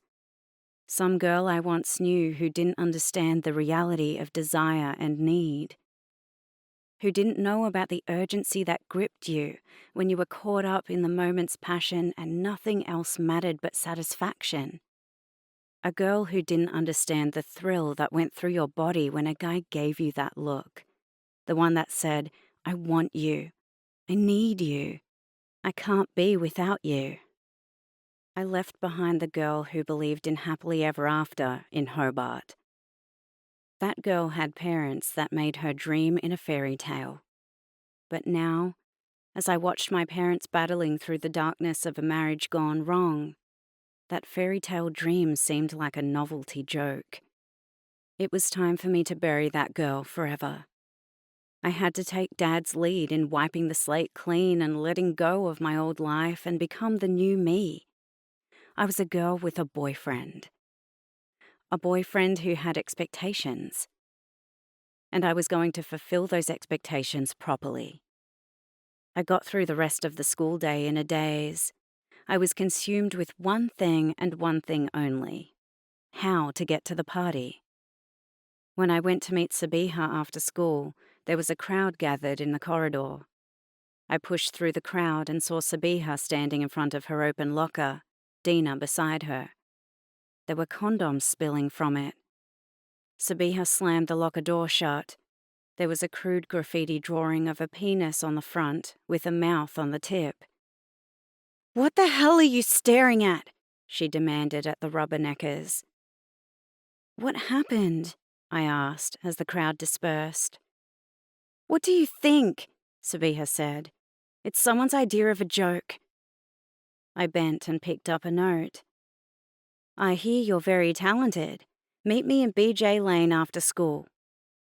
Sabiha snatched it from my hand and read it, her lips curling into a bitter smile.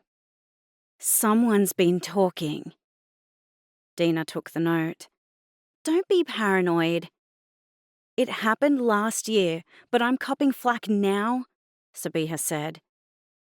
"It's probably a smart-ass spinning shit to get at you," Dina said. Sabiha bit her lip and turned to stare at her locker. I waited for her to get moving.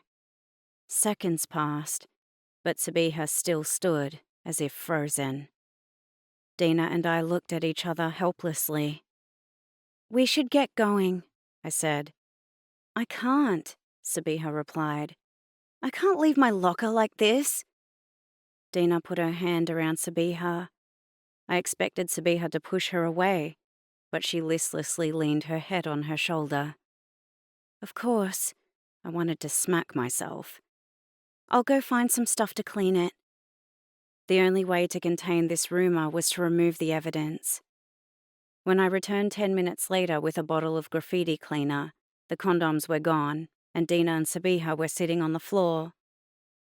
I got to work scrubbing the locker. A few minutes later, my arm was aching and my movements were slowing. Here, Dina appeared at my side and took over. Okay, I think it's gone, Dina said, panting slightly. After we'd washed our hands, we walked to the school gates and split in opposite directions. Dina was going to Amer's, and Sabiha and I were going to Dad's medical centre. Are you okay? I asked after we walked in silence for a few minutes. Everyone's going to be pointing and staring at me. It will pass until something new comes along. I guess, Sabiha sighed. It's just that I get sick of always being the circus freak show. I glanced over at her and was surprised to see the pain on her face. She was usually always so tough and impenetrable, acting like she didn't give a stuff about other people's opinions, that it had never occurred to me she was faking it. I'd never really thought about what her life was like, being the daughter of that crazy woman.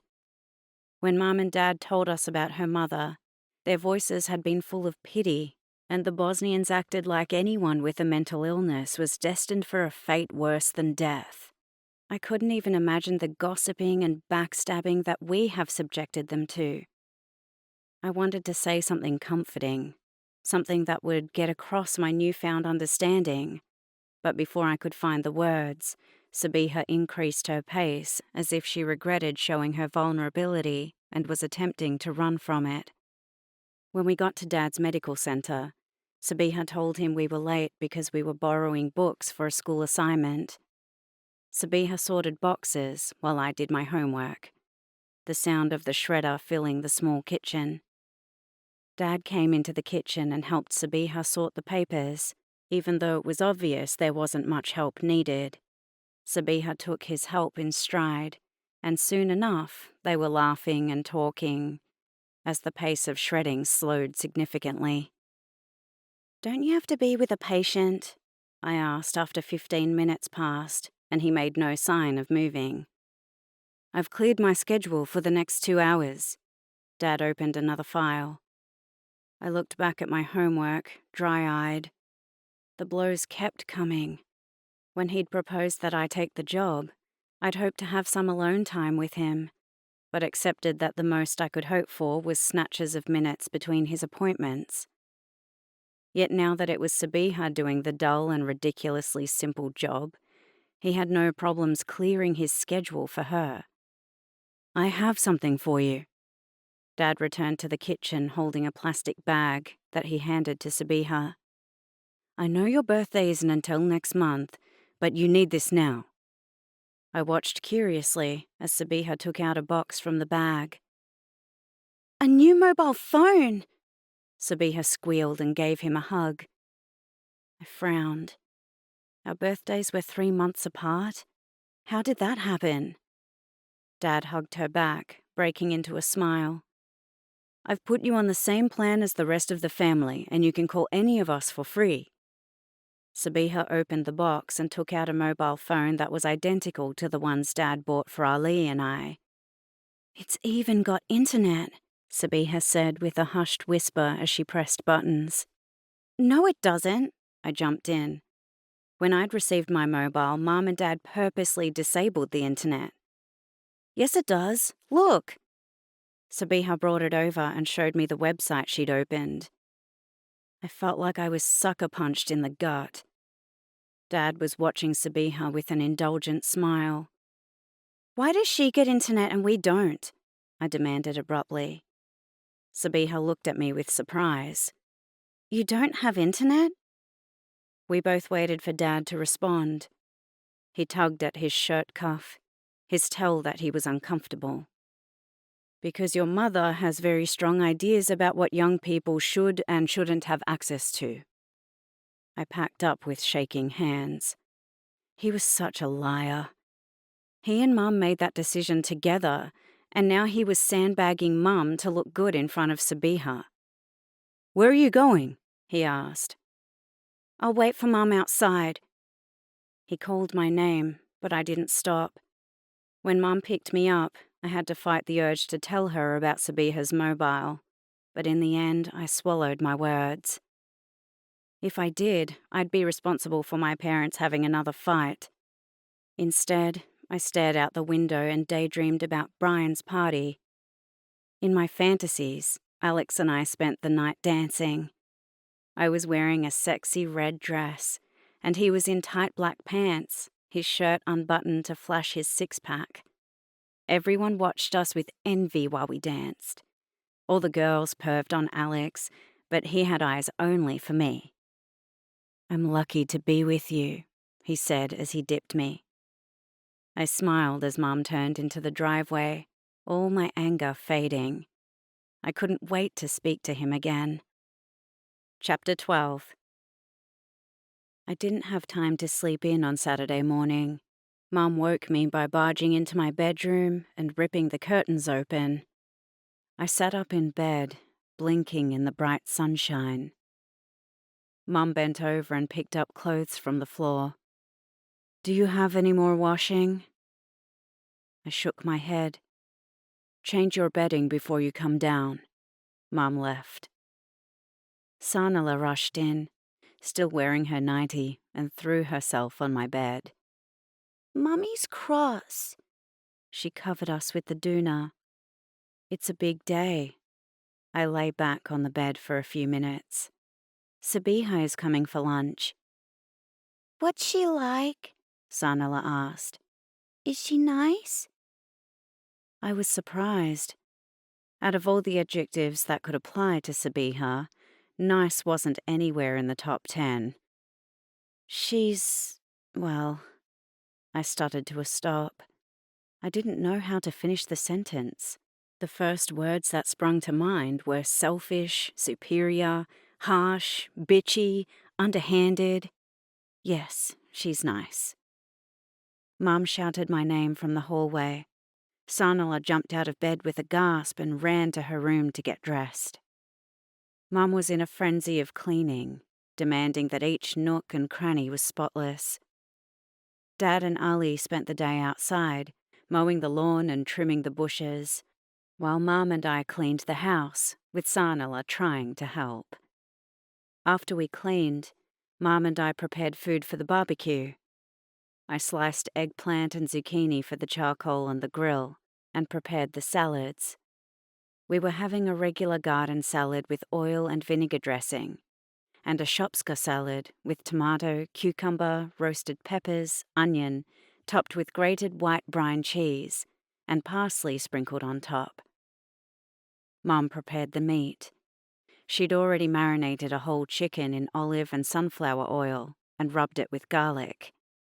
Last night, she'd marinated barbecue lamb chops in vegeta and garlic, and now she was making marinated chicken and beef skewers by threading capsicum and mushrooms. In the fridge was pleskavica, spicy Bosnian beef patties that are flatter and thinner than hamburgers, and cevapi, skinless sausages. Now all we had to do was take the condiments out: ajvar, a Bosnian relish, kajmak, churned cream, and kefir, a fermented drink. I set up the table in our alfresco area using real cutlery and glasses because Mum hated plastic, and covered the table with a cloth to protect it from the elements, and then went to get ready. After we all dressed, we waited in the living room, bunched up by the window, for Dad to return home from picking up Sabiha. "How long until they come?" Sanala demanded as she peered past the curtain. She wanted to catch the first glimpse of Sabiha. "At least another 10 minutes," I said patiently, and bit my nails. I just wanted to get through the lunch unscathed. Until now, each sphere of my life was completely separate, but now they were converging, and I was worried that the ripples would reveal too many things I wanted to hide. "Get away from the curtain," Ali snapped. Even though it was a barbecue, Mom made us all dress up in our best, and Ali was slouching on the couch in a nice shirt and jeans, acting like he didn't care, even though he was tapping his foot in a nervous rhythm that I recognized. "Why?" I demanded. "Because it's going to look like we can barely wait to see her." "So?"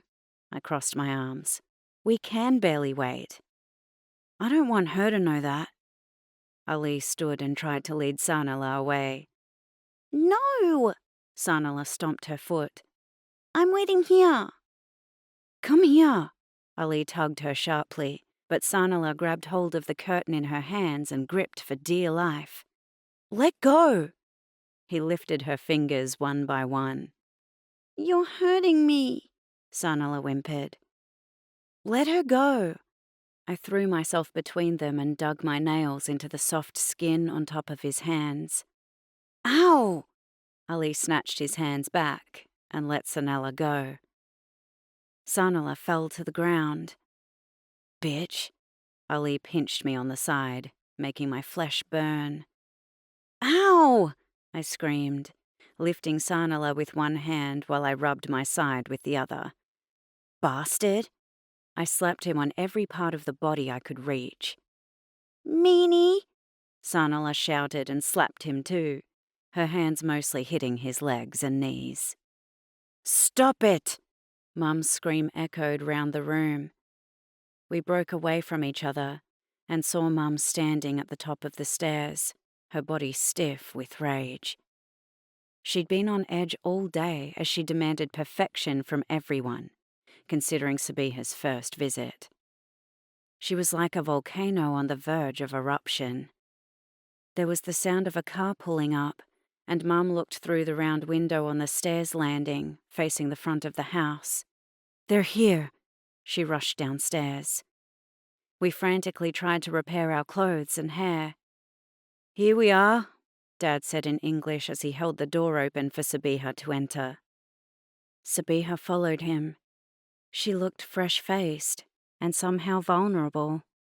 Her clothes weren't the usual scuffed and worn clothes that screamed attitude. Instead, she looked like a Target catalogue, with a perfectly pressed shirt, A-line skirt, and shiny feminine shoes that she carefully removed in the entryway. "This is your brother Ali," Dad said. Ali automatically offered his hand, but he pulled it back at Dad's look of annoyance. Sabiha noticed their interaction and put her hand out. "Nice to meet you, Ali." "And this is your little sister Sanala," Dad said after she shook hands with Ali. "Hello." Sanala threw herself at Sabiha's legs and hugged her thighs. Sabiha stiffened as she looked at the top of her head. Dad reached for his hand to pull Sanala away. "Sanela's friendly." Sanala looked up in confusion as he pulled her away. Dad had told us to treat Sabiha like family before he left, and she was only following his instructions. Noticing her hurt, Sabiha leaned down and cupped her cheek. "You're gorgeous." She gave Sanala a brief peck on the cheek. Sanala brightened and smiled. "And this is my wife, Yasminka." Dad jumped over me to Mum, who was standing on my right. "Nice to meet you." Sabiha offered her hand again. "We're glad you visited us," Mum said, her voice holding an edge of displeasure. She'd switched to Bosnian, as per her rule that we all speak it at home. Sabiha's smile faded. She thought Mum was having a go at her for not seeing Dad before, but Mum was still in anger mode from our little tiff, and it was hard for her to switch gears. "You have a beautiful house," Sabiha said after an awkward silence, peering at the high ceiling. It was the first time I'd heard her speak in Bosnian, and her accent was apparent. Her slow choice of words marked her as a novice speaker. "Thank you.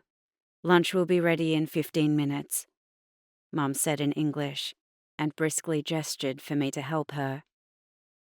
Dad went outside and fired up the barbecue, while Mum and I carried out the meat. Ali and Sabiha awkwardly stood in the doorway together, trying to make small talk. Sabiha nudged closer to Dad. "Wow, that's a lot of meat," she said, examining the plates to be barbecued. "I thought it was just us." "It is."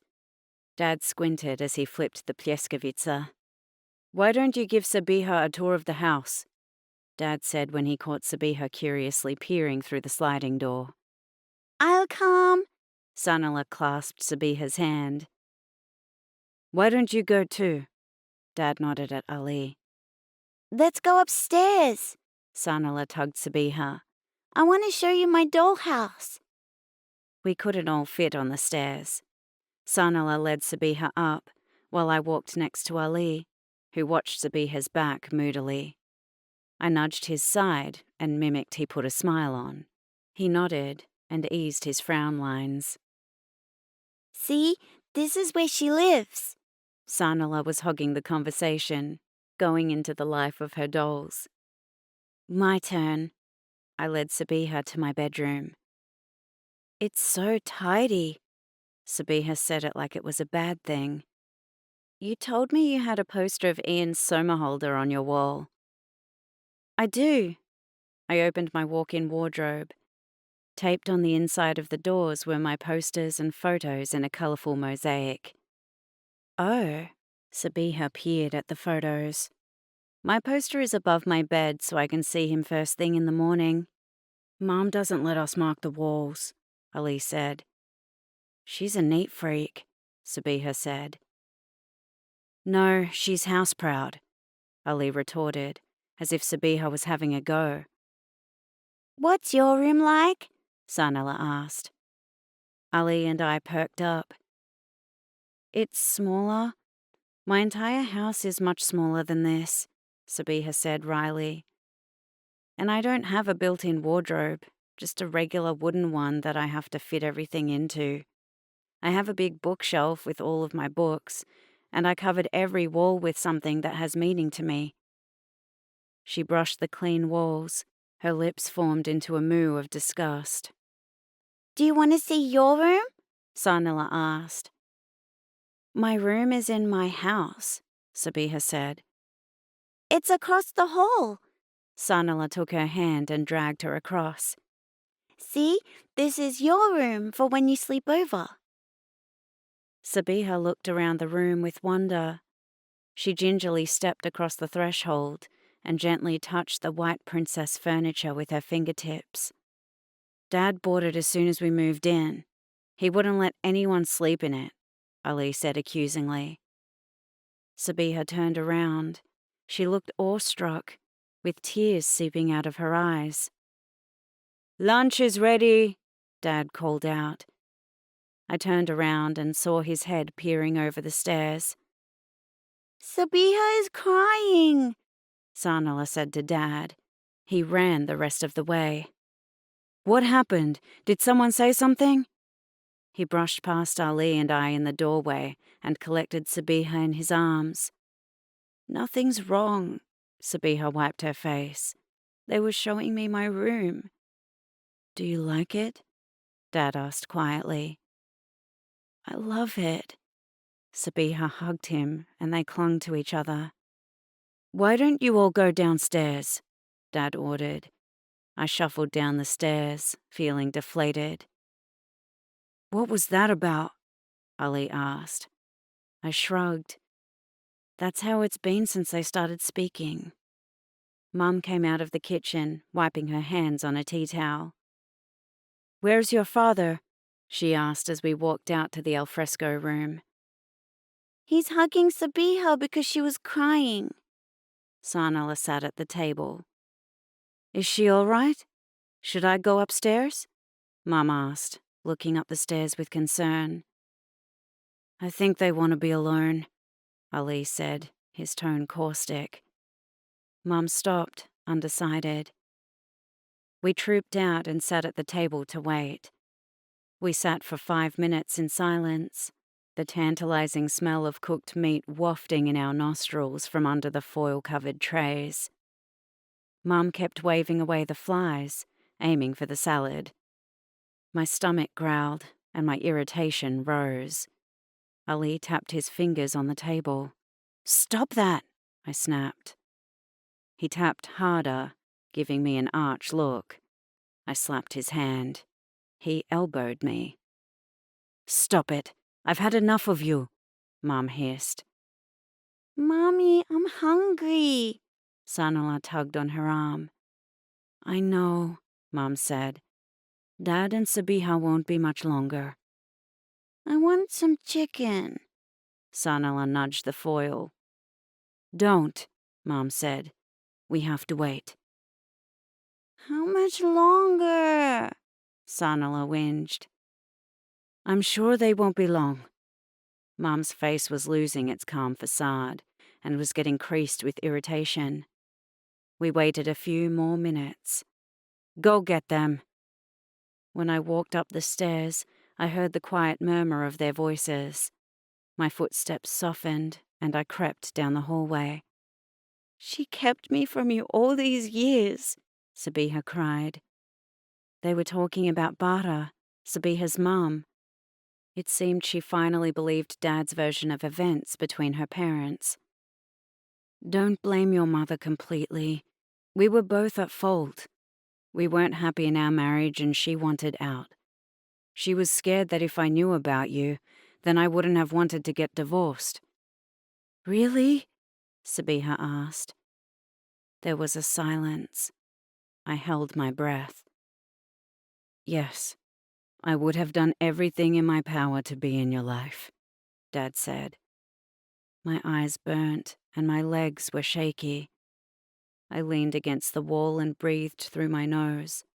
If Dad didn't divorce Sabiha's mum, he wouldn't have married Mum, which meant that Ali, Sanala, and I wouldn't be born. Ali had it right all along when he called Sabiha the enemy. I had thought that by getting along with Sabiha, I could get closer to her dad, recapture the man that he was, and heal our family. But now I knew that was a myth. The man that I knew was gone. Mum's frustration wafted upstairs like a presence, and I had to interrupt. I crept down the hall backwards and then scuffed my feet on the wooden stairs as I climbed the last step. When I reached the doorway, they were sitting on the bed. Dad had his arm around Sabiha's shoulders, and she listed against him. "Mum wants to serve dinner," I said. "We'll be right down," he said. As I went back downstairs, I caught sight of my reflection in the hallway mirror at the landing. My eyes looked large and shocked. I thought I'd passed the worst of it with Sabiha, that the shock waves from our reunion were over with, and yet each time I got knocked down again. I took a deep breath and smoothed out my face to look pleasant. "They'll be right down." I kept my head down as I unfolded the napkin on my lap. They came in 5 minutes later. "We thought you got lost." Mum tried for a light-hearted tone, but sounded biting. She'd spent all morning cleaning and preparing food, only for the entire meal to be ruined. "We were talking," Dad said. Sabiha and Dad sat, and we finally began serving ourselves. I was shaking from hunger because I'd been saving myself for the barbecue all morning and barely had breakfast. "Wow, I thought this was just a barbecue, but it's a feast," Sabiha said with a nervous laugh. "You're a special visitor." Sanala repeated Mum's warnings. Everything had to be special. Sabiha looked disappointed. "You're not a visitor, you're family." Dad shot Mum an angry look. "Yes, but this is a special occasion," Mum snapped. "After all, it's Sabiha's first time visiting us." Dad looked chastened. The lamb chop I was eating became hard to swallow as an uncomfortable silence descended, and we were all reminded of our strange circumstances. Mum took a deep breath, like the kind you do before diving off a high board.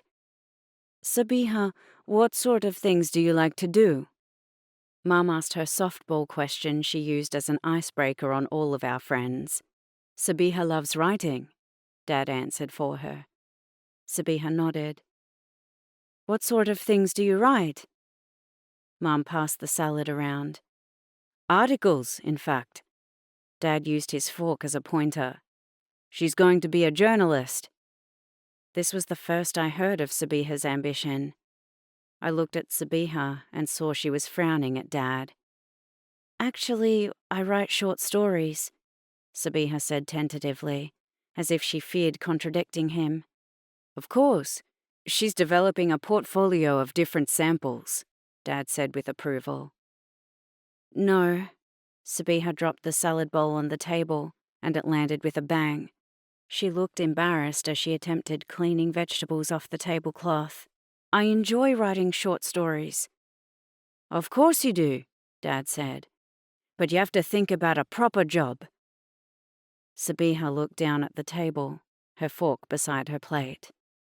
Dad's face creased in consternation as he realized he'd overstepped, but he didn't know how to fix it. Dad looked to Mom for help, his usual gambit for her to keep the conversation going. Mom stared at him. My stomach dropped. Just when the silence went for too long and it seemed she was going to leave him hanging, her manners took over. "You've made Alma's transition to her new school effortless," Mom said. "She's thrilled there." Sabiha looked up. "We were nervous at first," Mom continued. "Alma only went to all-girls private schools, so there were a lot of adjustments to be made." "Really?" Sabiha's gloomy face faded as she looked at me curiously. "You didn't tell me that." She picked up her fork. "No wonder you're such a dork around boys." Dad breathed a sigh of relief while my fists clenched as I waited. "Boys?" Mom's ears sharpened. "You didn't tell me about any boys."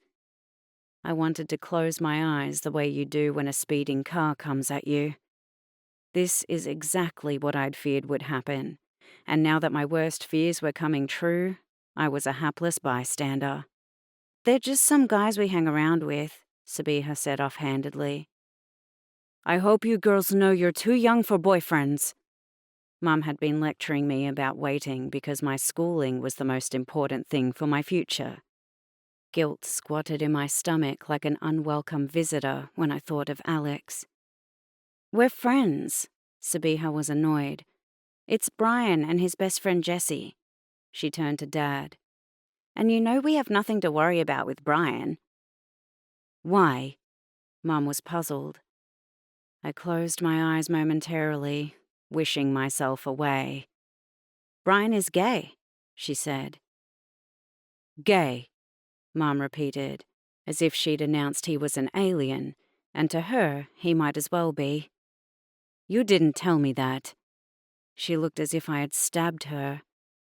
I looked at my plate, gripping my cutlery so tight my hand hurt. "Dad didn't have a problem with it when he found out," Sabiha said. I peeked up and saw she looked perplexed at the commotion her oversharing had caused. "You knew about this too?" Mom looked at Dad, her voice accusatory. I sunk into my seat. This was exactly what I'd feared would happen. "Let's talk about something else." Dad put on a fake smile, giving Mom the signal that they should talk about this later. Mom gave him a death stare and thinned her lips as she stabbed her chavapi. Dad waited a bit for Mom to introduce a new topic of conversation, but she turned her attention to her food. "Did you have time to read those books I gave you?" Dad asked. "Yes," Sabiha said uncertainly. "What books?" Ali demanded. "I bought Sabiha the books I loved reading when I was young," Dad answered. "Call of the Wild, White Fang, Old Man and the Sea, And All's Quiet on the Western Front. Which one did you read first? Well, Sabiha said, I'm still reading them. Sounds like you don't like 'em, Ali needled. It's not that I don't like them. Sabiha was flustered and her face flushed. It's just that they need to be read properly. So which one have you started? Ali asked. Well, White Fang is very elemental, Sabiha said hesitantly. I'd read all the books that Dad gifted her. He'd insisted that we all read the classics so that we had a well-rounded education like the one he'd had in former Yugoslavia. And I knew what her concern was.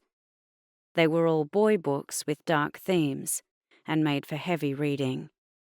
I would have chimed in to help her, but after she'd landed me in the shit about Brian, I was enjoying her discomfort. So you've read none, Ali concluded with a happy smirk. That's enough, Dad snapped. Ali looked at Sabiha with resentment before stuffing his mouth with a lamb chop. So who are your favorite authors? Dad asked. They spoke to each other as if they were the only ones in the room, while we looked on in silence. When it was obvious no one could eat anymore, Mom stood and wordlessly collected the large serving dish and carried it to the kitchen. We'll have ice cream in the living room, she said curtly. I began stacking plates, and Sanala got the bread basket and carried it. Usually Ali was hit and miss when helping with cleanup, but this time he collected the cutlery, which said a lot about how much he wanted to avoid spending time with Sabiha. Sabiha had followed Dad to the doorway, but she stopped and watched us for a moment. I'll help. Sabiha returned to the table and collected dirty plates. You don't have to do that, Dad said. You're a guest. I thought she was family, Ali said with a raised eyebrow. Dad foolishly stood in the sliding doorway. He had one leg out of the alfresco room and one in, his face lined with consternation.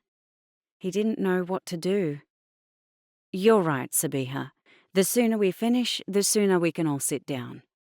He began helping too. Soon we were all trooping to the kitchen to put the dishes onto the kitchen bench. Mum bit her lip to keep her frustration from spilling over. All we were doing was transferring the mess from one room to another. Kids, take Sabiha upstairs while I wash up, and we'll have ice cream in a little while. You can stay and help, Mum told Dad when it looked like he was going to follow. I knew he was going to get a what for, with Mum hissing her frustration at him under the cover of the banging dishes as they stacked the dishwasher. When we got upstairs, Sanala went to the toilet, and Ali disappeared into his bedroom, leaving us alone. Sabiha's phone beeped. She looked at the screen and smiled. Brian's all pumped about the party. Are you still going? Why? I sat on my bed and grabbed my cushions, squeezing it to contain my anger. I couldn't look at her. I knew I was going to cop it from Mum when she left. Maybe it's not a good idea, Sabiha said. I mean, your mum was even freaking out about you being friends with Brian. She was such a hypocrite. The only thing she cared about was making sure I was out of the way so she could do what she wanted. Well, I had my own plans that were nothing to do with her. You're not going then, Sabiha said, sounding relieved, assuming my silence was a no. I didn't say that, I said. But your parents are my parents and I'll make my own decisions? I stood and threw the cushion at the wall. Sabiha's eyes widened. I'm trying to look out for you. That's not your job, I said flatly. Did I do something? She was asking, when Sanala burst through the door again. I found it! Sanala brandished her glamour Barbie. Sabiha gave me one more confused look before she gave Sanala her attention. They talked until Mum called us down. It's time to take you home, Dad said to Sabiha after we all had ice cream. "Thank you very much for having me to lunch." Sabiha gave everyone a kiss and hug. The only person who hugged her wholeheartedly was Sanala. She came to me last, giving me a hurt look when I gave her a perfunctory hug and air-kissed her cheek. "I'll go straight to the city," Dad said before he left. "You'll be home as soon as the plenary session is finished," Mum said. Dad nodded, saying nothing. Ali and I exchanged a knowing look behind Mum's back. Dad would stay at the conference for the cocktail party afterward. He always said that networking was a necessary evil, and we knew he wouldn't be back until midnight. "Ali, Sanala, upstairs," Mum commanded as soon as the front door closed. "Alma, with me." When I entered the kitchen, Mum was behind the counter. The kitchen was her domain, and she was tough and impregnable behind it. She put her hands on her hips, and I knew I was in deep shit. "What's this about you being friends with boys?" Mum demanded in Bosnian. Now that Sabiha was gone, she reverted to her mother tongue. I needed time to think things through, but if I hesitated in answering her, she'd think I was lying. "We all hang out together." I erred on the side of simplicity. "Who's we?" Mum demanded. "Me, Dina, Sabiha, Jessie, and Brian."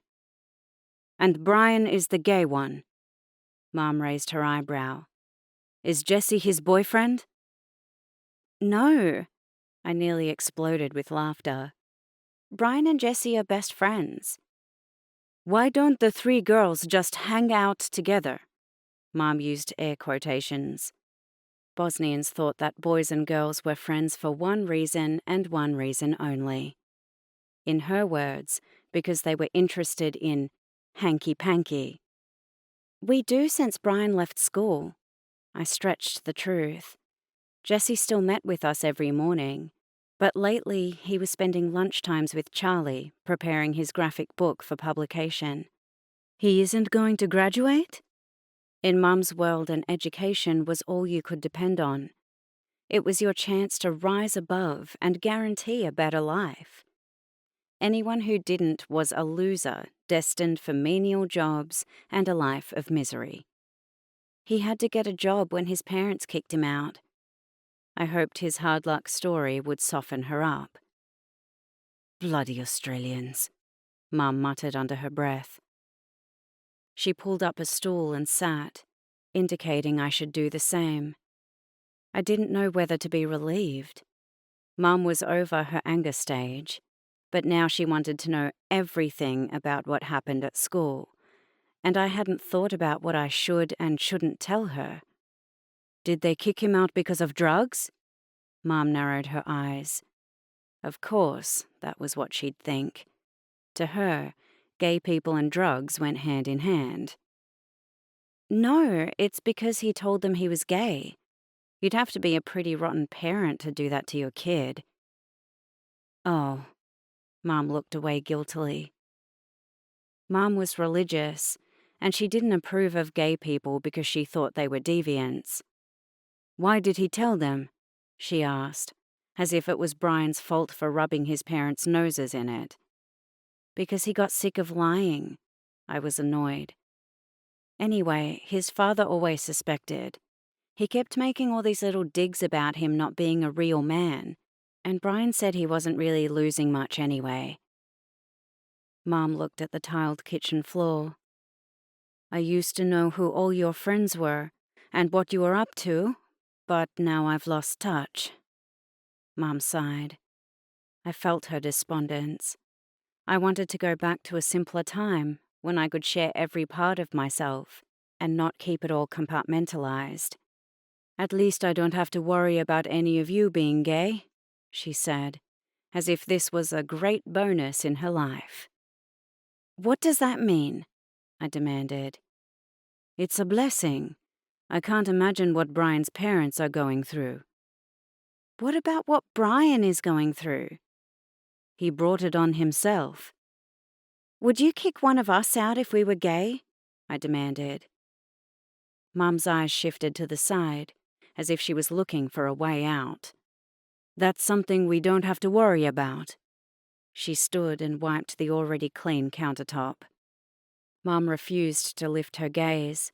I wished I'd never asked the question. I'd always thought Mum's love was limitless, that it was always going to be there, no matter what. This was the first time I'd seen that Mum's love could be a tap that was turned on or off at will. It made me feel terrible, like the only certainty in the foundation of my life was gone. I stopped, my brain fuzzy from processing the terrible reality I'd learned. For a moment, I thought about the party and what would happen if they caught me. When I'd contemplated my punishment, I'd thought it would take the form of losing all computer rights or not being able to watch television for a month. But what if the ultimate price was being kicked out? What if this was the tipping point that would make Mum abandon me? Maybe Sabiha was right, and I shouldn't go to the party. Was it really worth risking Mum's love? I wanted to cry. I remembered everything Sabiha told me about her mother, the way she accepted her completely. Wasn't that what a mother was supposed to do? She was supposed to love you, no matter what. Before you go, I wanted to talk to you about tonight. Are you sure you're up for the responsibility of being in charge? Mum carefully folded the tea towel and hung it on the hook. I can make sandwiches with the leftover roast. I ticked the points off my fingers. Sanala can stay up 1 hour extra, but she needs to be in bed by 9 o'clock. Ali is to stay with us in the living room and help. And if there are any problems, we can call you at the hospital and have you paged. Mum looked relieved. The only reason I'm leaving you in charge is because I know you are responsible enough to handle it. Don't worry, I said. We're fine. I cut myself off before I finished the sentence that I'd been in charge plenty of times before.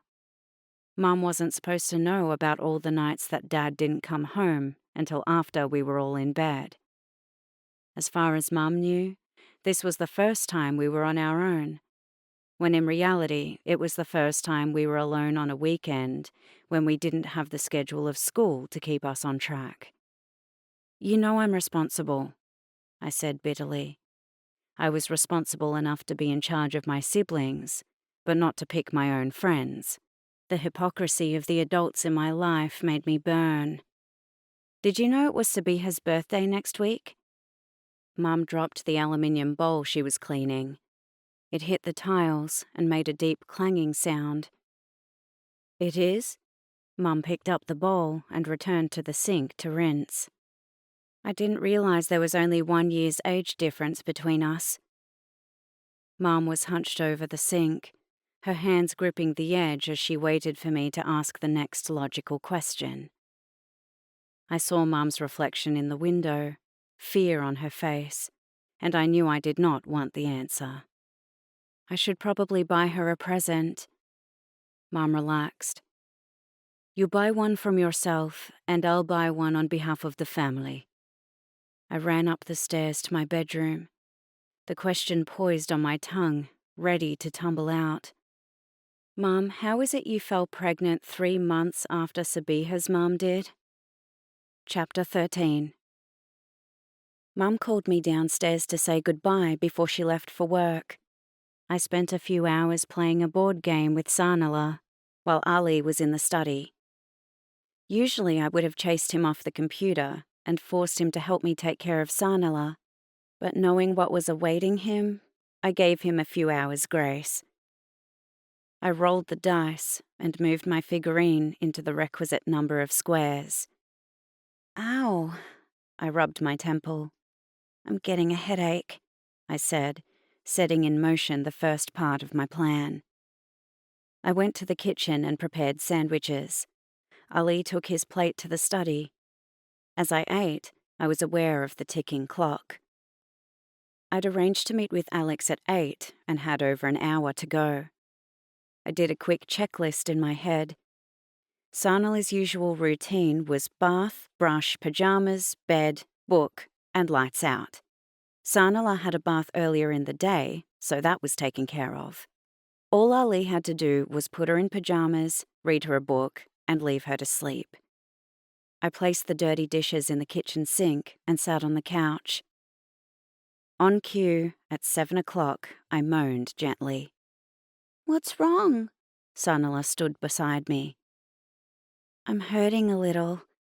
As if I was holding my body together, I held my hands across my abdomen. I moaned again and gently writhed on the couch.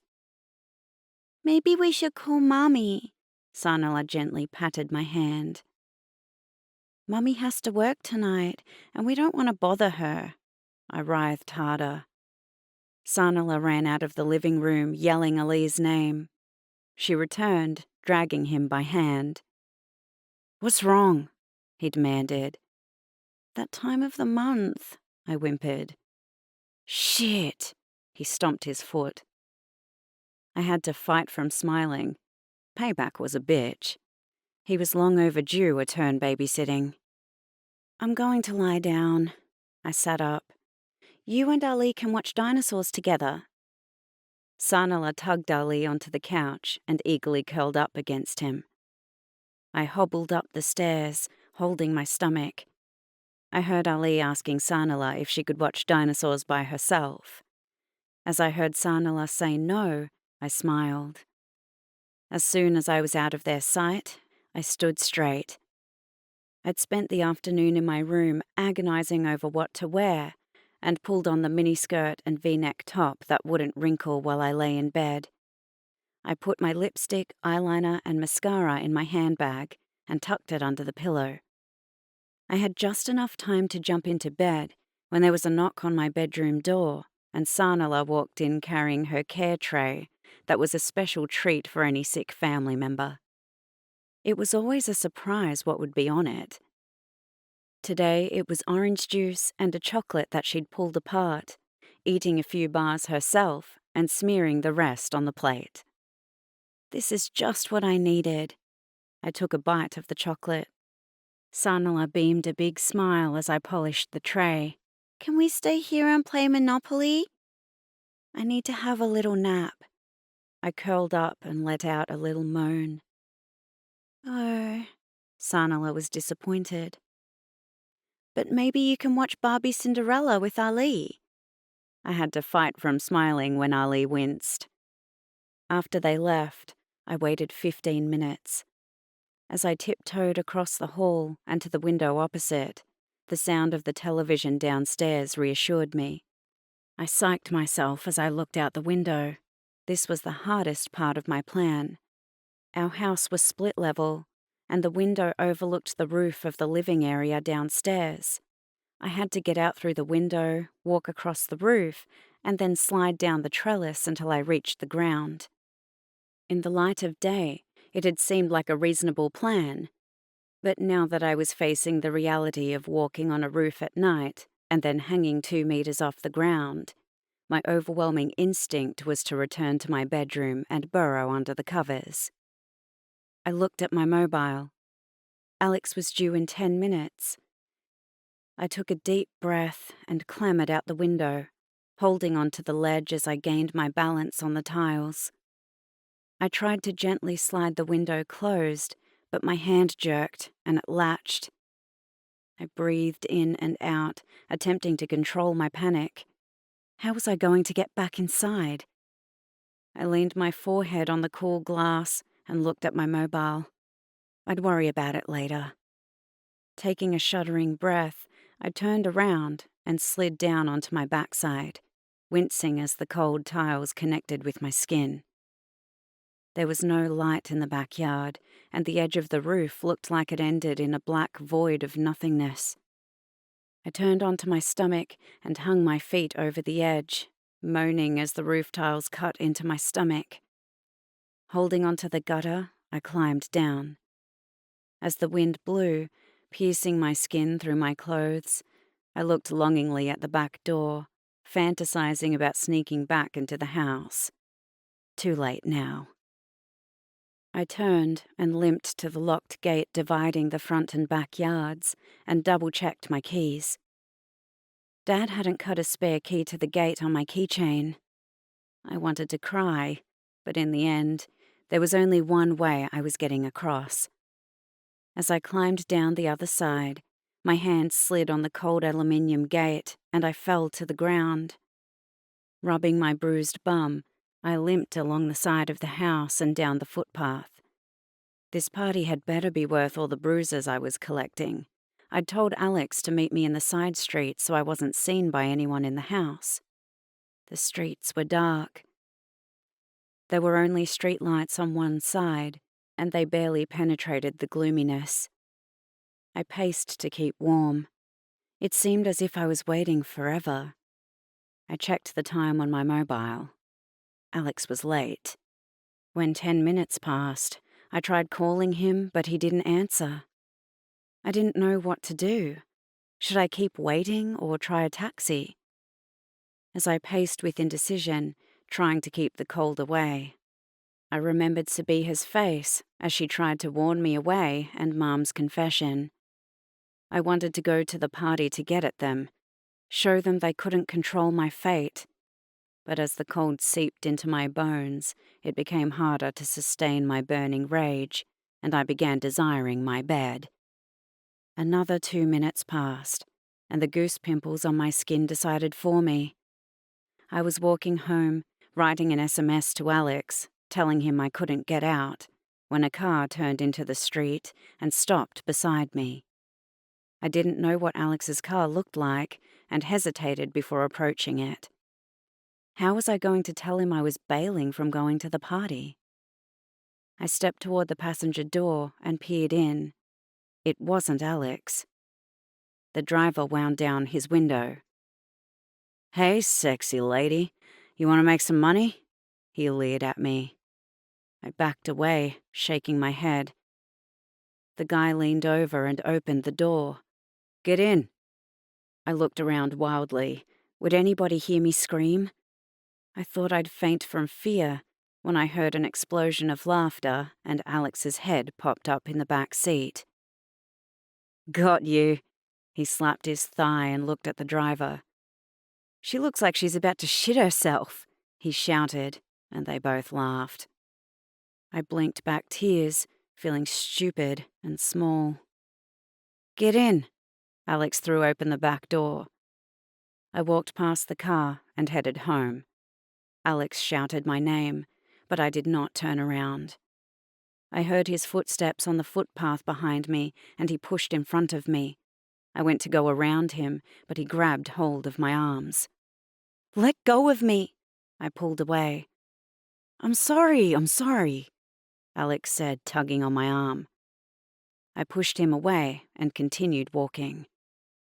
"Okay, so it was a poor joke," he shadowed me. "But do you really want to spoil our night together?" "I'm not going to the party." All my fantasies about our night together had fallen to the ground like fairy dust billowing off a fairy, leaving her with no magic and wonder. "Fuck." Alex stopped. I heard a loud bang and turned. He was kicking the neighbor's fence. "Fuck! Fuck! Fuck!" he chanted as he kicked it. "Stop it!" I pulled him away and peered at the windows. If the neighbor came out, it would be all over for me. "I always do this." Alex squatted against the street pole, his hands in his hair. "I always ruin things. This is what I need." I wanted to leave him where he was, but something about his voice tugged at me. Need what? I was facing away from him, wondering how to sneak in through the back door unseen by Ali. I needed a night out, a night to forget all the bullshit. He took a sip from the can of beer he was holding. "My house is like a morgue at the moment." I finally turned to him. "It's Lily's anniversary," he said between sips. My stomach dropped. He hadn't told me. No wonder he was so wild and out of control. I'm all fucked up in the head and don't think things through. He pushed himself back to his feet. Anyway, I'm really sorry about playing that joke on you. He walked toward the car. I'll see you later. I looked at the sky in frustration. The moon hung low, big and yellow. A breeze fluttered over me, and the edge of fear crept over me again as I thought of my parents and the betrayal I was committing. I turned to Alex. His back was hunched, as if he was fighting off a blow.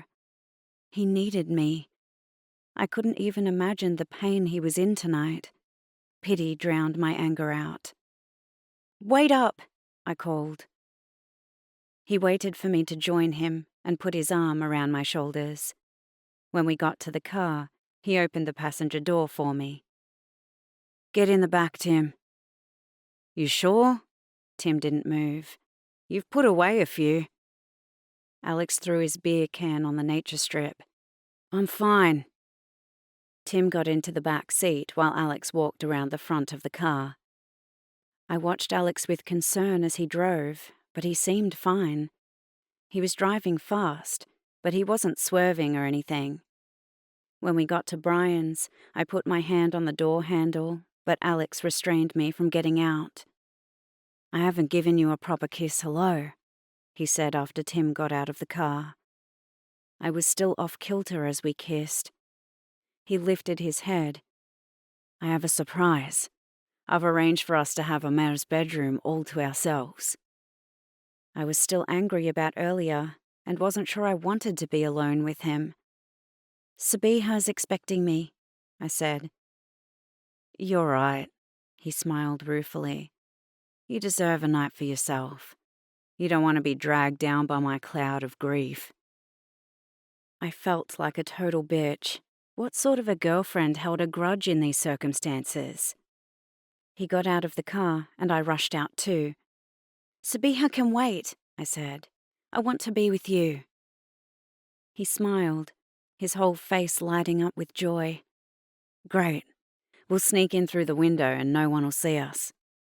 He locked the car door and took my hand. "I'm so glad we're going to have tonight together." "Me too." I twined my fingers with his. We walked, and he tugged me down the side of the house. When we reached the second window, he pushed it open. "Won't someone come in?" I stood on tiptoes and peered in. He took hold of my waist and lifted me to sit on the window ledge. I locked the door. I hung suspended between the inside and outside. I remembered the last time we were alone in a bed together. Did he expect us to continue where we'd stopped? I looked at Alex. He was staring sadly toward the front of the house. Of course he wasn't expecting sex. I put my feet on the bedroom floor. Alex pulled himself inside and closed the window. The room was utilitarian. A bed, a desk and chair, and a stereo on the floor. The terrible techno music beat from the party thrummed through the wall. He walked to the CD player and turned it on. "This'll give us something pleasant to listen to." He took out the chair and gestured for me to sit on it while he sat on the bed opposite. "So," I said. "So," he said. We both laughed at the same time. "How are your parents doing?" I asked. Alex shrugged. "Not good. Mom mopes, and Dad hangs out in the garage trying to fix cars." "Did you and your dad go to the footy last week?" During our last online chat, before we flirted, he'd told me he was really missing spending time with his dad. I'd urged him to try asking his dad to reignite their Friday night ritual of attending the footy. "Nah, I tried, but the bottle was more interesting." "I'm sorry." As I looked at his face, I felt guilty. I'd been sure that all father and son needed was some time together to heal the rift, despite his assurances they were past that. "I guess I was hoping if it worked for you, then it would happen for me too." "Yeah, well."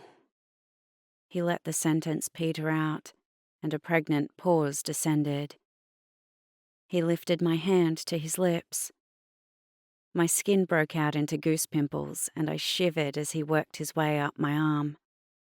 I can't imagine how devastated my mum would be if something happened to my little sister. Alex murmured and aimed for my lips. I thought you needed to talk about things. I moved away. Alex looked annoyed.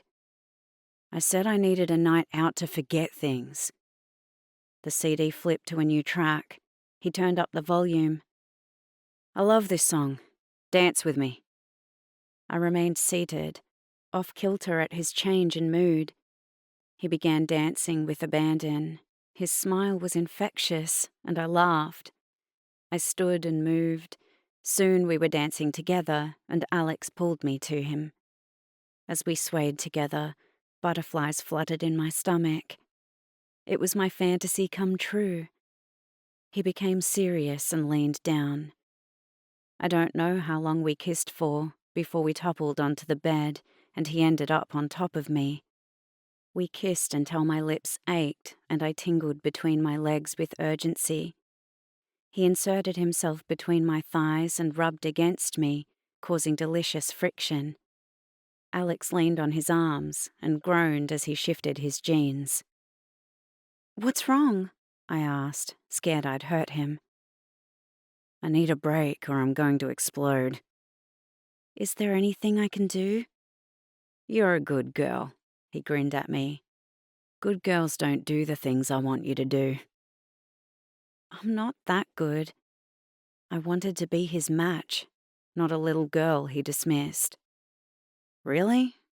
He lifted an eyebrow archly. I don't want to be a good girl anymore. He scooped me in his arms, kissing me so hard I lost my breath. Please touch me, baby. Alex put my hand in his pants.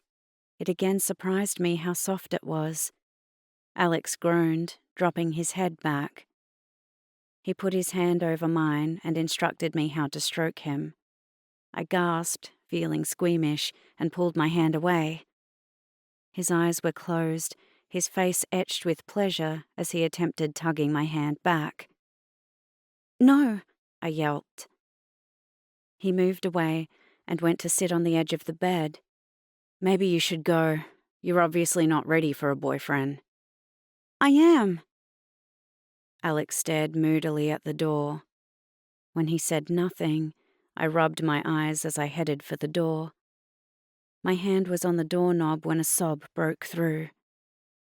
Shit, he said from behind me. As his hand covered mine, I felt him behind me. I'm sorry, baby. He put his arms around my waist and turned me toward him. I didn't mean to be a prick. You make me crazy with desire that I can't control myself. You're a work of art, and all I want to do is worship you. He dropped to his knees and buried his face in my midriff, his arms loosely holding me. As he spoke, my tears dried and joy filled me.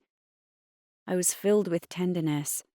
My muscles loosened and that familiar warmth came over me. He lifted his head back. I keep forgetting you're a young one and I need to take it easy. I'm not that young. I ruffled my fingers through his hair, loving the feel. He nuzzled against my hand like a purring kitten, encouraging me to keep going.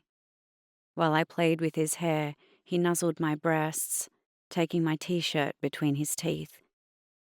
He lifted it until he could press his naked cheek against my stomach, his raspy beard tickling my soft skin. He pressed butterfly kisses on my navel, then licked me, peering at me with a sensual smile. My knees went weak. He put his hands under my buttocks and slowly lowered me to my knees. Once again, I was looking up at him. He held my hands, and we exchanged an open-mouthed kiss. I was like the lead of a Hollywood rom-com who was being wooed on screen. One part of my brain kept squirreling away details, and I imagined telling the story. I lost myself in the moment, and only came back to the present when he undid my top and bent his head to my breasts. I gasped when he placed his mouth on my skin. Shh. He put his finger on my mouth.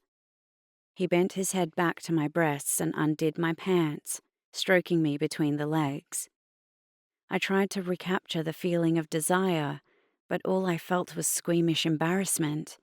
I wanted the thrill of romance without the reality of bodily fluids. My brain wouldn't stop churning. I wondered if I'd put on enough deodorant. Were my legs smooth? Was I acting the right way? The harder I tried to get back into the moment, the more random thoughts invaded. Was my breath okay? Did he think I was going to go all the way? Did I want to go all the way? I always thought I'd go all the way when I was in love. Was I in love? Was he in love with me? Are you okay? Alex stroked the inside of my thigh. His touch tickled, and I laughed, thrusting his hand away. He looked annoyed again, and my laughter abruptly cut out. I put my hand in his pants and touched him. He kissed me, and once again passion heated my skin, making everything look a little rosy and misty-colored. He took my hand in his and showed me how to move it, and my passion stopped cold again. He moaned, his eyes closed, and face lit up with ecstasy. I was doing this. I was bringing him pleasure. He put his hands through my hair and kissed me, thrusting his tongue into my mouth as his hips pistoned off the bed. His hand went to the back of my head, and he nudged it toward his lap. I was scared and excited in equal parts. I'd read about this in girly magazines. Once during a birthday party sleepover, the party girl had suggested a game where we all put the magazine tips to test on a banana. We'd put on lipstick and engaged in a competition to see how good we were at performing the sexual act. I was the runner-up. Alex was needy and vulnerable and made me feel powerful. I went down on him, practicing all the tips I'd read about in the magazine. I knew I must have been doing a good job, as his moans cut through the air. When I finished, he pulled me to lie beside him. As I lay my head on his shoulder, his chest heaved. "You're not as good a girl as I thought you were." He got up abruptly and did up his pants. "I thought you were a virgin?" I sat up slowly, the warm glow wearing off. "I am," I whispered. Alex turned to look at me. "How come you were so good?" I didn't know what answer to give him. It embarrassed me to tell him the truth. Surely he'd think I was a social reject to have practiced on a banana. "I read a lot of girly magazines." He didn't look convinced. I took a deep breath and told him about the banana party. He laughed. "A banana? Really?" When I nodded, he hugged me. "You shouldn't be embarrassed about it. Losing your virginity is the most important experience you'll ever have. It's a moment you'll remember forever." He gave me a kiss on the lips and looked into my eyes. "It's a moment I want to share with you." I didn't know how we'd come to this point so fast. I'd been daydreaming about kisses and hugs, yet here I was having a conversation about when I was going to have sex. Alex must have seen my fear. "But that's a long way off. You were amazing." He kissed me softly on the lips. I burrowed against his chest, trying to recapture the warm glow. "We should go." Alex did up his zipper, and I turned away and straightened my clothes. Even though we'd been intimate with each other, it was confronting to be exposed afterwards. "When will I see you again?" He turned off the stereo. "I don't know." He hugged me again. "I can't wait too long to be with you again." His erection stirred. "You bring it out of me." My parents kept a close eye on my movements. I'd have to fake another study date, and my parents might get suspicious. But as Alex looked at me pleadingly, I didn't care about any of it. "Okay," I said. "I'll meet you Monday." I'd figure out a way to keep our date. We walked to the window, and he lowered me down, his biceps straining. "See you inside." He leaned out the window and kissed me on the forehead. I nodded and walked around the side of the house and to the front door. Chapter 14. The party was a letdown as soon as I walked in. I'd had images of sparkly outfits and glamour. Most of the partygoers were wearing denim. One even had on tracky dacks. I pushed through the crowd and spotted Sabiha and Dina in the living room. "You came." Sabiha sounded disappointed. "Of course," I said. "How did you swing it?" Dina interrupted our stare-off. "I'm supposedly in bed suffering period cramps." "The period defense," Sabiha smirked. "It's what you use when you're trying to get out of a sticky situation with a guy," Dina elaborated when I looked at her blankly. "I thought this was going to be a small housewarming party." I looked at the packed living room. "It was," Dina confirmed wryly. "But then Brian's brother got in on the act and invited his mates, and Ahmed invited his friends, and here we are." I was uncomfortable. The ratio was skewed with more guys than girls. The guys were eyeing us like we were meat to be devoured. I looked for Alex, but he'd disappeared. A guy who had left high school behind a long time ago detached himself from his compatriots and crossed the living room toward us. "Hello there." He held his hand out to me. "I'm Billy." I automatically lifted my hand to his handshake, but Sabiha slapped it down. "She's 15, she told Billy coldly. "I don't mind if you don't." He practically licked his chops as he looked me up and down. "Do the words statutory rape mean anything to you?" Sabiha asked. Billy blanched and stumbled back to his friends, who slapped him on the back while he slugged back another drink. "I don't need you to baby me," I snapped at Sabiha. She thought she was such a know-it-all. "Sorry," she snapped back. "I didn't realize you were so sophisticated." "Incoming," Dina interrupted with a sotto voice. We followed her gaze to two guys walking toward us, each carrying 2 cups in hand. "We bring gifts," one of them said. I pushed in front of Sabiha and took the cups, placing them on the kitchen counter we were leaning against. "Thanks, but we're not drinking tonight." I gave Sabiha a supercilious look, as if my parents hadn't drummed into me not to accept drinks from strangers because of date rape drugs. "You're going to miss out on all the fun." The other guy did a silly dance. He got a rise out of Sabiha, who cracked a smile. "Wow, your face didn't crack. Dance with me." He did some cool moves imitating Michael Jackson, and we all laughed. For a moment, it looked like she would relent, but then her eyes shifted to the door. I followed her gaze and saw Jessie had arrived. "Thanks," she said dismissively. The guy followed her gaze and shrugged good-naturedly. They moved on to the next group of girls, while Sabiha waved at Jessie. "I didn't think we'd see you here," Jessie said to me after we'd greeted each other. "Sabiha said you weren't coming." "Sabiha doesn't speak for me," I snapped, not looking at her. "Hello, my peeps." Brian stumbled into us, breaking the tense silence. He hugged Sabiha and Jessie, then ended up leaning against them.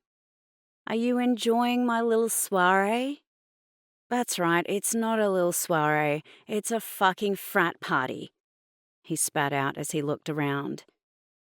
In the short time I'd been there, the party mood had changed. Guys were shouting and egging each other on into drinking games, and the few girls who were in attendance were leaving. "Maybe we should leave," Jessie said. I welcomed his words, wanting to go home. "No, please don't go," Brian urged. "Let's have our own party." He collected booze. "We'll hide in my room. It will be like Switzerland." We followed his lead and collected snacks, plates, and drinks, and followed him down the hall. I scanned the house for a glimpse of Alex and saw him in the kitchen, his arm on the kitchen cupboard as he chatted to a brunette. I slowed to catch a better glimpse, but Sabiha nudged me along. We piled into Brian's bedroom and put all our goodies on his student desk. Let's make sure we don't have any interruptions. Brian lifted his chest of drawers, and Jessie helped place them against the door. The doorknob rattled. There was a bang on the door, and the interloper moved on. Brian turned on his lamp, making the room more intimate. He hit a few buttons on his computer, and music began playing.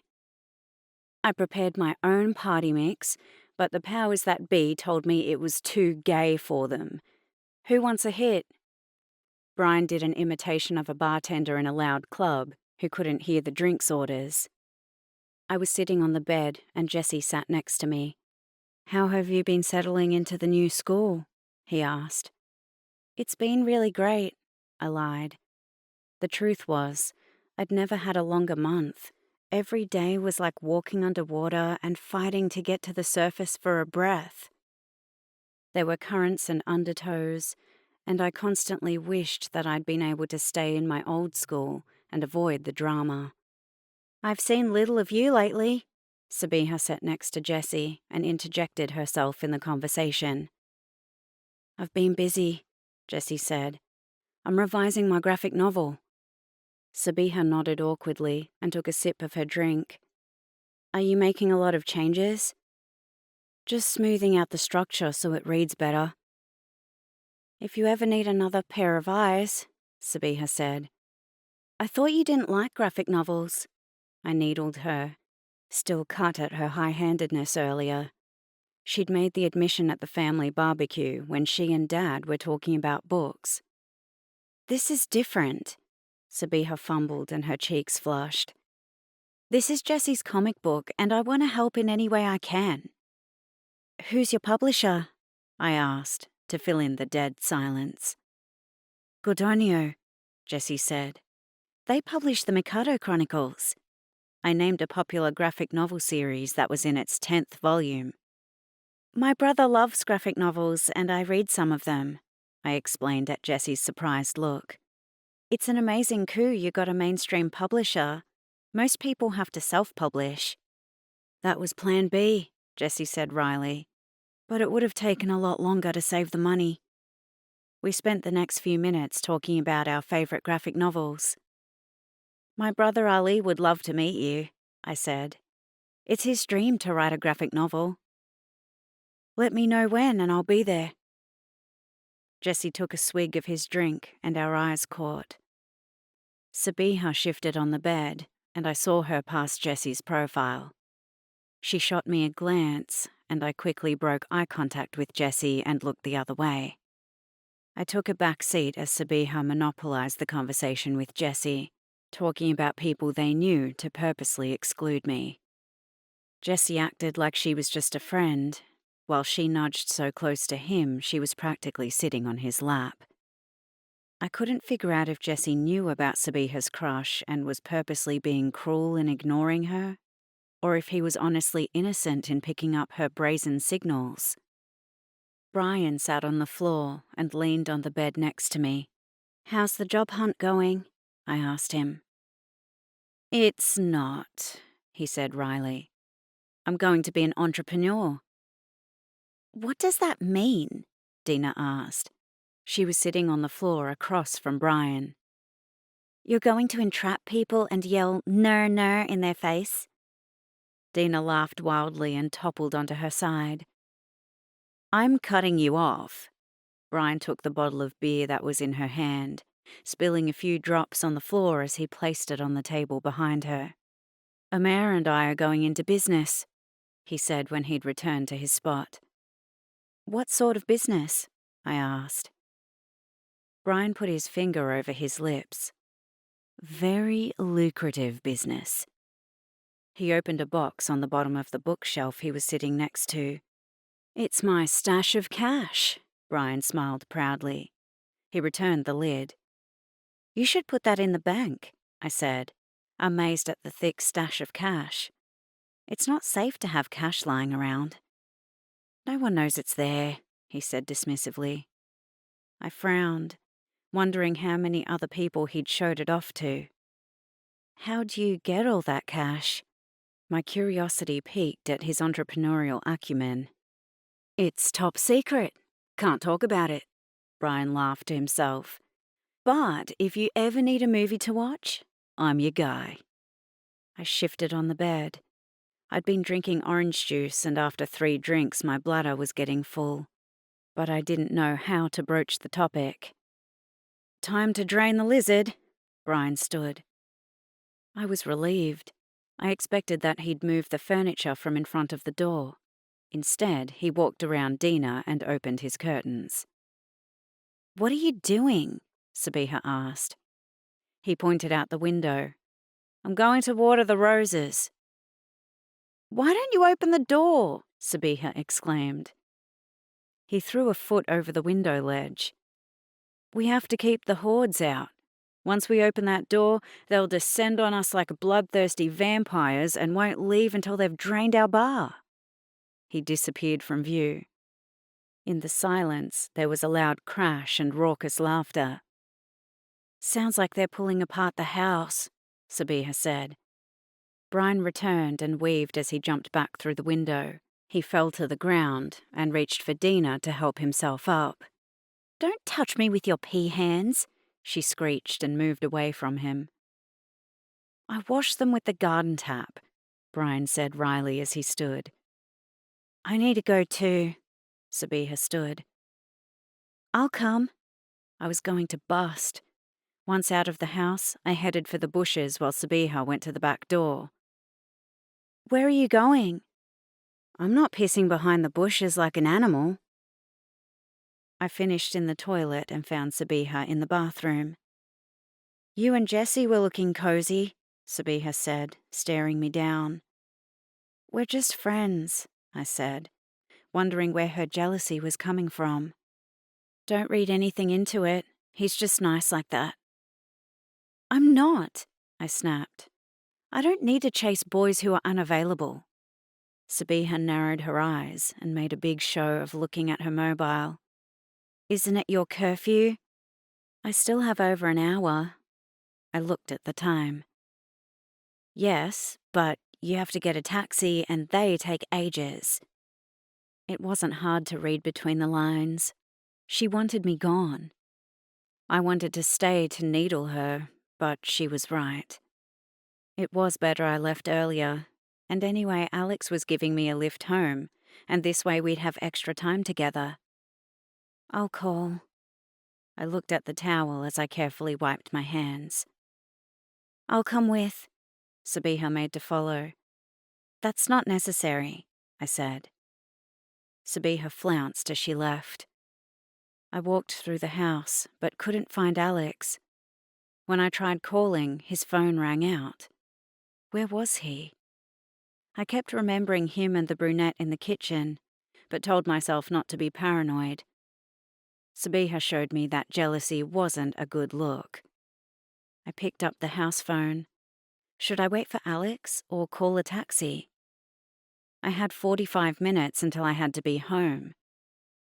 I dialed the taxi company. There was a half-an-hour delay. The party was wild and sleazy, so I returned to Brian's room to wait. Are you okay? Jessie asked after 10 minutes passed, and I said nothing. I nodded. Did something happen while you were alone outside? Jessie asked. No, of course not. I wondered where Alex could be. He'd promised he'd take me home, and as time passed, I feared he'd forgotten about me. If the taxi took too long and I arrived home after Mum... Shit! Dina turned green and swallowed. She's going to hurl! Brian squealed like a little girl and backed away. Sabiha helped Dina lean out the window and held her hair back as she vomited, looking like she was fighting her own gag reflex. I decided it was a good time to leave. I have to wait for my taxi. I can't leave Dina and come wait with you, Sabiha said. I don't need you to. Sabiha looked annoyed. I'll come with you, Jessie said. Sabiha looked uneasily between the two of us. She'll be fine. Anyway, I can see the street from here. There's drunk idiots everywhere, Jessie snapped. Sabiha shot me a furious look as we walked out. Jealous cow. As if the only thing I wanted was to poach her crush. So what's the deal between you and Sabiha? I asked Jessie as we waited for the taxi. Jessie shifted uncomfortably. We're just friends. Does she know that? I asked rudely, thinking about how she draped herself over him like he was her favorite armchair. Jessie's face took on a look of consternation. You get that she's totally into you, right? He looked puzzled. We had a thing for a moment, but she moved on. He still sounded cut up over it. I hate to burst your bubble, but she didn't move on. He looked at the house as if he were searching for her. His face creased as he processed what I told him. I should have felt guilty for spilling the beans on a supposed friend, but I figured Sabiha had it coming. What you gave around came around, and it was her turn to deal with the fallout of oversharing. Brian opened the front door and shouted for Jessie. After an exchange, Jessie called out, I have to help Sabiha with Dina. Brian reluctantly walked to the front. What's wrong with Dina? I asked. Girl can't hold her drink and I can't control my gag reflex. He put his hands in his pocket and searched. Shit, I forgot my smokes. I'll be right back. After he left, I peered down the street. A Commodore drove past slowly, the passenger window down, and a guy in a red singlet checked me out. I breathed easier when it passed. A car parked in front of the house, and Alex got out. Where were you? I nodded to the car. I gave a mate a lift home, he said. What are you doing out here? Is your mate the brunette you were talking to in the kitchen? I asked, the words passing through my lips without permission. Alex frowned.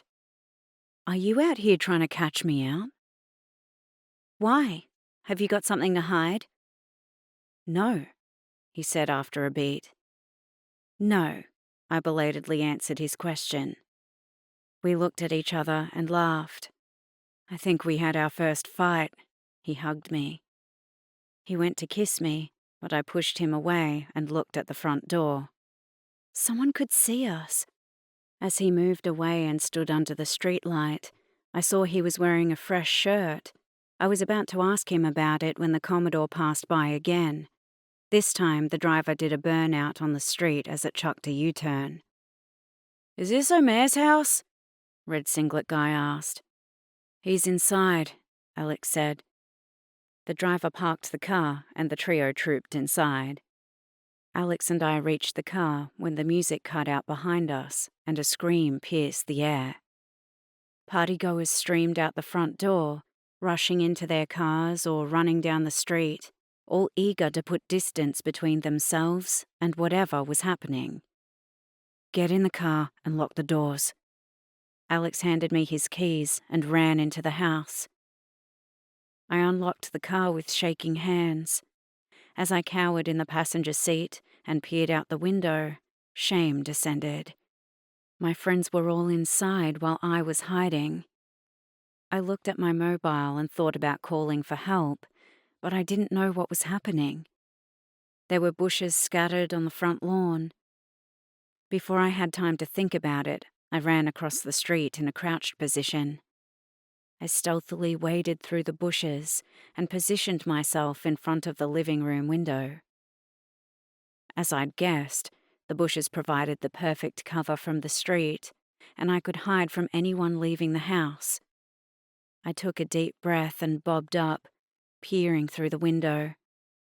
They pushed Alex up against the wall, one goon standing threateningly in front of him while Jessie and Brian were sitting on the couch. You've been hard to find, amigo. Red Singlet stood over Omer. I've been here the whole time, Louis. Louis's other goon squeezed Omer's arm, and his eyes moved from side to side as if he was seeking an escape route. I thought maybe you forgot about me, And you know that wouldn't be good for your health. Louis's attention wandered as Dina stumbled in, weaving drunkenly as she dodged furniture. Dina grabbed hold of Amer's arm to keep herself upright, moving him away from Louis's mate. So that's what's been keeping you busy, brother? He smiled approvingly as he looked Dina up and down. And what's your name? Dina answered, wearing a lopsided smile. Amer looked sick as he watched Dina flirting with Louis, but the way he was holding himself in check showed his fear. Jessie stood and reached for Dina, but Louis's goon pushed him back down. It's a shame Amer got to you first. Louis gave Amer a sly smile. I'm not his girlfriend, Dina said. Amer approached them. About our business. I'm his sister, Dina said before Amer reached her. It was like watching a car accident in slow motion. You're Amer's sister! Did you hear that, boys? Louis asked the two guys that were with him. They took that as their cue and surrounded Amer, each grabbing an arm. If your sister and I go for a drive, I'll give you an extra 3 days to pay your loan. I hunted for my mobile to call the police, but the rustling of my handbag stayed my hand. Louis and his mates would hear me talking. The only way I could call the police is if I moved away. Louis moved closer to the window, Dina in his arms. I was trapped. If I moved, he'd see me. I hunched and watched the unfolding action. Sabiha burst into the living room wearing Brian's jeans and a top.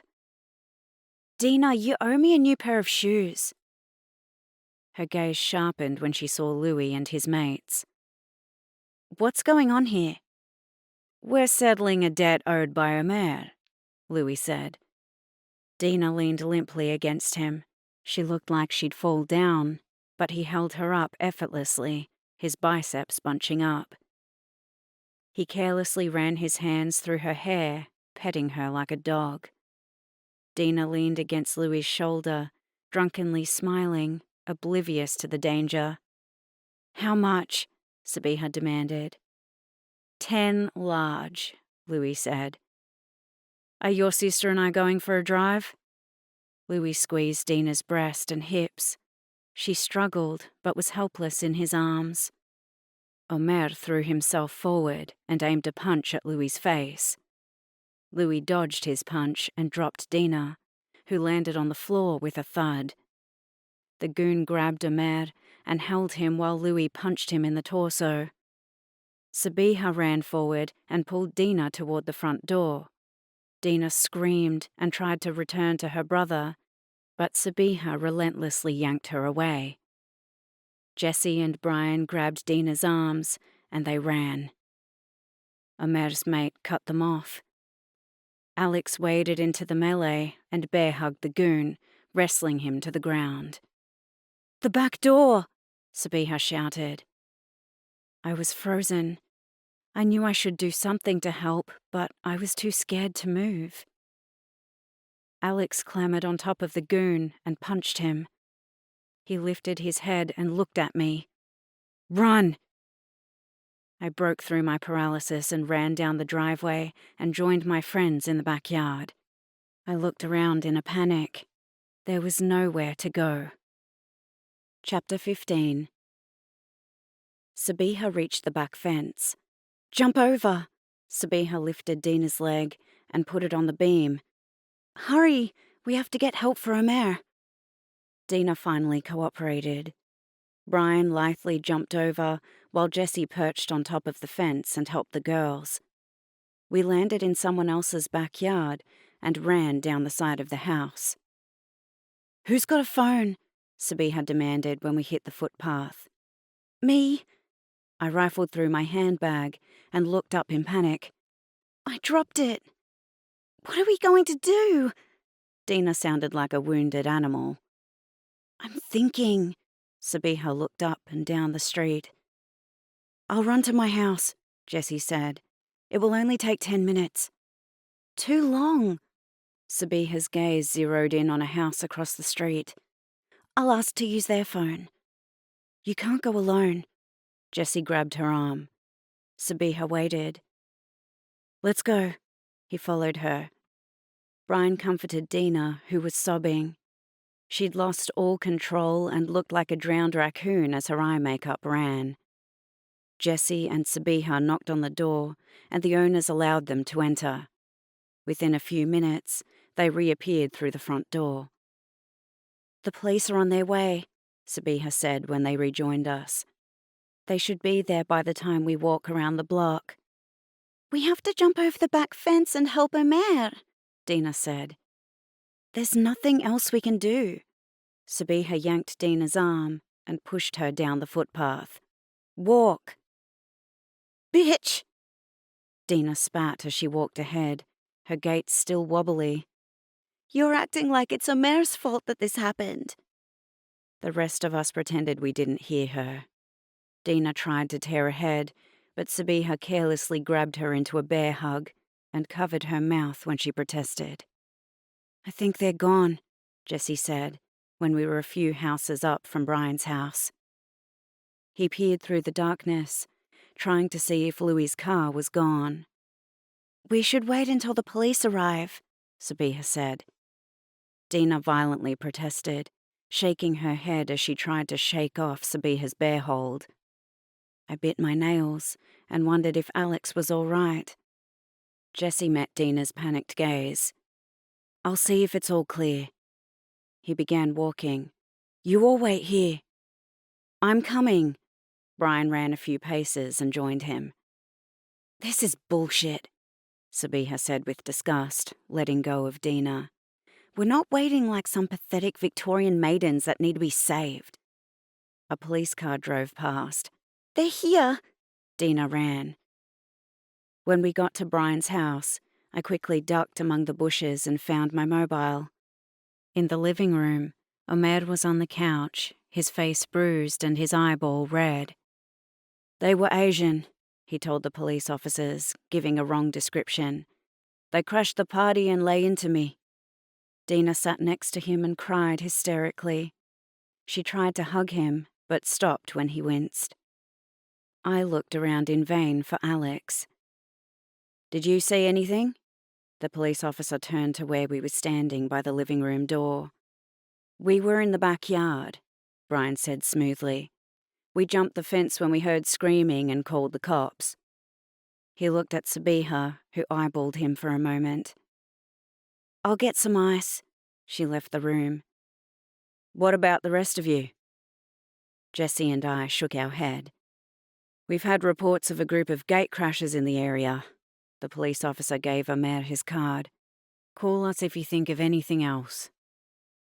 Why did you lie? Sabiha asked when the police left. Louis told me he'd cut up Dina if I went to the cops. Omer had his arm around Dina. I have a week to come up with 10 grand, or else. 10 grand, Dina sounded like an echo. Don't worry, sis, I've got it under control. Omer shifted and groaned. You have to go to the hospital, Dina urged. It's not that bad. He took a shallow breath. I muttered the word toilet and headed down the hall. I heard the bathroom tap. The door was ajar, and I pushed it open. Alex was shirtless, his torso bruised. He was holding a wet towel against a cut in his eyebrow. Hey, he smiled when he saw me in the mirror. I threw myself into his arms, feeling a thrill as I touched the bare skin of his back. I'm all right. He kissed my hair. His smile faded as he looked at me tenderly. I remembered the way he'd put himself at risk to save me. Alex placed his lips on mine and kissed me like he was trying to pour all his emotions into it. He picked me up and carried me, pushing Brian's door open with his shoulder. He closed it with his foot and lay on top of me on the bed. As my legs wrapped around his hips, there was a little voice of reason trying to penetrate through the fog of lust, but I blocked it and returned to Alex's kiss with abandon. My mobile rang. The tone got louder and louder, cutting between us like a barrier. I yanked out my mobile and was about to turn it off when the flashing screen stayed my hand. I'd set the alarm to go off and warn me when I had to leave. Shit. I shifted my eyes to Alex. My mom is finishing work in 15 minutes. Alex put his head on my chest and groaned. I'll take you home. He went to Brian's wardrobe and took a shirt that he put on. I'll go out first, I said. Alex nodded. As I walked out of the bedroom, my legs were weak and my skin tingled like it was alive. Jessie and Brian were half carrying Omer toward me. They ducked into the bathroom, and I heard them helping him wash himself. Sabiha held a garbage bag and was cleaning up. I have to go home, I said in a panic. My mom will be home in 10 minutes. Sabiha stood straight. It's too late to call a taxi. Alex entered the living room. Can you give Alma a lift? Sabiha asked him. It wasn't until we were pulling out of the driveway that I realized I didn't say goodbye to Jessie and Brian. I looked at the dashboard clock and said, I'm dead. Don't worry. Alex jerked the wheel onto the road. I'll get you home. He sped down the road. The light ahead was amber. He stomped his foot on the pedal and shot through as the light turned red, leaving cars beeping in our wake. Alex burst into laughter.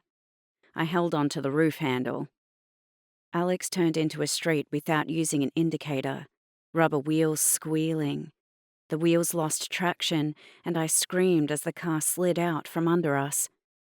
Alex aimed for the nature strip, making the car bounce hard as it climbed up. Whoops. He put his arm on the back of my seat and reversed. Maybe you should slow down. My throat was sore from screaming. How long? I glanced at the dashboard clock. 5 minutes. He met my gaze. Do you want me to slow down? I knew I should say yes. We were playing with our lives, but I couldn't get the words past my lips. The good girl I used to be was asleep, and the rebel inside was taking over. Alex waited. He'd do whatever I wanted. No. I squealed as he hit the pedal. The scenery passed by in a fluoro blur of lights. I was free in a way I'd never been before. The past and future ceased to exist, and there was only this moment. Alex howled to the wind as he sped through the streets. He pulled up a few houses away from my house with a squeal of rubber. I threw myself sideways and kissed him deeply on the lips. Thank you. He put his forehead against mine. Monday. I breathed and kissed him again. Monday, he said with a promise when I reached for the door handle. As I crossed the street, I looked over my shoulder and saw he was watching me. I swayed harder. His car roared away as I hid behind the bushes in my front yard. I looked up at the fence. My arms and legs were tired after all my exertions at Brian's party. With a sigh, I clambered over. As I skulked past the living room window, I heard dead silence. Hopefully Sanala and Ali were asleep. I carefully unlocked the laundry door and snuck into the house. Ali was in the study, engrossed on the computer. I did a Mission Impossible move and slinked past the doorway. Sanala was asleep on the couch, the blue screen from the television lighting her up. I resisted the temptation to turn off the TV and remote. I nimbly climbed the stairs. In my bedroom, I changed into my pajamas, wiped off my makeup, and dived into bed, just as Mom's car pulled up in the garage. There was a murmur of voices and the thump of footsteps on the stairs. A few minutes later, my door opened. I debated whether to pretend I was sleeping, but Mom came to stand beside the bed and smoothed back my hair. You're home, I murmured. How are you feeling? The hallway light spilled into the room, and I saw her outline. Better? Good. Mom kissed my forehead. I'll see you in the morning. I stared at the ceiling and thought about Alex, desperately wishing he was here to hold me tight and make me feel good again. I'd been tiptoeing through life since Sabiha's existence was revealed. All my emotions were on mute as I battled each day. But Alex made all that go away. He made me come alive. I kept replaying memories of our night together. Alex playing that awful prank on me, Alex apologizing, Alex protecting me. It was like we'd lived out a lifetime in one night, and we'd survived our first fight, our first makeup session, our first adventure. My mobile beeped. Alex, sweet dreams, Chiquita. Can't wait for Monday. I hugged my mobile against my chest and imagined it was Alex. I tried to think of a way to sneak out and meet him. In the end, there was only one person who could help me with an alibi. Mom, can I visit Dina? I asked the next morning after breakfast when everyone had dispersed. Oh, Mom frowned from the sink. we're doing an assignment together. I cleared the table, putting in place the first stage of my plan. I think we owe her parents a visit, Mom said. I held back my impatience and waited. I'll talk to your father and we might all go. I was hoping to go now. I glanced at the clock. I didn't want to be held ransom to their schedule. The sooner I talked to Dina, the sooner I could confirm my plans with Alex. I'll wash the dishes and you talk to Dad. You're pretty eager to finish your homework, Mom smiled. Maybe I want to talk to her too. I'm glad you've made friends with Dina. Mom cupped my shoulders as she passed. She's a good girl, and the friend you ought to have. I nodded. An image of Dina sucking on a toque, making me look away guiltily. Mom returned with an okay, and I rounded up the troops. Ali stayed home, Sanala and I walked ahead, while Mom and Dad sauntered behind us. When we reached Dina's house, Dad had his arm around Mom's waist as we waited by the front door. Anyone who saw us wouldn't believe that they'd spent the day at opposite ends of the house. It was like Sabiha's visit yesterday turned them into awkward strangers who didn't know what to say to each other. But now that they had an audience, they were doing their trademark performance of the respected doctor and his devoted wife. Dina's mom, Suada, opened the front door and greeted us, her dad following soon behind. As Dina's parents moved out of the way, I saw Dina's pale face and the dark circles under her eyes. She looked like she hadn't slept all night. She's not feeling well, Suada said, her hands on Dina's shoulders. Does she have a fever? Dad went into doctor mode. Dina shook her head. I must have eaten something that didn't agree with me last night. Is Sabiha sick too? Didn't she sleep over? Dad added when Suada gave him a blank look. Suada shook her head. I must have heard wrong, Dad said. Dad forgot nothing. He always said that one of the most important things a doctor had was his memory. I gulped. Usually I'd be happy that Dad was catching Sabiha out in a lie, but if he uncovered Sabiha's deception last night, my unveiling wouldn't be far behind. I gave Dina a hug, feeling her frailness as I put my hands on her back. Sluša li te babo? Dina's father asked Sanala behind us, as I followed Dina to her bedroom. The Bosnian equivalent of a joke in asking a child if their father was taking orders from them. I was so glad I was past the age where I got asked stupid questions by adults. Fuck. Dina closed her bedroom door. Do you think he bought it? I shook my head. Our only hope is that Sabiha is a convincing liar. Then we're fine. Dina lay on the bed. Sabiha could pass a lie detector. I wanted to quip that Dad was a lie detector, but Dina let out a pained sigh. How are you doing? I asked and sat on the chair next to her bed. I've been better.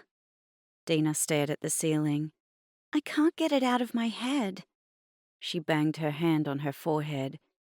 I keep seeing Louis punching Ahmed and imagining what else could happen. Her voice cut out and she teared up. I saw a tissue box on her vanity and held it out to her. Ahmed will figure something out. How's he doing? He's at home doped up on painkillers. She wiped her eyes with a tissue. And he's got no one to look after him. He's got Brian. Has he got any plans on how to get the money? Dina kept staring at the ceiling. Maybe. That's great then, right? Maybe. Dina turned her head and looked at me. There might be a way, but never mind. She looked back at the ceiling. What? You can tell me. After all, we've already kept each other's secrets. Okay. She leaned on her elbow. You can't tell anyone what I'm about to tell you. She waited until I nodded. We figured out a way to get him the money. It's just really, really risky. Risky how?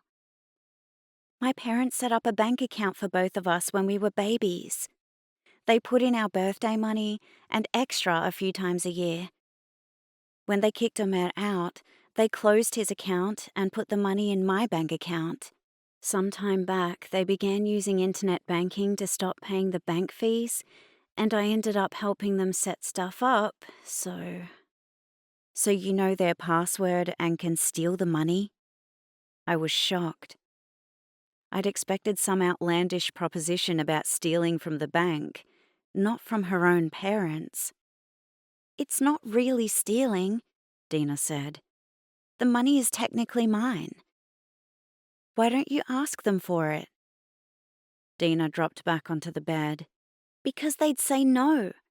They'd say that was their money that they were setting aside for me, for my wedding, or a car or university. Then it's not really your money. It's at moments like this I can really see you and Sabiha as sisters. Dina groaned. Sorry. I held up my hand in apology. I didn't mean to sound like a judgmental know-it-all. When Sabiha lectured me, I knew how it got my back up.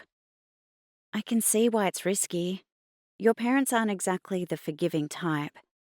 Omer's already said that we could move in together. He wants me to leave before they have the chance to kick me out. There's money there to pay back Louis and then some, but I'm not sure. You really are between a rock and a hard place. Either way, you're going to be facing some hard consequences. I felt sympathy at her predicament. Exactly. Dina gesticulated with her hands. I mean, I want to help my brother. I really, really do. But I don't know if I can trust... She cut herself off. You don't know if you can trust him, I finished her sentence. Neither side are saints. I didn't hear from him for 2 years. I didn't know if he was dead or alive because he never picked up the phone or emailed me or anything. Do you know what that's like? To always be wondering?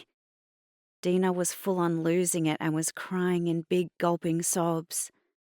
Hey. I sat on the bed and hugged her. It's okay. I shouldn't be laying all this on you. Dina pulled away as she swallowed her sobs. Sabiha's my best friend. She's the one who I should talk to. So why aren't you? Dina hesitated, not wanting to backstab her friend. Because you know exactly what she would say. She'd tell you that Omer doesn't deserve your loyalty, that he abandoned you, and that this was his problem and he should deal with it. Something like that? Dina smiled wryly as she shredded a tissue.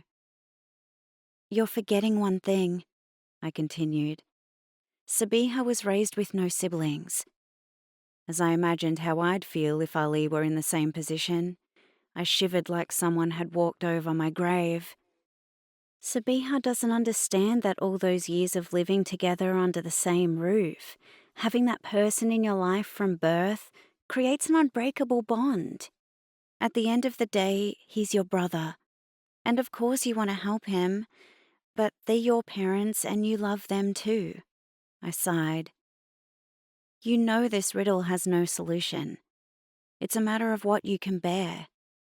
Dina looked down at the bed as she smoothed the coverlet. I can't bear the thought of my brother being tortured by some gangster because he owes him money. Then you have your answer. I do, Dina said.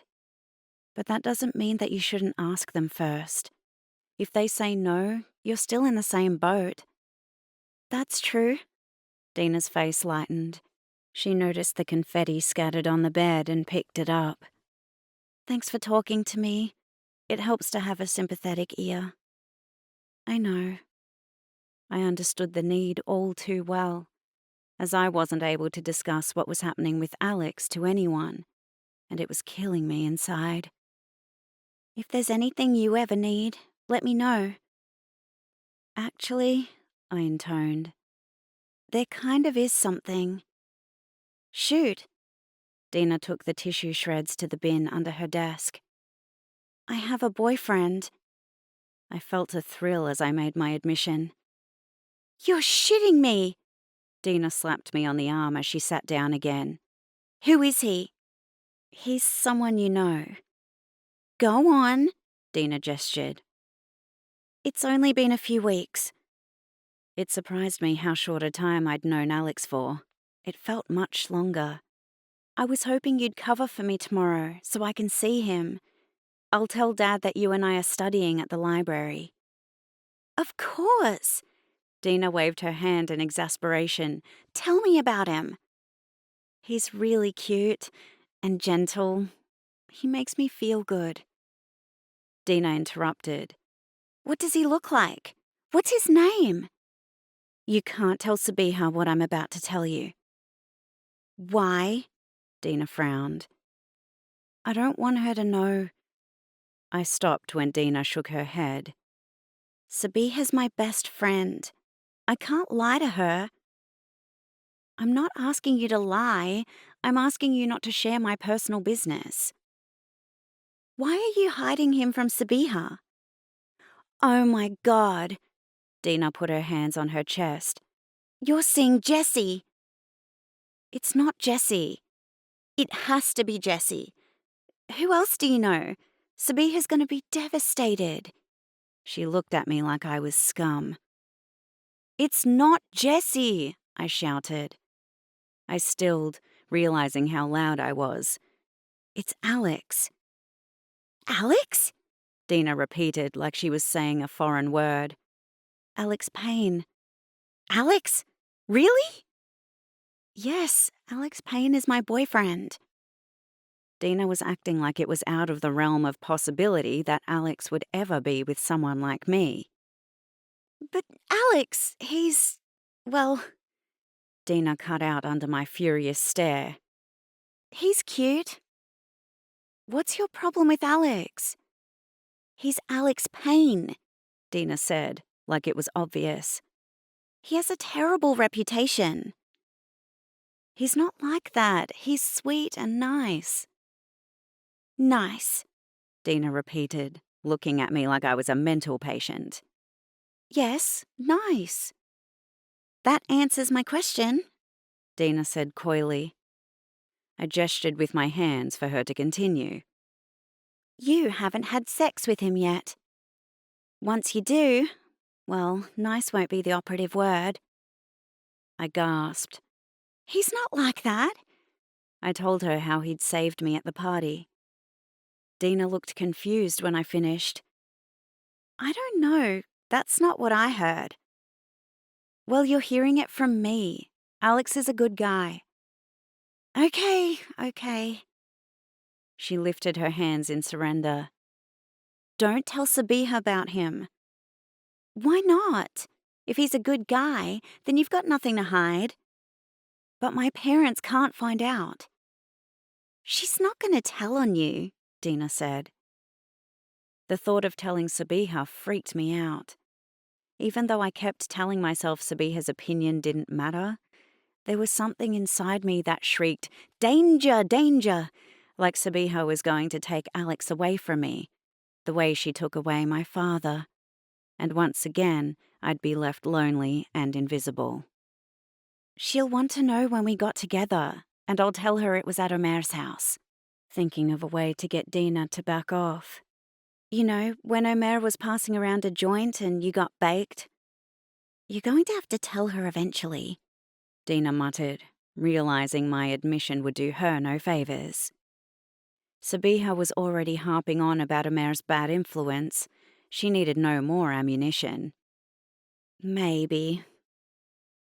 The possibility was far off in the distant future, and no threat to the present. Can I count on you for an alibi tomorrow? I'm not going to lie to Sabiha. But, I cut out when Dina held up her hand. But I won't rat you out either, she finished.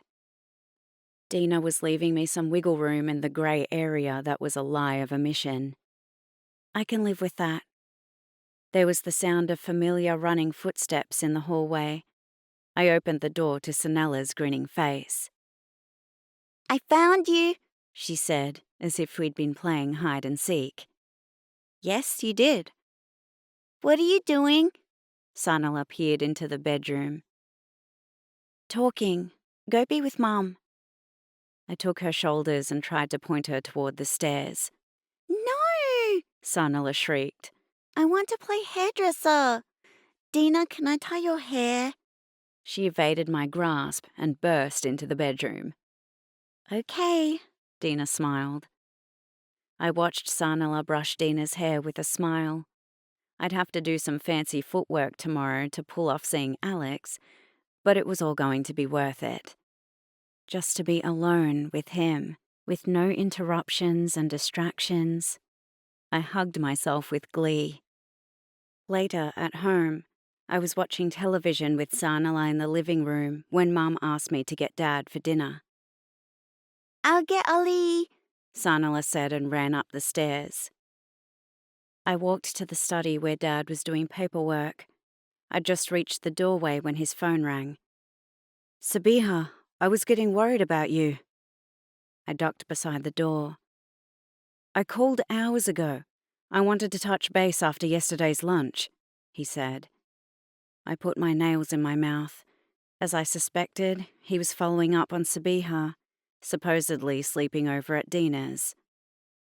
I was full of breathless anticipation. On the one hand, I felt vicious glee at Sabiha being caught out by Dad, and that he would see who she truly was. But I was also terrified. If he caught Sabiha out, there was nothing to stop her from dobbing me in. I'm glad, he said. Did you have fun at your sleepover at Dina's last night? This was it, the moment of reckoning. I bit my nail to the quick and sucked on the bloody stub as I waited. I'm glad you had fun, Dad said. But next time, get to sleep at a reasonable time. It's not good you spend all day in bed. He hung up. It took me a moment to process what had happened. He knew Sabiha was lying, and that she didn't sleep over at Dina's. I'd expected him to go off his nut. Instead, he'd let her get away with it. I couldn't believe that Sabiha could get away scot-free with lying and flouting authority, and yet if my siblings and I made one minor infraction, we copped at both barrels. The injustice burnt through me, and I smacked the wall with anger. Who's there? Dad peered toward the door. Just me, I popped my head in. Mum's finished dinner. I'll be a moment. Dad looked at the files on his desk with a troubled face. Chapter 16. I lay in bed, waiting for the house to settle around me. My skin was itchy, like there were insects walking on me, and I threw back the covers. As I paced, I kept remembering the undercurrent of disappointment in Dad's voice when he spoke to Sabiha, and yet he'd accepted her lie. His double standards disgusted me when I thought about the way he'd put me through the 3rd degree when I was supposedly late from the library. It was 10 p.m. I lifted the curtain and looked out onto the dark street below. I wanted to be someone else and forget about all the things that were bringing me down, and Alex did that. He made me feel good. I typed a message and pressed send, but it was as if my hand didn't belong to me. I was discombobulated, like I was vanishing in the dark. Alma O. Chat? He replied straight away. Sure. I hadn't realized how desperate I was to connect with him. He'd become my port in the storm, the one place I didn't have to worry about secret subtexts or hidden agendas. I was thinking about you. Can't wait to see you tomorrow. Be with you again. Me too. It's all arranged. We confirmed where and when to meet. Wish I could see you now. Okay. I turned on my lamp and took a photo of myself. Nice. He sent a photo of himself. In it, he was shirtless, his six-pack on display. What do you think? You are hot. LOL. Glad you like. Wish I could see more of you. He included a smiley emoticon. I peered at my cotton pajamas. They wouldn't do. Wait a sec. I rifled through my wardrobe. I'd attended my high school formal in Hobart, and Mum had bought me a matching black panties and bra to wear under my black formal dress. After I put them on, I posed in front of the mirror, feeling sexy and daring. I put on a black chiffon shirt that Mum didn't let me wear because it was see-through.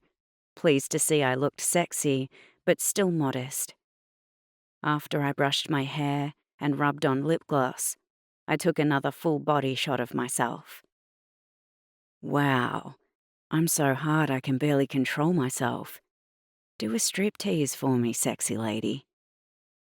I hesitated, warning bells ringing. You do a striptease for me? I typed, trying to deflect. Okay. I looked at the screen in confusion. Did he really say okay? My phone went quiet. When it beeped again, I opened the screen and laughed so hard I fell on the bed. Alex was posing in front of a full-length mirror. He was pouting as he hooked his thumbs in his jean tabs. His shirt was unbuttoned and draped around his torso. The phone beeped fast and furious as he sent one image after another. He pulled off his shirt one-handed and photographed himself with the other. Click. He was shirtless. Click. His hand was on his zipper. Click. The zip was undone. Click. He turned and photographed his back as he yanked down his jeans, flashing his underwear-clad tight butt. Click. He smacked his ass. Click. The jeans were around his ankles, his hips askew as he danced. Click. He faced the mirror again, wearing nothing but his underwear. My eyes zeroed in on his crotch. No, no, no, I chanted as I squirmed on the bed. Even though I'd seen him nude, this was excruciating. Beep. I was equally embarrassed and curious to look at the screen.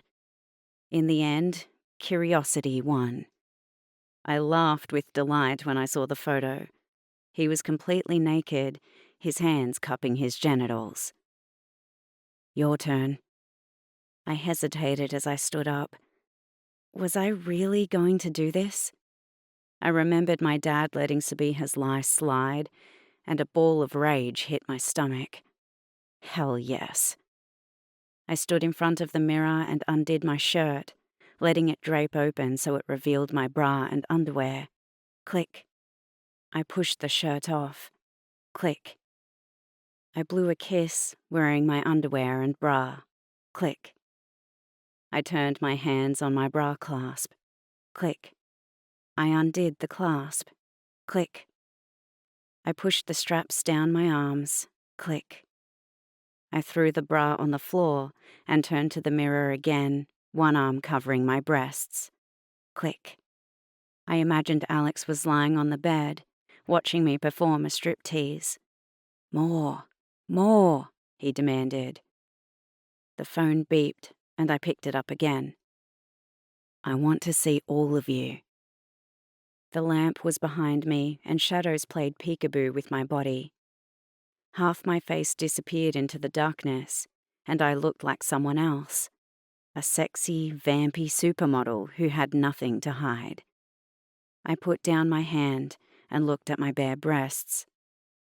I hesitated before pressing the button on my camera phone. There was a half-formed thought trying to push through. Like a breeze, it passed by. I put my arm down. Click. I sent the photo. You are a work of art. I smiled at my doppelganger in the mirror. I wish you were here with me so I could hold you tight and whisper something in your ear. What would you whisper? I love you. Tears came to my eyes, and I hugged the phone against my naked torso. I yearned to have him with me. I love you too. I can't wait for tomorrow to see you strip for me in real life. Me too. Sweet dreams. I will dream of you until then. Good night. I sat on the bed, lost in a daze. He loved me. I was floating on a cloud. As long as I had Alex, I was all right. My skin broke out in goose pimples. I put on my pajamas and got into bed, the mobile in my hands. I opened my sent items and viewed my striptease for Alex, feeling a strange mingling of embarrassment and pride. They were really wonderful photos. I looked like a model in a black and white artistic nude portrait. I smiled as I read Alex's responses again. I wished I could keep these memories, but it wasn't safe. If my parents saw these photos, I'd be dead. As I deleted them, there was a bitterness seeping into me. I wondered how forgiving Dad would be of my secret life, but I knew the answer even before the question formed. As I walked to school Monday, there were butterflies in my stomach at seeing Alex again. Dina and Sabiha were at the front gate, and I heard them arguing as I approached. He's coming home with me tonight when I finish with Alma at the library, Dina said, slipping in my alibi. She looked like she hadn't slept since the party. Her eyes blinked every few seconds, making her look like a recovering addict. We're not giving them warning so they can refuse to see him. Do you really think they're going to help? Sabiha asked. I don't know, Dina wailed. But Louis is going to hurt my brother. He could kill him even. Amra will be fine, Sabiha said. He got through all these years without your help. You're so cold, Dina said. I'm realistic. I doubt your parents are going to give him more money considering how many times he's hit them up in the past. But this is different. Dina's voice was full of hope. His life is in danger. Sabiha's expression spoke for her. What? Dina demanded. Nothing. Sabiha looked away. Dina waited. It's just convenient. You think he's lying? Dina was shocked. I'm not saying that. Sabiha motioned to stop with her hand. We don't know what the entire story is. The only thing that matters is that my brother needs help, Dina screamed. I didn't breathe as I waited to see what Sabiha would do. Would she dig in her heels and argue with Dina, or back off? You're right, Sabiha said. Dina looked militant. I'm going to call Omer. She stepped away. Dina! Sabiha took a step toward her. Dina stopped, but didn't turn. I'm sorry, Sabiha said. I didn't mean to be a bitch. Dina nodded and left. Fuck. Sabiha kicked the park bench and yelped. She hopped on one foot while she clutched her sore toes with her hands. I turned to hide my smile. When I had it under control, I turned back and saw Jessie approaching with a concerned look. Sabiha sat on the bench and waited, her face expectant. Jessie walked past her and approached me. "Did you get home okay on Saturday?" "Isn't it obvious?" I smiled. "Did you have any problems with Alex?" Jessie asked. I shook my head in confusion. "I told you she was fine," Sabiha interrupted. "You should never have allowed her to go home alone with him," Jessie snapped without looking at her. "She had a curfew," Sabiha said. "What was I supposed to do, babysit her?" "Yes," Jessie snapped. "You shouldn't have let her near that sleazebag." Sabiha recoiled with hurt. "What's the big deal?" "This." Jessie held up his mobile. In the brief moment before he snapped the mobile shut, I glimpsed a naked girl. It was the girl Brian did a makeover on, Rodney's ex-girlfriend. "Alex's mate sent around this photo of his ex yesterday," Jessie said. I had trouble breathing. I'd sent photos exactly like that to Alex. Jessie turned back to me. "Did he try anything?" I couldn't speak. Jessie put his hand on my arm. I clutched it, holding it like a lifeline. "I'll kill him," Jessie muttered. I snapped out of my inertia. "Nothing happened. He drove me home, and that's it." Jessie looked like he didn't believe me. "It's shocking." I waved at his mobile. "That's all." Jessie hugged me, and I hunched into him. "Are you sure?" he asked. I had to find Alex. I lifted my gaze and saw Sabiha jealously watching us. "I told you I'm okay." I pushed Jessie's arm away. He looked at me with reproach. I opened my mouth to say something, anything, but the words wouldn't come. The bell rang. "I'd better get to class." I walked away. I sent Alex a text message to meet as soon as I was out of sight of Sabiha and Jessie. Alex replied at recess. He couldn't see me until after school. I rubbed my necklace. After school, I walked to the side street where I'd arranged to meet with Alex. When I got in the car, my worries faded and a goofy smile broke out as he looked me up and down. He was wearing sunglasses, his hand hanging out the window.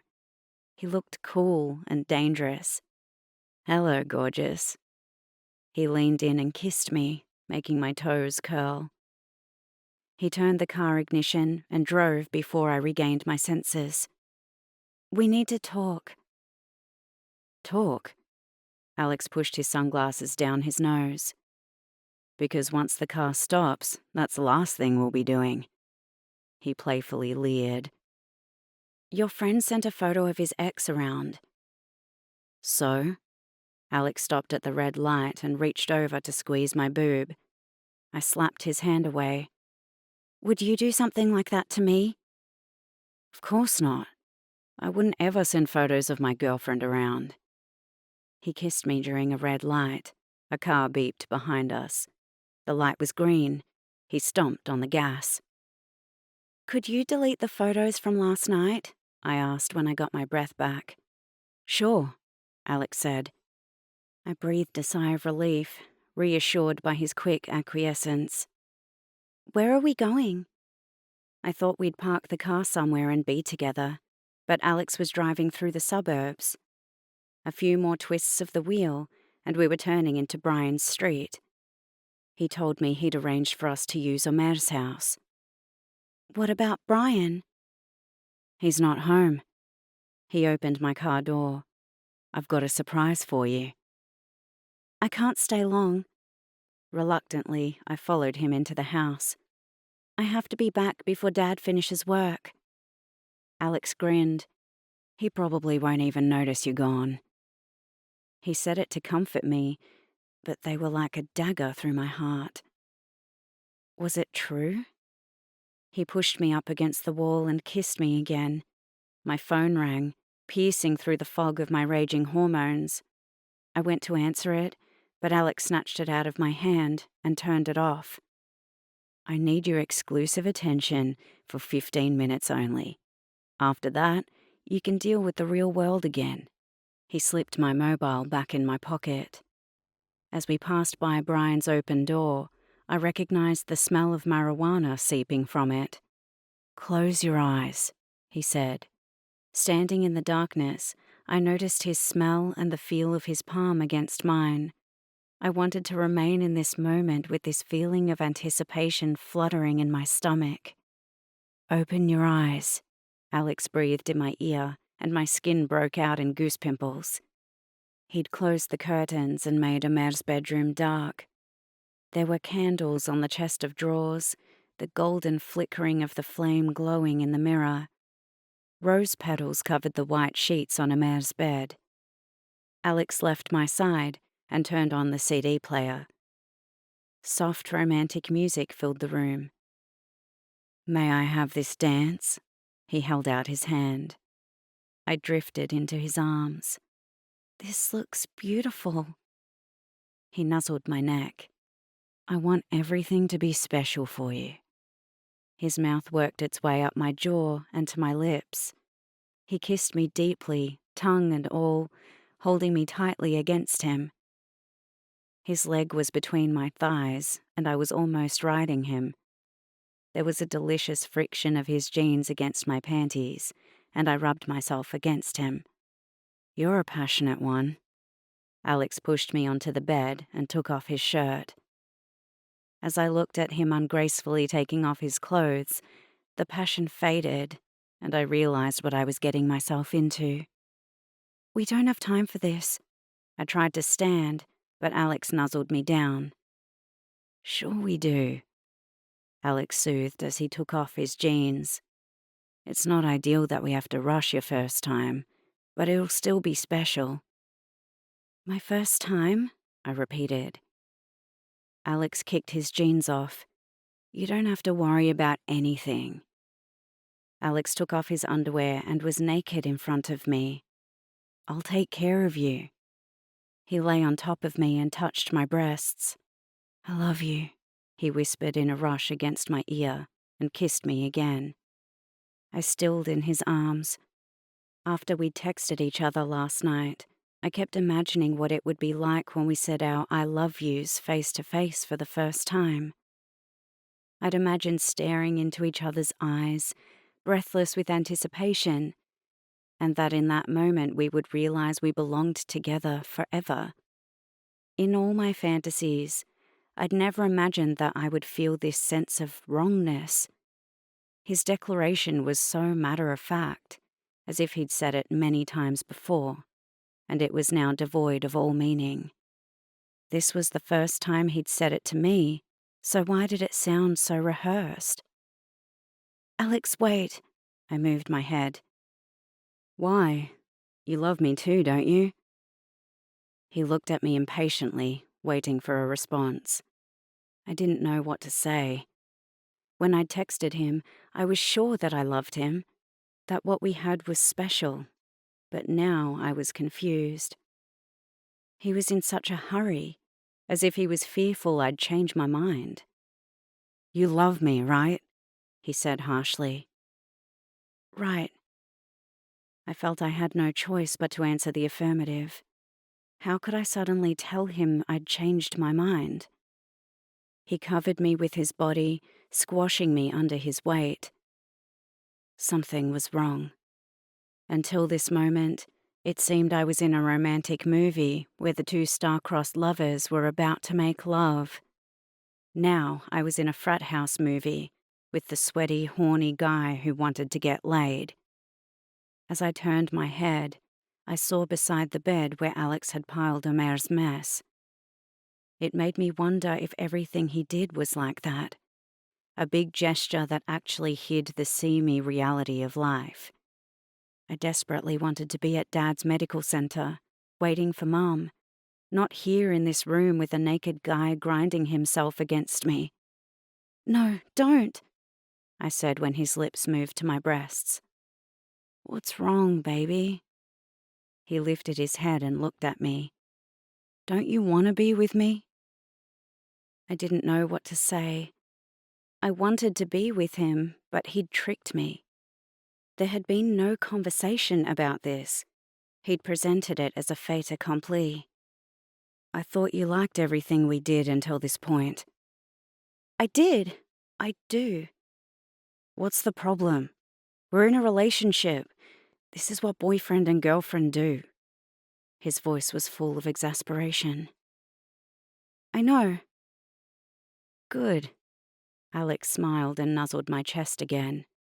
"I'll try to be gentle. I want it to be good for you." I panicked. He was right. Everything I'd done up till this point gave the impression I was ready and willing to have sex. Yet now that it was happening, it was the last thing I wanted. I'd been infatuated with the fantasy of having a boyfriend, without thinking through the reality. There was something telling me to get out, to stop things before they got out of hand. Alex was right. The first time was supposed to be special. It was a moment I wanted to remember forever, and I knew with every fibre of my being that this was not the moment I wanted etched into my brain. His hands moved between my legs, and he tried to take off my underpants. "No," I sat up. "Why not?" He looked at me, and his face had changed. Gone was the cheeky larrikin I'd fallen for. Instead, he looked predatory, as if I was prey on his menu.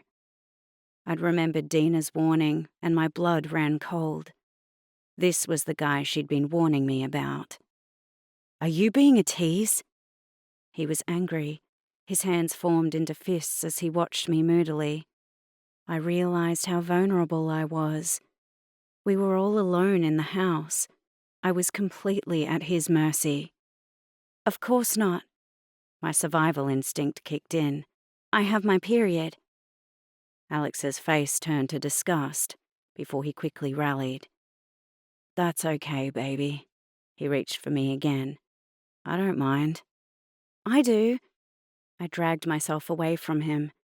"I want our first time to be special." I walked to the door, full of relief. "Aren't you forgetting something?" Alex said. I turned. He was sitting on the edge of the bed with his legs apart. He got a pillow from the bed and threw it on the floor. I had to fight my feet from running to the front door, but there was a shivery feeling inside me. A little voice that warned me not to make him angry. As I bent my head and covered his lap, his hands went to my hair. When he moaned as he came, I was repulsed and relieved in equal measure. "You're fantastic at it," he smiled, like a little Hoover. His taste was in my mouth, and I had to hold back from dry reaching. I ran to the bathroom before I vomited in front of him. As I washed out my mouth in the basin, I looked in the mirror. There was something different in my eyes. The sparkle was dulled, and I looked like a sad little girl. How had things changed so quickly? I walked out without looking at him. "What's wrong?" He lifted my chin. I stepped back.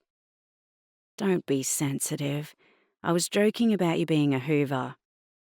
I nodded. "I have to get back." "I'll be a sec." He left the bathroom door open, and I held my arms and shivered as I listened to the loud and vulgar sound of his urine splashing the toilet bowl. "How long until it's finished?" Alex asked as he drove me. "What?" I was confused. "Your period." "At least a week," I lied. "Then I'll see you next week." He stopped on the main road and gave me a quick kiss on the cheek. I froze as he leaned over me, having to fight my instinct to throw myself away from him. When I got out of the car, he sped off, car tires screeching. Chapter 17. I hurriedly walked to Dad's medical centre. The front door was locked and the reception lights turned off. My heart raced, and I looked at my watch. Did Dad leave without me? I found my mobile in my pocket and turned it on. There were 3 missed calls from Sabiha and 2 messages. Sabiha: "Where the hell are you?" Dina: "Sabiha knows." I moaned pitifully. While I'd been in the thrall of my infatuation with Alex, it had seemed an impossible reality that my parents would find out. Now I couldn't believe that I'd been so stupid to believe in a fantasy. Sabiha was going to gleefully embrace this opportunity to sell me out. I tried to think of a lie to save me, but my brain was frozen. I saw a flash of movement and looked up. Sabiha walked through the reception area. "Where the hell have you been?" She yanked open the door and pulled me inside, wrenching the delicate skin of my arm. Before I could say anything, Dad walked in. "I told you she was on her way." Sabiha forced a smile. "Dad was about to send a search party to the library." "Yes," Dad was annoyed. "I sent Sabiha to get you half an hour ago, and she said you were finishing up an essay." I paused, in shock that Sabiha covered for me. "I'm sorry, I got caught up." As he was looking for me, I remembered what I had been up to, and guilt punched me in the stomach. "I'll switch off the lights. You two wait by the car," Dad said. Sabiha and I walked into the car park behind the medical centre. "Talk," Sabiha demanded as soon as the door closed behind us. "I went to the cafe." "No, you didn't," Sabiha interrupted. "Yes, I did," I said. "I needed a break from studying."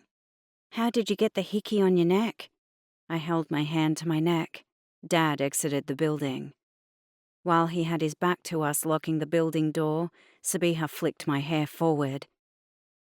"Let's get going." Dad clicked the remote lock, and both of us reached for the passenger door. "You go," Sabiha said. "I'm getting dropped off first." We spent the drive to drop Sabiha off in silence. I felt a storm brewing from Dad in the driver's seat. "Talk to you tomorrow," Sabiha said as a warning as she got out. "What essay were you writing?" Dad asked abruptly as we drove off. He'd started his classic interrogation technique, feeling me out with an innocuous question to check inconsistencies. "It was for English about how to kill a mockingbird. I chose the topic on education and got caught up reading papers about the benefits of home-based learning." I continued prattling about the essay I'd already submitted, knowing that the best way to drown out Dad's suspicions was to overwhelm him with an avalanche of details. "Sounds good." Dad turned into our driveway. "I'd like to read it." I unclipped my seatbelt. "You can proofread after I type it." I rushed upstairs before Mum's sharp eyes latched onto the evidence of my misdeeds. I locked the bathroom door and frantically checked my neck. The hickey was barely visible. I dabbed on concealer. I spent a sleepless night thinking about what happened with Alex and trying to figure out how it all went wrong. Was it my fault? Was I being a tease? I'd given him all the signals that we were heading down the sex road. I just thought we'd take our time getting there. I had to talk to him, make him understand I needed more time. "And that you're not a Hoover who will perform on demand?" said a voice in my head that sounded suspiciously like Sabiha. I'd almost forgotten about Sabiha's interrogation until I rocked up to school and she practically launched herself at me. "Where were you yesterday?" "With a friend." I sidestepped her. "Which friend?" She stood in front of me again. I stopped, barely avoiding crashing into her. "What's with you?" "What are you hiding?" Sabiha burst out. "Nothing." "You were with a boy, weren't you?" And what if I was? Who is it? She demanded. None of your business, I shouted. Of course it's my business. We're sisters, Sabiha said. I halted, my fiery rage cooling. You hypocrite. My voice tight with rage. You've been treating me like crap since I came to St. Albans High. The only reason you're pretending to be friends with me is because Dina asked you to. And anytime someone asks about us, you refer to me as your relative. I used air quotations for emphasis. You're not my sister. You're an acquaintance I have to endure for the sake of courtesy. Nothing more, nothing less. It was such a buzz to say all the unspoken words that I'd been holding inside. I felt like I could float away with the lightness of my relief. Sabiha looked shocked. For once, she was speechless. What's going on? Jessie ran up and stood between us. I was just asking Alma about her boyfriend, and I was saying it was none of your business. I cut her off again and stared her down. You have a boyfriend? Jessie asked with surprise. I swallowed hard.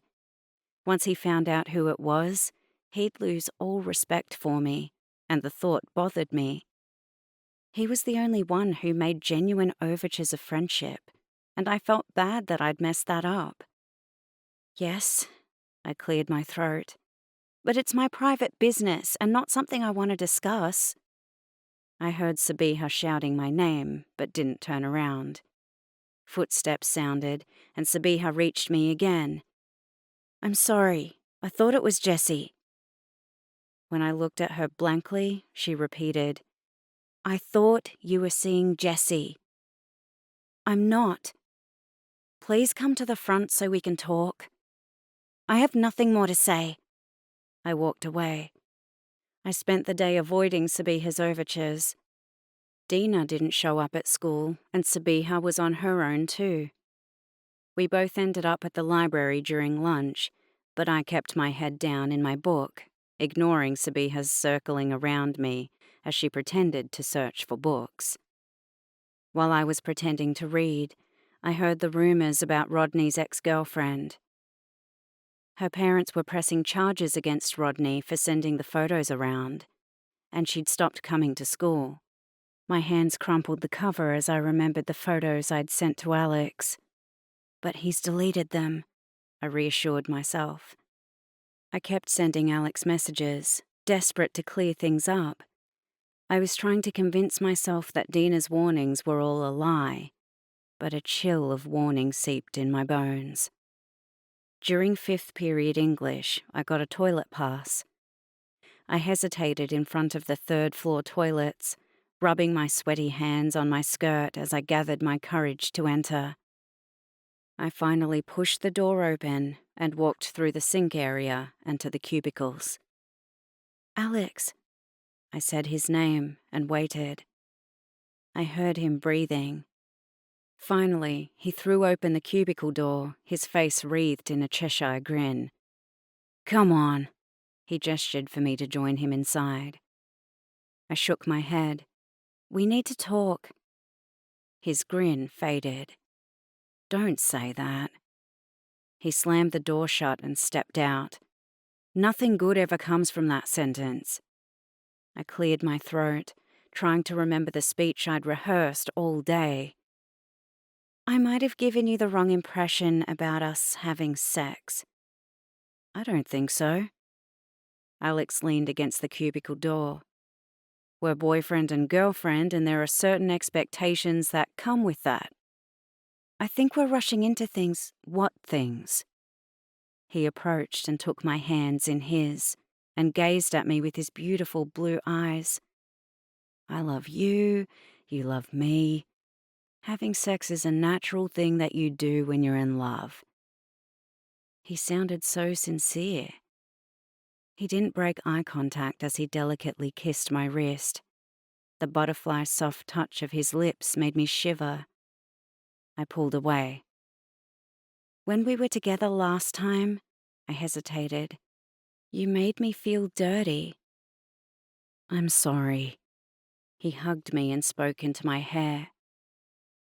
Maybe you're sensitive because you haven't been in a proper relationship before. He pressed a soft kiss on my lips. I closed my eyes and let him kiss me. Everything was swimming in the blackness behind my eyelids. Was he right? Was I being too sensitive and immature to not understand how a relationship worked? Had I built up a huge fantasy about how he would declare he loved me and then felt let down? All the certainty I'd felt before speaking to him faded. I'll be online tonight. He gave me a tight squeeze and left. I spent the rest of the school day examining every word we'd exchanged, trying to find the truth of things between us, but all it left me with was confusion and a sense of wrongness. It was a relief that I walked toward the school gates. I wanted to put as much distance between Alex and me as possible. My steps slowed when I saw Sabiha was waiting for me. It was polite for us to walk together. After all, we were going to the same destination, but I didn't want to endure her probing questions. As I dawdled, Brian approached Sabiha. Their arms gesticulated as if they were fighting. I didn't realize my footsteps had quickened until I was within hearing distance. Dina was away sick today, Sabiha told Brian. Shit, Brian said. Why? No reason. Brian tried to sound careless, but his voice was imbued with worry. Is this about Amra? Sabiha asked. Brian shrugged. What's going on? I'd stopped beside them without conscious thought and waited, a bad feeling dropping in my gut. He has the rent money, Brian said. He was supposed to pay last week, but I got a call from the real estate agent and it isn't paid. Did you try calling him? Sabiha asked. Brian nodded, reaching for his phone. He dialed again and put it on speakerphone. An automated message blared from the speakers that the phone was out of service. I'll try calling Dina. Sabiha reached for her phone. I remembered my last conversation with Dina and her terrible plan to steal from her parents. I'd given her the advice to do it. What if Dina's parents kicked her out? I'd be responsible for not talking her out of it. She's not answering. Does anyone have her home number? He asked. Not on me, Sabiha said. I do. I rifled through my backpack and pulled out my address book. Sabiha dialed Dina's home number. She shook her head when no one answered. Is anything else missing? Sabiha asked. No. Brian shook his head. Did you check Omer's wardrobe? No. Why would I? He demanded. There was a beat of silence. Shit, he said. My stash of cash. Okay. Sabiha clutched her head while Brian jiggled his leg impatiently. Aren't you supposed to take Dina her homework? She asked me. We were in science together, and the teacher had asked for someone to pass on notes. And since we lived close to each other, I'd volunteered. I nodded. Okay, you do that and see if she's home. I'll go with Brian to see what else is missing. We'll SMS each other with updates. Sabiha issued orders with the confidence of a general. Usually I'd be annoyed at her high-handedness, but I was too worried about Dina and my complicity in her troubles. I'd been so happy to have a go at Sabiha, I'd given Dina terrible advice. We split up in front of the school and went in opposite directions. I was in the car with Mum when I received a message from myself. Sabiha and I had swapped phones. Stash of cash gone. Clothes gone. He's split. I kept one eye on the clock as I waited for Mum to pick me up. Even though I had my homework strewn on the table in front of me, I couldn't concentrate. Where's Sabiha? Dad looked around the empty kitchen area. I was blank. We'd been in such a panic about Dina's predicament, we forgot to come up with an excuse.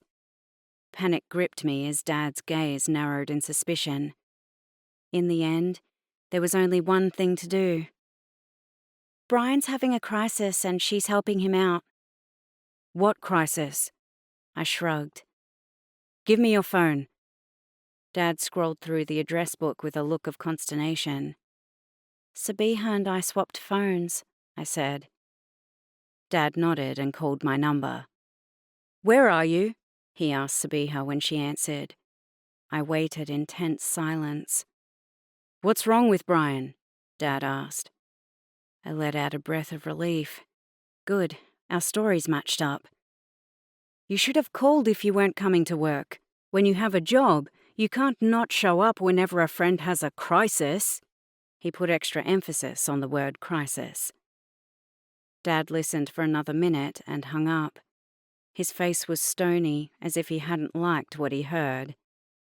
Dad loomed over me for a few minutes before leaving. I packed up and waited for Mom at the front of the medical centre. I have to drop off Dina's homework, I said as I got in the car. She was sick today. After Mum drove off, I walked up Dina's driveway with trepidation. I was scared to knock and find out Dina no longer lived there, but curiosity was twisting inside me, propelling my feet forward. I rang the doorbell and it echoed in the house. A curtain upstairs moved. As the silence stretched, I was embarrassed. They would not open the door. I was walking away when the door opened. I turned around and saw Dina's eye through the door crack. "You're here," I said happily. Thank God. I was now off the hook. "Where else would I be?"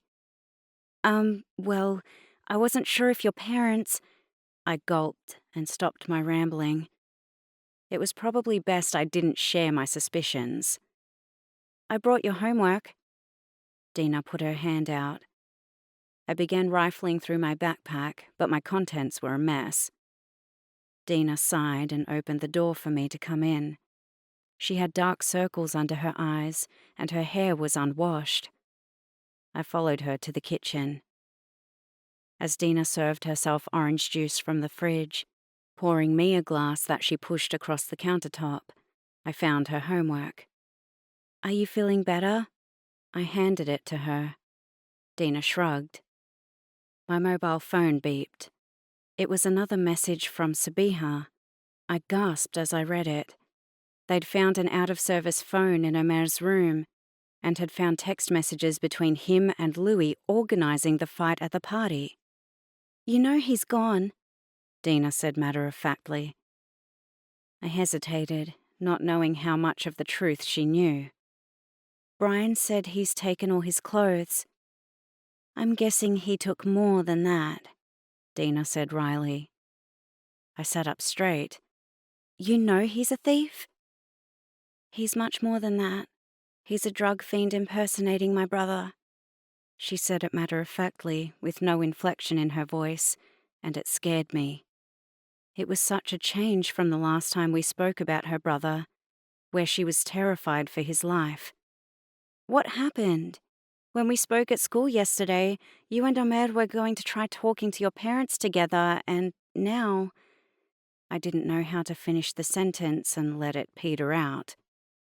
Dina drew circles with her fingers on the countertop. The silence stretched out, and I didn't know whether I should leave. "Omer drove me home, and we walked into the house together. Mom saw Omer first, and she eyed the bruises on his face, looking worried. I thought we had a chance that she'd help us, but Dad was behind her. He told Omer to leave. When Omer didn't move fast enough, Dad manhandled him out of the house." Dina pushed her hair. "We had a massive fight. I said many things to them, tore them apart because they wouldn't help their flesh and blood, but they didn't budge. So I implemented our backup plan. After they went to sleep, I logged onto the internet and transferred the money into Omer's bank account, and then I packed my bags." Dina's voice faded, as if she was struggling to get the words out. "I was carrying my bag when I bumped into Mom at the top of the stairs on her way to the toilet, her eyes half closed. Mum's eyes caught on the suitcase and then worked their way up my body, taking in that I was fully dressed. Dina looked up out the window, her lips drooping in the corners from sadness. "I'm leaving," I told Mum. I held the suitcase so tightly it cut into my hand. She looked down at her clenched hand as if she were still expecting it to be there.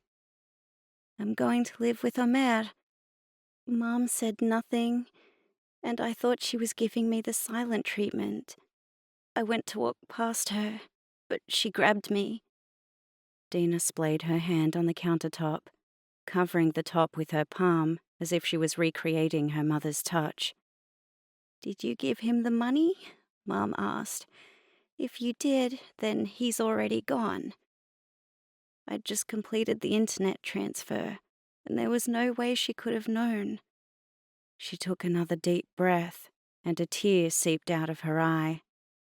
"Mum led me into my room and told me he'd approached her before, telling her he was in danger from a gang member and that he needed money to pay back a loan. She went behind Dad's back and gave him money." Dina took in another shuddering breath. "He'd been going through all of our family and his old friends over the years, tricking them out of money or stealing from them if they were naive enough to let him stay. He'd finally exhausted all his options, and I was the last resort." She laughed bitterly at her naive past self. I didn't believe her, of course. I told her Omer was waiting for me. "Then go," Mom said. I couldn't believe she was practically kicking me out of the house. Mum waited with me in the living room. We didn't speak for an hour. Mum sat there on the couch. Dina nodded at the living room, the black leather couch visible through the doorway. I pictured the scene. The house was dark and silent, the open window letting the streetlight flood the living room. Mother and daughter frozen in silence as Dina paced up and down, peering out of the curtains every time a car passed. A mother waiting for her daughter to accept the truth. I tried calling him, but his phone was switched off. After an hour, I stopped checking the window. When dawn was lighting up the sky, Mum took me upstairs and unpacked my suitcase. I heard her on the phone to the bank while I lay in bed, staring at the ceiling. She was trying to get the money back, but Omer had already transferred it into another bank account. She woke Dad, and he came to my bedroom. I expected him to yell at me. It was what I deserved, but he didn't. He sat on the bed and stayed until I fell asleep. She began crying. I stood beside her, hugging her as her body shuddered from deep, gasping sobs. "Where are your parents now?" I asked. "They're at the bank." She wiped her face with a tissue. "Technically, my brother pulled a con job, but because he's a member of the family and not a con man, we don't know if they will help. I'll stay until they get back." I didn't want to leave her alone in this state. "It's okay. I think I'll go lie down." She was weaving from tiredness. I nodded and began walking out. "It's funny." She walked me to the front door. "There were signs all along about who Omer was. And it wasn't as if I didn't have any warning. I mean, Sabiha has been practically shrieking her alarm bell, and yet denial is an amazing thing." Dina opened the front door. "I wanted him to be better, and I rewrote history. My parents were the villains, he was the innocent victim, and it didn't matter what he did. The things that I saw that didn't match this reality." I stepped through the door, Dina's words setting off tingles of awareness. I looked over my shoulder and caught sight of her broken smile. "There's a saying that when a person shows you who they are the first time, you should believe them." Dina's smile disappeared. "Now I know." You don't need a second or third look. Believe that first glimmer you see and get the fuck out. Dina gazed at me, as if trying to force the power of her words into my skull. But what if there are extenuating circumstances, like they're going through a loss? Or what if they're using drugs? Or what if they're drunk? These are excuses we cling to in order to deny reality. People are who they are. If they're going through something tough, they may act out badly, but the core of who they are doesn't change, no matter what the circumstance. Look at my brother. Dina gestured. He was a selfish person with a sense of entitlement before he became a druggie. The only thing that changed was the scope. People don't change, she said with finality and closed the door. I walked home in a daze. There was a thrumming inside me you get when you hear an undeniable truth. As I replayed my relationship with Alex, I remembered all those brief moments of disquiet and wrongness that I'd willfully ignored. But now they all added up to something more.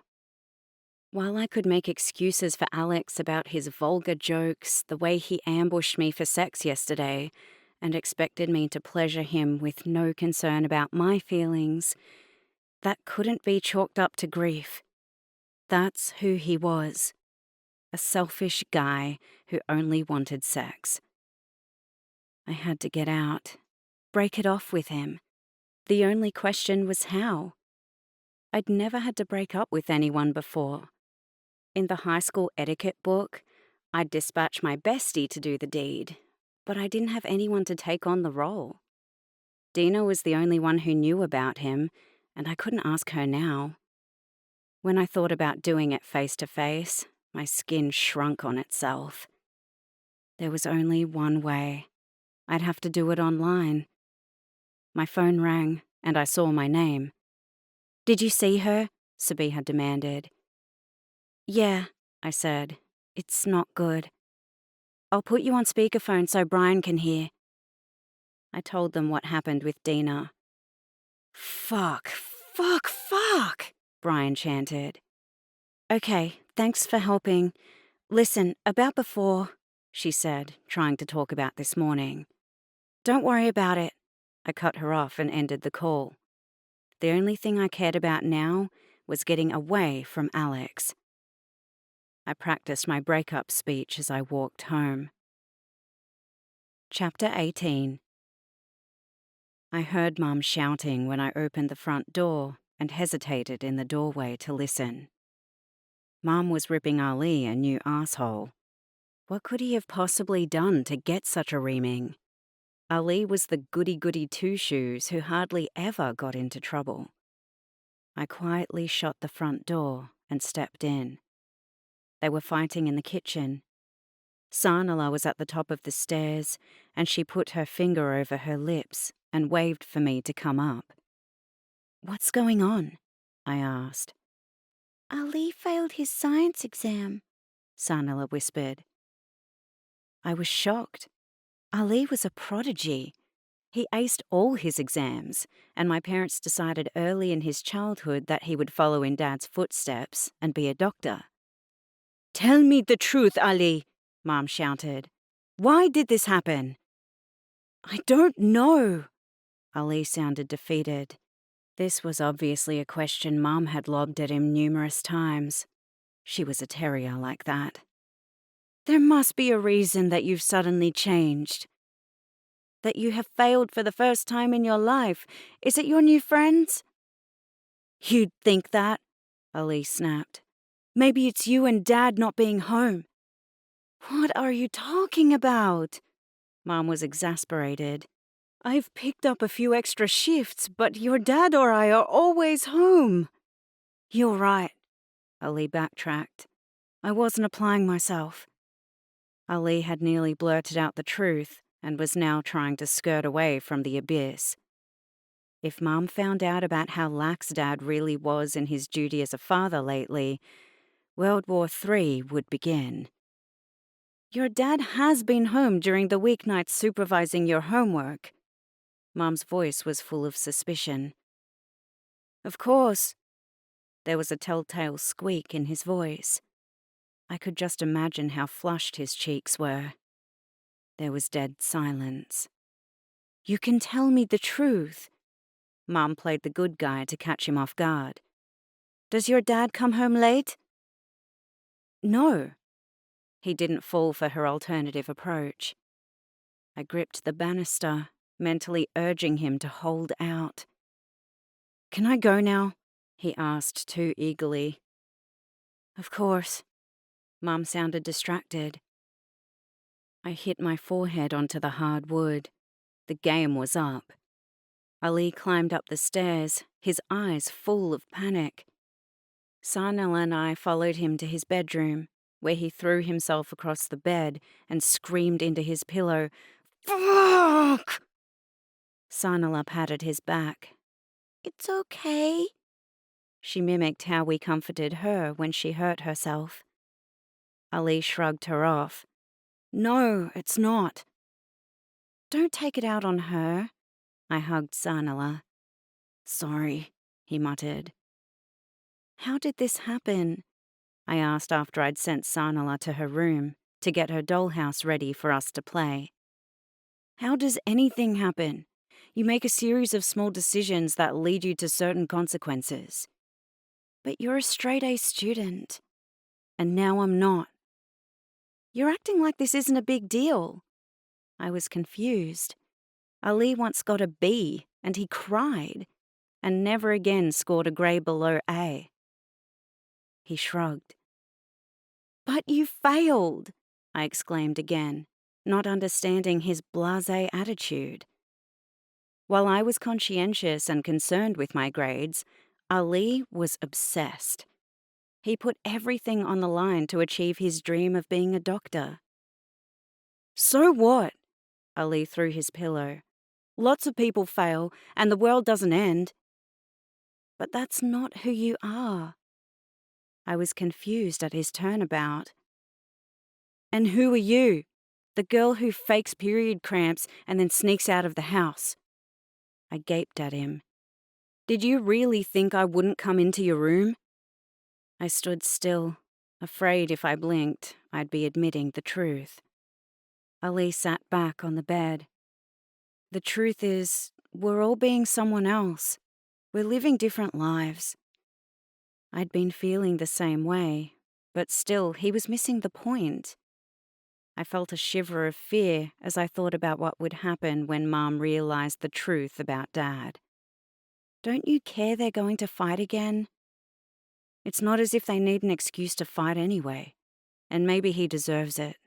There was simmering anger in his eyes, like he hated Dad. But what if they get a divorce? I told him my secret fear. What? Ali jerked with surprise. They're the perfect couple. They're just fighting more than usual. I wasn't convinced. Wasn't that how people ended up getting a divorce? They fought more until things slowly got bad enough to end it completely. At least that's what my friends who had divorced parents had told me. But, I began, wanting to feel him out more. I'm tired. He lay on the bed, his back toward me. As I left his room, I wondered if he truly believed Mom and Dad were the perfect couple, or if he was trying to convince himself. I spent the next few hours in a state of nervous anticipation, jumping at the sound of every car driving down the street. When Dad came home, we had a tense dinner. After Sanala went to bed, Mum asked Ali and me to go upstairs while she spoke to Dad. I'd expected she'd wait until we went to bed, but she was chafing to have it on, rushing us through dinner. We pretended to go into our bedrooms and then snuck back to the top of the stairs to eavesdrop. I was tense, expecting another slanging match. Here's Ali's test, Mum said, as soon as she thought we'd cleared the stairs. A beat passed as Dad read the paper. An F? He exclaimed. Where is he? I've already spoken to him. Now we need to ensure this doesn't happen again. He obviously hasn't been studying hard enough. Dad exclaimed. "Once he's grounded, he'll pick up his game." "He probably hasn't been studying at all, since neither one of us has been supervising him. He's old enough to do his homework without supervision," Dad said. "Alma's changed schools twice this year and she's still getting A's." "Yes, but it's Ali's weakest subject and one that he needed your help on. I told you had to be home with the kids if I was going to work." Mom's voice held an edge of anger. Dad's silence spoke for itself. "How late were you? 1 hour? 2 hours?" Mom demanded. "They're old enough to take care of themselves." Dad was defensive. He hated admitting he was wrong and did everything he could to avoid it. "Would you advise one of your patients to leave a 15-year-old in charge of a 5-year-old child?" This was always where Mum won the argument, by challenging Dad's authority as a doctor. If it was something he wouldn't tell others, then he couldn't do it. There was a screeching of table legs and a thud, as if a chair hit the floor. "I had no choice," Dad said.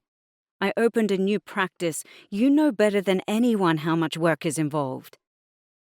"If we'd stayed in Hobart—" "We're not rehashing that argument, Yasminka," Dad thundered. "We're here. Make peace with that and move on." "How can I?" Mom shouted. "When every day I'm reminded of the past." "You know what my solution is." "No," Mom cut him off. "We're not telling them." There was dead silence. Ali and I looked at each other quizzically. What was it they weren't telling us? "This isn't about the past," Dad said. "It's about the present." "That's right," Mom cut in. "This is about our children needing more attention. I'm reducing my work hours, and you need to be home before I leave for work." There was a pause. "Fine," Dad said. "We'll have to cut back our expenses since our income is dropping." "I'm not the one who's blowing out our budget," Mum said, scathingly, having a go at Dad for the house we lived in that she'd thought was out of our price range. There was the sound of footsteps and the slam of a door. Dad retreated to his office, while Mum remained in the kitchen where she banged pots and pans. We snuck back over the landing and into my room. "Do you think things are going to change?" Ali asked. "I think Mum will make sure of it." I remembered the determination in her voice. "What do you think they were not telling us?" I felt disquiet at the possibility of yet another secret. Mum had been full of fear when Dad raised it. "Don't know, don't care. If we have another long-lost sibling, I'd rather not know about it, ever."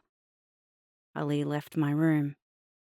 I wished it was that simple to switch off and forget the question. But there was a premonition building that there were worse surprises coming down the track. There was only one way to distract myself. I sent Alex a message while I was online. There was no response. I was walking to school, a little skip in my step. Maybe the fight between my parents wasn't all bad. This morning we all sat down and had breakfast like a normal family, touching base about our day. Even though there was a tense vibe over the proceedings, both my parents made an effort to check in with us. It was as if Ali's science exam had shocked them out of their self-involvement. I was enjoying the heat of the sun on my skin when a car pulled up. Alex peered at me from the driver's seat, his eyes red. "Get in." I looked around. It was quiet on the street. I'd left Dad as soon as he arrived at the medical center, and it was still too early for any parents to be dropping off their children. As I closed the car door, the overwhelming smell of alcohol and cigarettes hit me.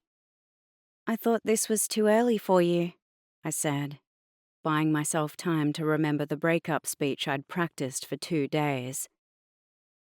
Now that I had the opportunity, I couldn't remember a word of it. "It is. I'm heading home from an all-nighter." His eyes were red, and he was jittery, jiggling his leg as he parked. We didn't chat yesterday. I had a hot party to go to. You're not going to be one of those nagging girlfriends who thinks her boyfriend shouldn't have fun. I can't hang around waiting for the 1 in a million when you can break your curfew. Of course not. I was surprised. I wasn't able to anyway. My brother... Good. Then it's no great loss. He leaned over to kiss me. I pulled away. There's lipstick on your collar. I noticed a bright red lip smear. Alex adjusted the rearview mirror to look at it. Shit. This is my lucky shirt. How did that happen? Alex rubbed the stain. Some bird planted one on me. You kissed someone else? Maybe this was my out. I didn't have to make up an excuse. I just had to play the jealous girlfriend card. Of course not. She kissed me, but I put a stop to it because I have a girlfriend. Alex put his arm around me. There was a long dark hair caught on his shirt button.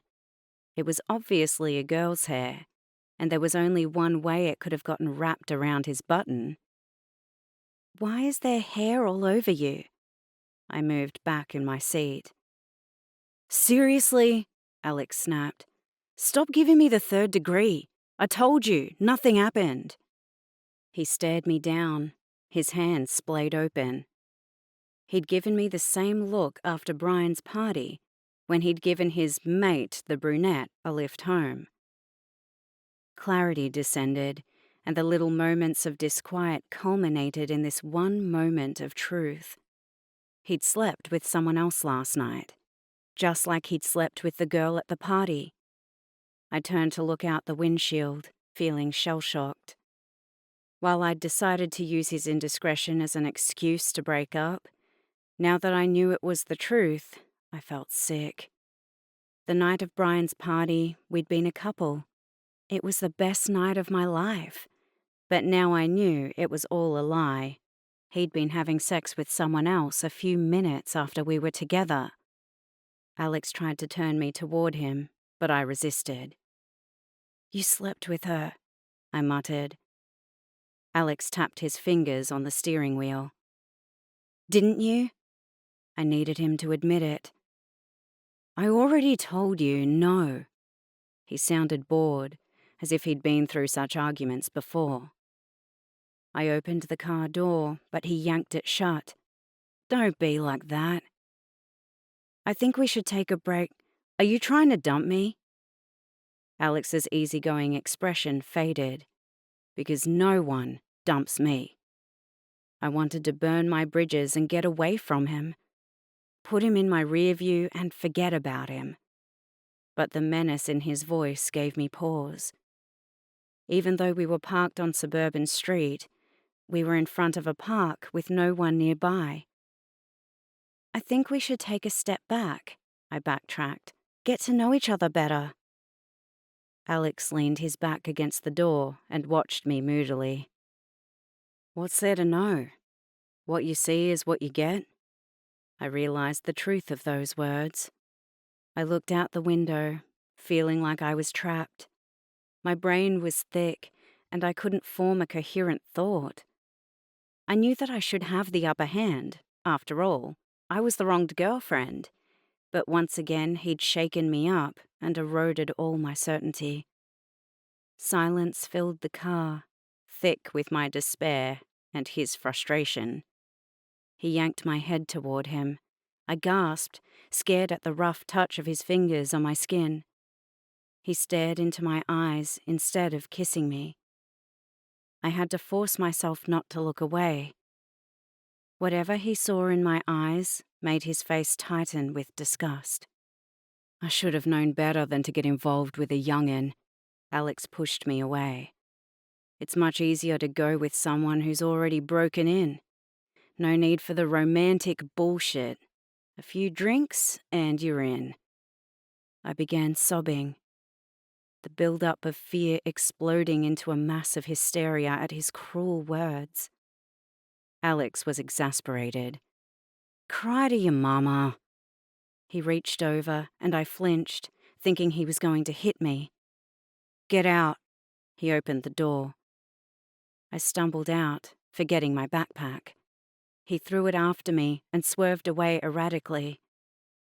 I sat on the curb and cried into my knees. How could I have been so stupid? I'd received warnings from everyone about what he was really like, and yet I'd still fallen for him, allowed him to use and debase me, and all because he'd said those 3 paltry words, "I love you." Other students appeared on the footpath, and I reluctantly pushed to my feet and headed to school. I thought about going home and claiming I was sick, but I was afraid Mom's newfound resolve as an involved parent would test my ability to keep things to myself. I felt so open and vulnerable, like if one person asked how I was, I'd spill my heartbreak in a stream of word vomit. As I walked, I tried to process what happened with Alex, but my brain shied away from the memory. It was like the trauma had burst through all my emotions, leaving me numb and lethargic. My only goal was to get through the school day without drawing attention to myself. When I got to the toilets, I held onto the sink and panted as I forced down my sobs. I felt weak and headachy, like I could fall asleep. "Get it together," I muttered as I washed my face. No one could know what happened with Alex. I was finally out of that situation and didn't have to worry about getting caught. Now I just had to recover from the wounds he left. I didn't know how I was going to face him. Would he tell people we were a couple to get back at me? Or would he give me dirty looks or ignore me like I had never happened? I didn't know what was worse. After I dried my face, I checked my reflection. I was pale and my eyes were red-rimmed, but at least now no one could tell if it was because I pulled an all-nighter or had a crying fit. With a deep breath for courage, I headed back to the front. I kept an eye out for Alex, but I didn't see him all day. When we walked around the school, I saw his friends and concluded he was spending the day at home, sleeping off his all-nighter. The school day flew by, and I almost forgot about my heartache in the jostling of our clique. Sabiha and I avoided talking directly to each other all day, until we had to walk to Dad's work. "You've been quiet today," Sabiha said. I shrugged. "Boy trouble?" she pried. I gave her a dirty look. "I'm worried about you. If you need to talk, I'm here. If not, I'm still here." We walked in silence the entire length of Main Road. I didn't know if she was sincere or trying to catch me out. "We broke up," I said, testing to see if Sabiha would jump on me. "Are you okay?" I shrugged. He wasn't who I thought he was. A flash of memory from our fight in the car sliced through me, leaving a thickness in my chest. I swallowed harshly, pushing it down. Thankfully, we'd reached the medical center and the end of our alone time. "At least you found out before it got too deep." Sabiha opened the glass door. "It got deep enough." Bitterness seeped into me like septic in a wound. I felt like I was soiled. Sabiha gave me a sharp look, but didn't probe. "I'm sorry. My offer still stands," she whispered as we walked to the kitchen. "Thanks." We set up in our regular fashion, Sabiha at one desk with the shredder, while I got out my books and began my homework at another. I tried to do homework, but gave up quickly and waited for Mum in stunned silence. As Mum drove home, I was happy to be in this moment, surrounded by my family. So much had happened, so many things changed. When I thought about how things could have been if my parents found out about Alex, I shuddered. I'd come close to disaster and was pulled back from the brink just in time. When I got home, I ended up lying on the bed and staring at the ceiling, thinking about Alex and where things went wrong. How could I have missed what a creep he was? It made me doubt all my instincts. I kept treating Sabiha like a threat who was trying to take something away from me, yet all she'd done was to warn me about Alex and cover up for me. I curled under the doona as tears seeped out of my eyes. My door burst open. "What you doing?" Sanala demanded. Go away. Sanala crawled over my body. "I want to sleep too." Sanala lifted the doona and clambered over me, digging in her elbows as she used me like a mattress. "Ouch!" I rubbed my nose. "I'll kiss it better." Sanala kissed it. I closed my eyes to hide my tears. I'm sorry. Sanala put her little arms around my neck and patted me as I begun crying in earnest. I hugged her to my chest. It's not your fault. I was drowsing when I heard Mum's voice. What are you two doing here? Mum asked. "I heard Alma's nose and she was crying," Sanala said. "but now she's sleepy." Okay, let's leave her then, Mum said. Mum lifted Sanala out of bed and tucked the covers around me. As they left, I heard them whispering. I drifted into sleep, and when I woke, my room was dark. I glanced at the clock. It was after 6. When I got downstairs, I found my family eating dinner. Are you better? Mum asked. I nodded. You look flushed. She put her hand on my forehead. Maybe you're coming down with something. I leaned in, putting my head on Mum's shoulder. She hugged me, kissing my forehead. Come here and eat dinner. She led me to the dinner table and sat me down. I set a plate aside for you to eat later, but I'll bring it now. I ate dinner slowly, getting each bite to my mouth an effort. Dad looked at me. I'll examine you in the morning, and if you're not better, stay home tomorrow. I nodded, fighting tears at my parents' concern. I listened to the surrounding conversation, everyone sharing their day, and it was like we were back to how we used to be. After dinner, I sat on the couch, Ali beside me playing his gamer, while Sanala lay on the floor, hugging a cushion. Okay, Ali, Dad said from the doorway. Get your science books and meet me in the study. Ali's face mirrored my surprise and delight. Maybe Dad really was telling the truth, and he was going to change. This was the first time he'd left his paperwork untouched in months. You'd better hurry. I took his gamer off him. You've got a lot of catching up to do. Ali practically bounced out of the room. I didn't think anyone had ever been happier to do homework. Chapter 19. The next morning I woke feeling blue. As I opened the curtains and looked out at the sunny day, heaviness weighed me down. I returned to bed and watched the sky when my mobile beeped. It was a message from a blocked user. I'd received a photo. I saw a montage of body parts, arms, breast cleavage, a haughty smile. Then it all came together into a clear image. It was one of the striptease photos I'd sent to Alex. He told me he'd deleted them. He'd promised that he'd never send photos around of his girlfriend. His girlfriend. Oh, God.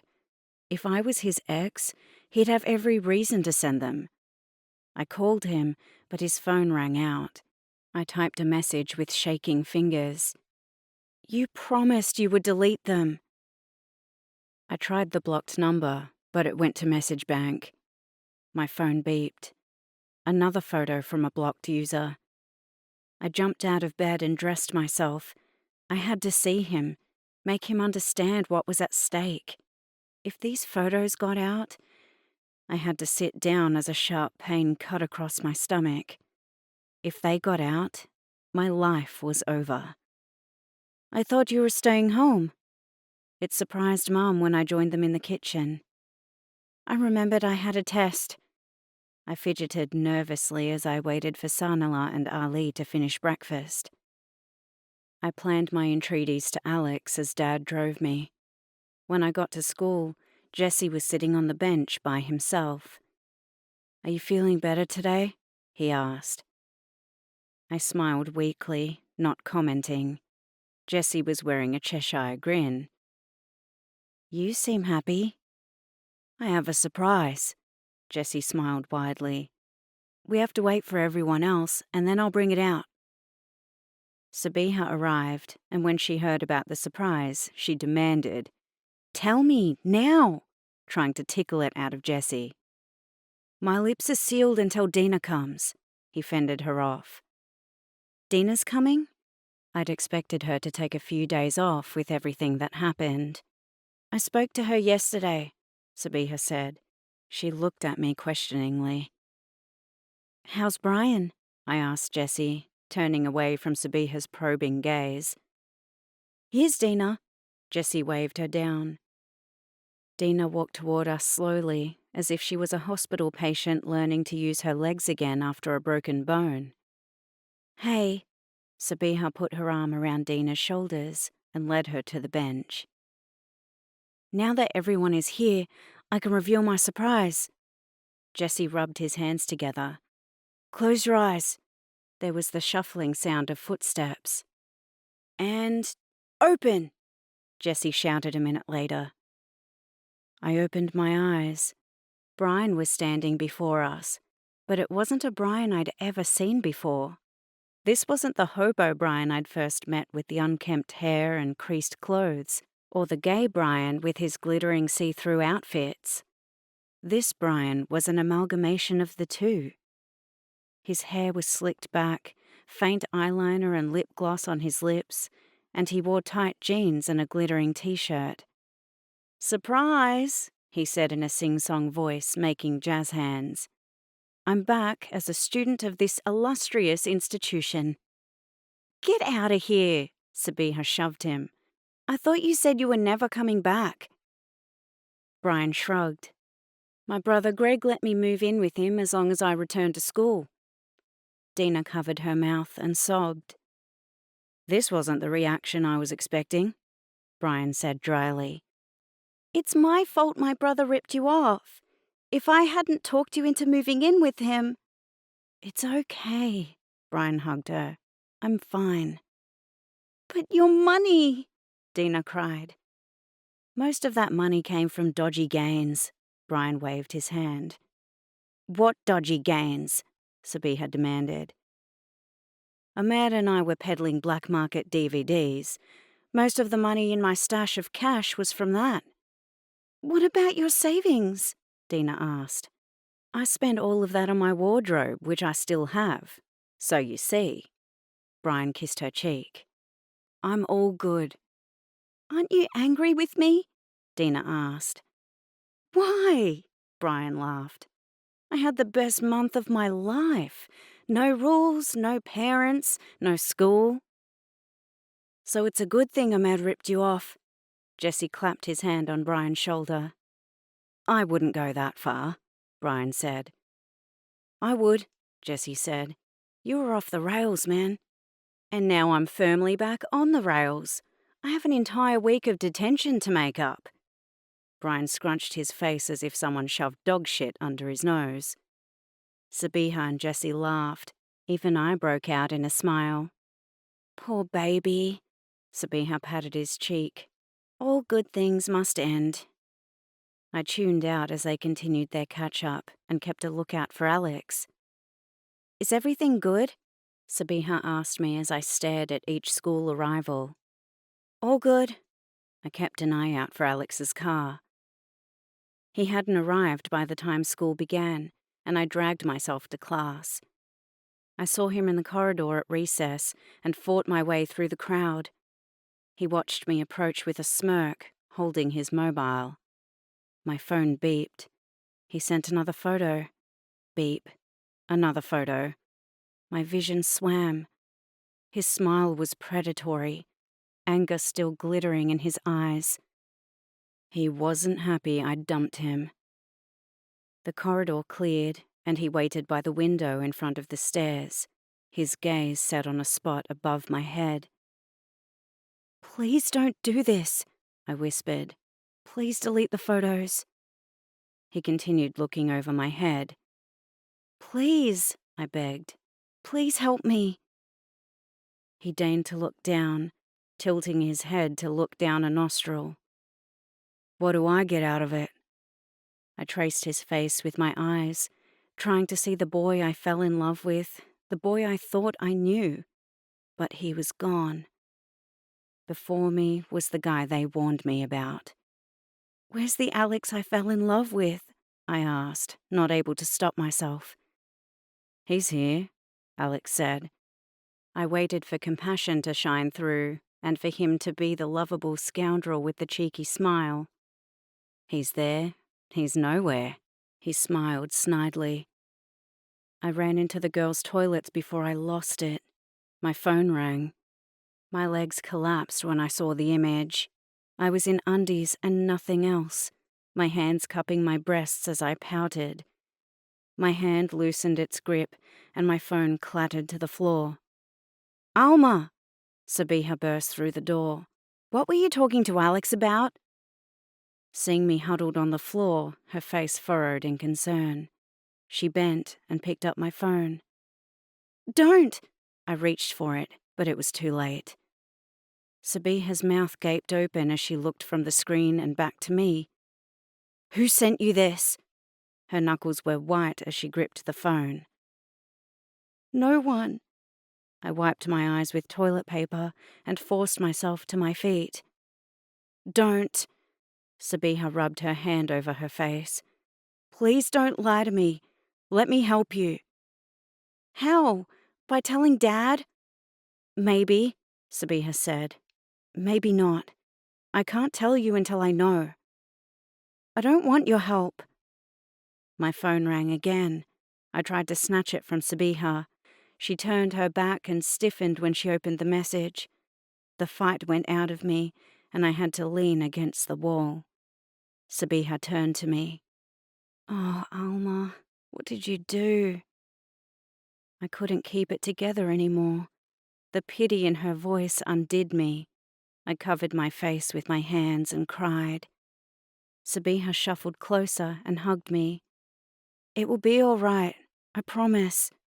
"No, it won't. My life is over." "Snap out of it." She shook my shoulders. "We'll figure it out. You just have to trust me." Her eyes bore into mine. My gaze slid away. "Have I done anything to make you doubt my sincerity to help you?" she demanded. "No," I said, but I stopped, scared to put words to the ugly thought in my head. Sabiha waited, not letting me off the hook. "I don't know if your loyalty to Dad is stronger," I finally said. "He knows you didn't sleep over at Dina's. He knows, but he didn't call you on the truth." "He does?" Sabiha was surprised. I explained how he'd figured it out after our visit to Dina's.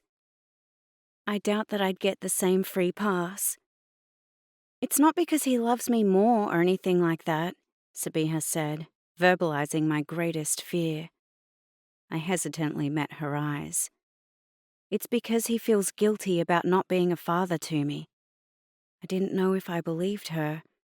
The way Dad changed when she showed up shook me to the core and made me doubt everything. "What can I do to make you trust me?" she asked. In the end, it wasn't my change of heart in trusting her that got me talking. It was the fact that I was choking under the weight of all the unsaid words pressing on my chest. I desperately needed a confidant to clear out the poison left by Alex. We ended up sitting side by side on the floor, our backs against the wall. It was easier to talk without looking at her. I started at the beginning, my first day at school, and the first time I met Alex. As I retraced our relationship, I cleared the dark, muddled mess in my head. For the first time, I was able to look at our relationship and see the truth. "He manipulated you," Sabiha said after I told her about the first time we were together sexually. He made you feel like you had to prove yourself. It wasn't like that, I denied, even though a tiny crack had formed in my certainty. He cared for me. Sabiha brushed my hair. What happened then?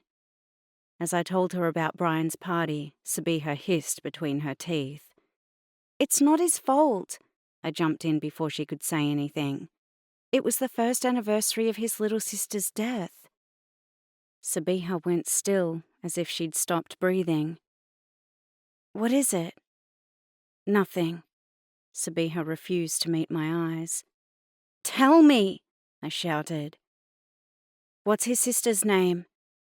Amy. Shit. Sabiha hesitated.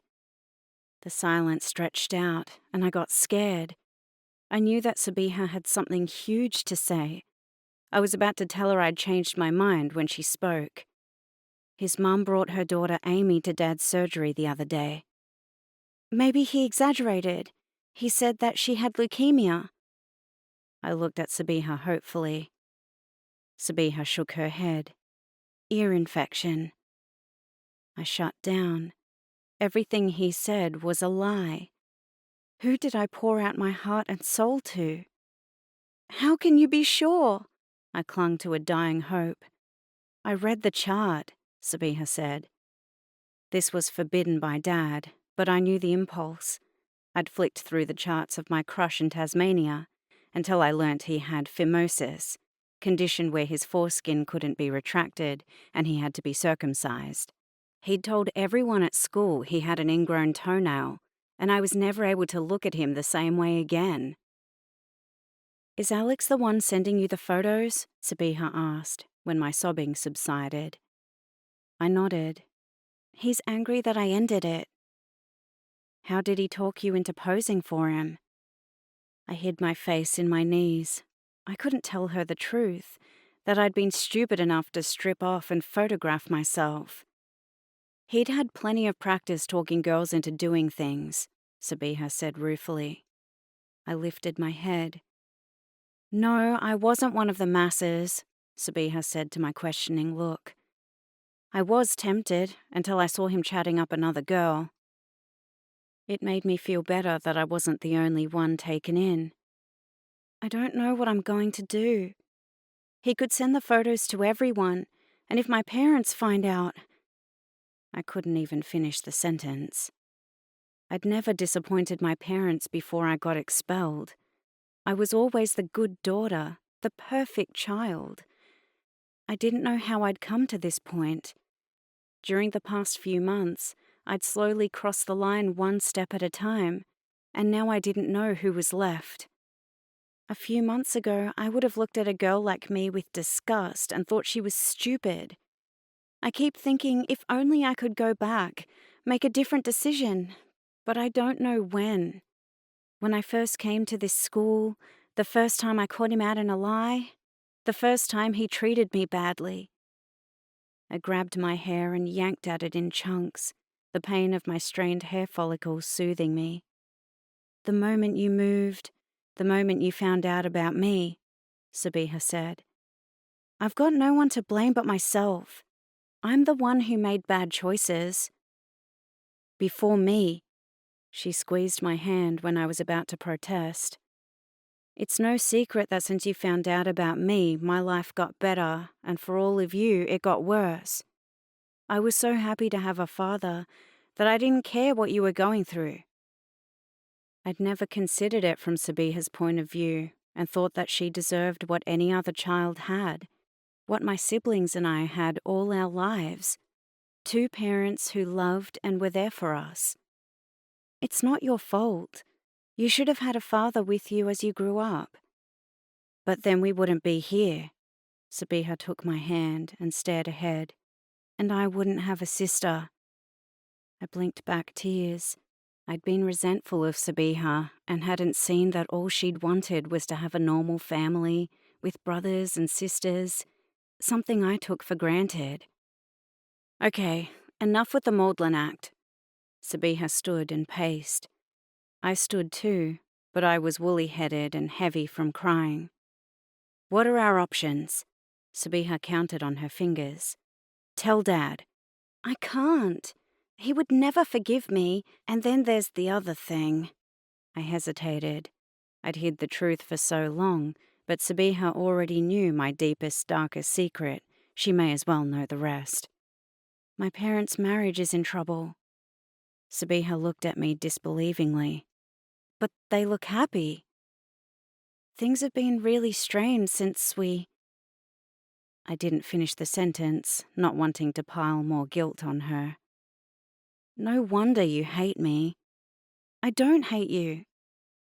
"How could you not?"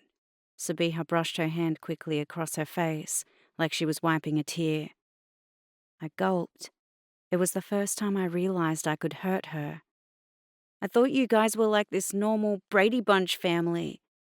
Sabiha's voice trembled with emotion. "And by being connected with you, I finally had the chance to be normal and not be the girl from the wrong side of the tracks with the trashy mum. And now I find out that I was right, that families like that don't exist outside of TV." She sounded cut up. I wanted to comfort her, give her hope. "They do. We did. We used to have family lunches every week, rotating at our aunt and uncle's house. We went out together for movie nights, and Mum and Dad took turns driving us to extracurricular activities so they could spend individual time with us." Sabiha listened to me with rapt attention, like I was telling her a fairy tale. "And then I came along," Sabiha said wryly. "The wicked witch who wrecked everything." "It wasn't you. Things just changed." They were both so angry at each other. I remembered Mum telling Dad how they couldn't tell us something. Maybe there was something else going on, and it wasn't all about Sabiha appearing in our lives. Sabiha took my phone and pressed the buttons, wrenching me out of my musings. "What are you doing?" "I'm sending these photos to my phone." "Why?" "Let go." Sabiha headed for the door. "We're going to talk to Alex." "No, you can't." "Why not?" Sabiha quirked an eyebrow. "Can I make it any worse? You said it yourself. It's only a matter of time before he sends the photos around. Worst case scenario, I speed him up." "Okay." I was unconvinced. "Don't worry," Sabiha patted my hand. "I've got this." "What's your plan?" I demanded as we walked. "Shh." Sabiha was staring ahead vacantly. "I'm thinking." We found Alex at his hangout on the oval. His mates noticed us coming and pointed as we approached. Alex kept his back to us. His disregard was like a physical blow. I slowed and would have backed up, but Sabiha put her arm around my waist and pushed me forward. Sabiha stopped 5 meters away from Alex. I looked at the distance between us and Alex in confusion. It was too far away to talk to him. We could only shout. I waited for Sabiha to call his name, but she stood still and stared at his back. When his mates kept snickering and elbowing each other, Alex turned his head to look at us, his body stiff with irritation. Sabiha still didn't say anything. Another 30 seconds passed. I waited, feeling like a lifetime passed. Alex violently turned away from his mates and stalked to us. "What?" he snarled. "Give me your phone," Sabiha said as if she were asking him to pass the salt at a dinner table. "Why?" Alex did a double take. "There's some photos on there that don't belong to you." He smirked. "They were sent to me, so they're my property." He gave me a lecherous once-over. I would have run away, but Sabiha held me. I expected Sabiha to reprimand me, or at least give me a dirty look for not setting her straight about the photos, but she just plowed on as if Alex hadn't said anything. "Give me your phone so I can delete the photos." "Why would I?" Alex snarled. "If you don't, I'll report you to the police and you'll be up for child pornography." "No," I gasped, grabbing her arm. Alex smiled. I don't think your sister is too keen on everyone finding out about her penchant for lingerie. I held my sweater tighter across my chest and looked down at the ground. Sabiha sighed. I knew I'd let her down by not backing up her bluff, but I couldn't risk my parents finding out. What does my sister have to do with it? Sabiha asked. I'll be making the complaint to the police about my photos. Alex laughed. But they're not yours. Who says? It was a pleasure to watch him as he worked it through. The resemblance between us was striking in real life, but in the photos, my face was in shadow, and it was almost impossible to tell the difference. Everyone would think you're a slut. As opposed to now, thanks to your little prank. Alex looked sickly. He was responsible for vandalizing Sabiha's locker and spreading the blowjob gossip. Sabiha was right. Everyone already thought the worst of her. I knew the exact moment when Alex realized he was in a catch-22. I'll tell them that I was dating Alma, Alex threatened. Do you know what happens to 18-year-old men who date 15-year-old girls? Sabiha asked. Do the words child sex offender mean anything? 15, he yelped. But you're in year 10. She was put up a year in primary school, Sabiha said, sounding bored. But hey, if you like the thought of being a pedophile. Alex looked shell-shocked as he looked from me to Sabiha. He fumbled through his pockets and found his mobile, placing it in Sabiha's outstretched hand. Sabiha bent her head and pressed his keypad. I can't believe you lied to me that you were 16, Alex said crossly. I can't believe you lied to me that your sister died. I expected him to at least look embarrassed to be caught in a lie. Instead, he shrugged, as if I'd made a comment on the weather. Are there any photos anywhere else?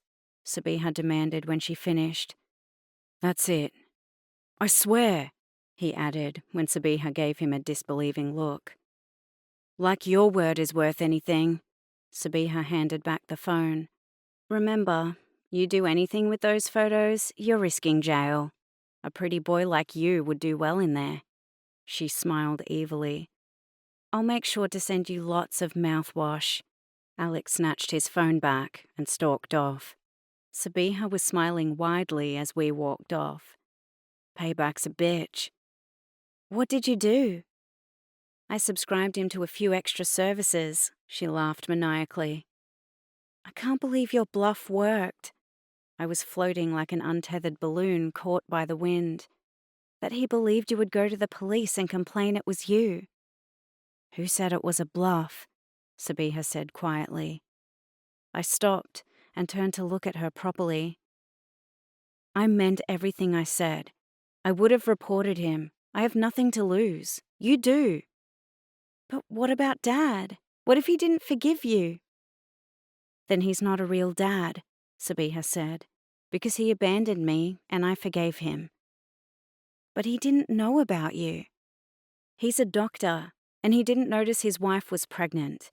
Either he's a lousy husband or a lousy doctor. Either way, he's guilty of something and is in no position to judge anyone else. It was the first time I'd thought about it in those terms. Dad had always been this mythical, perfect person. When Sabiha came into our lives, I'd accepted his version of the story unquestioned, swallowed it whole like a baby bird receiving its feed.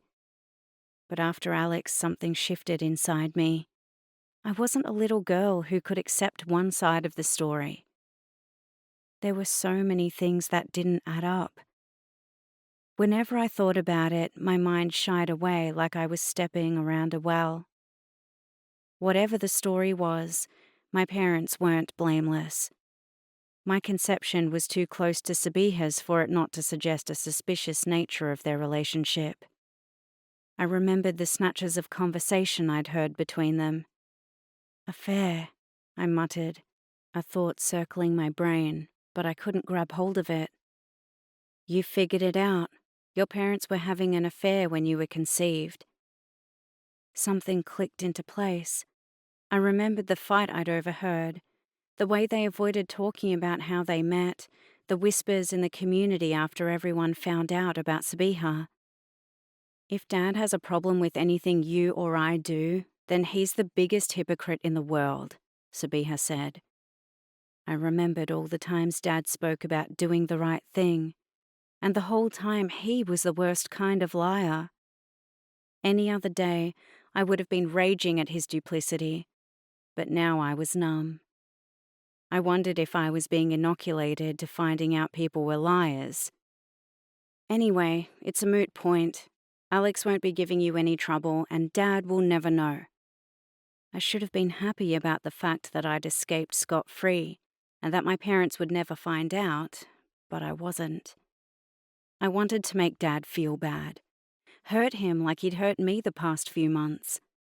Then I remembered Mum, and the desire retreated. I spent the rest of the school day in a daze. I glimpsed Alex once more in the corridors between classes, but he ignored me. I couldn't believe that a few days ago he was the boy I'd thought I'd lose my virginity to, and now he was somebody I used to know. After school, Jessie asked to speak to Sabiha alone. Dina was picked up by her parents, and it was only Brian and me. Ah, young love, Brian sighed, his hand on his forehead like he was swooning. What's that about? I asked. I told Jessie about her heroic deeds with Alex, Brian said as we watched them. I told Brian and Dina the abbreviated version about what happened with Alex at lunchtime. I didn't want Dina and Sabiha's friendship to be affected because of my secret, and I gave Brian the okay to tell Jessie, who wasn't there. So? I asked. Jessie kissed Sabiha. I guess he's decided she's worthy of his affections again, Brian said. A few minutes later they parted, lingering as they held hands. Brian and Jessie went one way down Main Road, and Sabiha and I another. Sabiha smiled dreamily as she walked. That was weird. You and Jessie getting together like that? Not really, Sabiha said. It's take two. The first time I fucked it up, but this time I know how lucky I am. How are you doing? She let me vent my anger about Alex's duplicity. It was such a relief to be able to unload. Call me when you get home, she said as she left me at Dad's medical center. You need to let all this poison out so it doesn't fester. I can't do that, I said. I'm talking your ear off about this crap. That's what sisters are for. Sabiha waved and walked away. Chapter 20. I was home again, relieved to be amid normality as I set the table while Mum cooked. Sanala came into the kitchen. I want to wear a bikini. Sanala tugged on Mum's arm. Why? I want to play model like Alma. Please, Mum, get my swimsuit. I turned. Sanala was holding my mobile, her fingers clicking as she scrolled through photos. Alma isn't wearing a swimsuit, Mum said. She does in photos. Sanala held up the phone out to Mum. Time stopped. Mum was distracted. She pretended to look at the screen and was thrusting it back to Sanala. I knew it was my fault. If only I hadn't reacted in that moment. If only I hadn't exclaimed and rushed forward to snatch it. Mum looked at me with narrowed eyes. Her interest peaked. She turned her attention away from the pot she was stirring. Her gaze arrested by the image on the small screen. She pressed the buttons and scrolled through. Alma, what is this? Mum looked at me with disbelieving eyes. What's wrong? Sanala asked. Nothing. Mum pushed her to the door. Go upstairs. That was the moment Dad came home. Why did you take these photos? Mum demanded. I was frozen. I didn't know what to say. Who did you send them to? Mum was shaking my arms, trying to dislodge an answer. I didn't understand how the photos were back on my phone. I deleted them all. Did Alex send them again? I saw the star sticker on the back of the phone and realized we'd swapped phones when Sabiha was forwarding the photos to herself. Mom pressed a few more buttons. "You have internet." Her face cleared. "This is Sabiha's phone. So these are photos of Sabiha." Mom put her hand on her chest like she was recovering from a heart attack. Mom wanted to believe it was Sabiha. Then she could sweep it all under the carpet and protect her sanitized image of our family. "What photos?" Dad asked. Mom handed him the phone. His eyes went wide with shock. "Why would she have these?" Mom sat on a chair like her legs couldn't hold her. "To send to a boy." The phone rang, flashing up my photo. Sabiha was calling to tell me we'd swapped phones. "Don't!" I took a step forward, trying to stop the train wreck. "Yes, we know," Dad said when he answered. "We're looking at your photographs. What were you thinking?" I heard Sabiha's voice, then Dad cut in. "Obviously your mother has failed once again in her parental duties. This is unacceptable. I'm coming over." "Alma, go to your room," Mom told me. My feet automatically obeyed, and I found myself outside of the kitchen, standing in the recess by the doorway. "What did she say?" Mom asked when he hung up. "She said she made a mistake." Dad rubbed his hand over his face. "She trusted a boy when she shouldn't have." My vision swam. Sabiha told me she'd take the rap, but I thought she said that to make me feel better. "What are you going to do?" Mum asked. "I have to go there and find out who she sent the photos to and be there for her." Mum was holding Dad's arm, and they looked united. Maybe I shouldn't tell the truth. Maybe I should leave things as they are and let Dad think it was Sabiha. After all, Sabiha said it herself. Her reputation was already damaged, and it couldn't hurt her anymore. "She needs a firm hand, boundaries, and an understanding of consequences," Mom said. "Something her mother obviously can't provide." "You're right," Dad said. "This proves Bara doesn't have what it takes to be a parent. I need to take custody of Sabiha and give her structure and discipline. I don't feel comfortable having our children exposed to her bad influences." "What do you want me to do? Turn away from her?" Dad asked. "That's not what I'm saying," Mum argued. "I've had enough of you letting me decide and then blaming me later," Dad shouted, his voice hoarse from frustration. "And I'm sick of you deciding without consulting me," Mum snapped. "Fine," Dad said. "Tell me what you want me to do, and I'll do it." Mom was quiet as she thought. "If you think it's best that we fight for custody, then that's what we'll do," she finally said. All I had to do was walk away. Let my parents believe these were photos of Sabiha. But how could I look Sabiha in the eyes again? I'd spent the past month crossing the line, getting further and further away from who I was. Did I want to make one more poor decision? I looked at Dad's disgusted face and imagined how I would feel if he looked at me like that. The sense of loss and devastation I expected wasn't there. Something broke inside me when Sabiha told me about my parents. My father's godlike status died, and I was finally free of my desperate need to ingratiate myself. I was his flesh and blood. Either he loved me no matter, or he didn't. My parents talked about hiring a lawyer and taking Sabiha's mother to court. "How will this affect Bara?" Mum asked. "I can't think about that," Dad said. "I have to prioritize Sabiha." I shut my eyes. This would destroy Sabiha. Her mother was the most important person in her life. I had to tell. As soon as I decided, a feeling of well-being filled me. I was sick of the burden of secrets. sick of being in fear that at any moment I would be discovered. I wanted to be free once again. I knew that if I took this step and admitted the truth, my life was going to take a turn for the worst. I would disappoint my parents.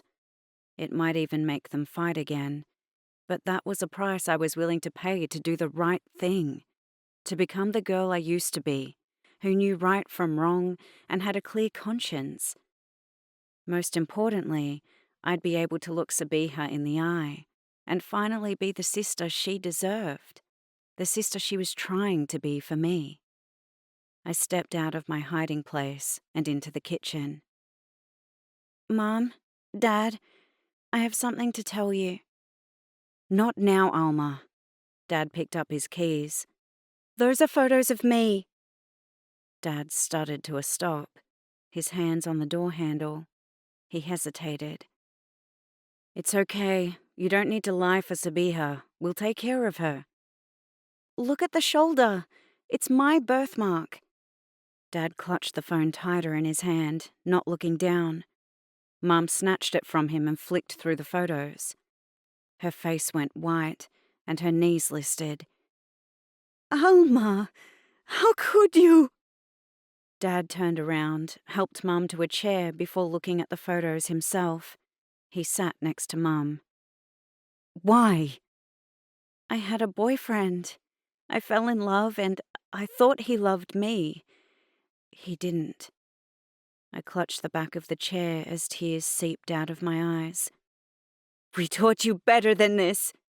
Mum slapped the phone down on the table, cracking the glass.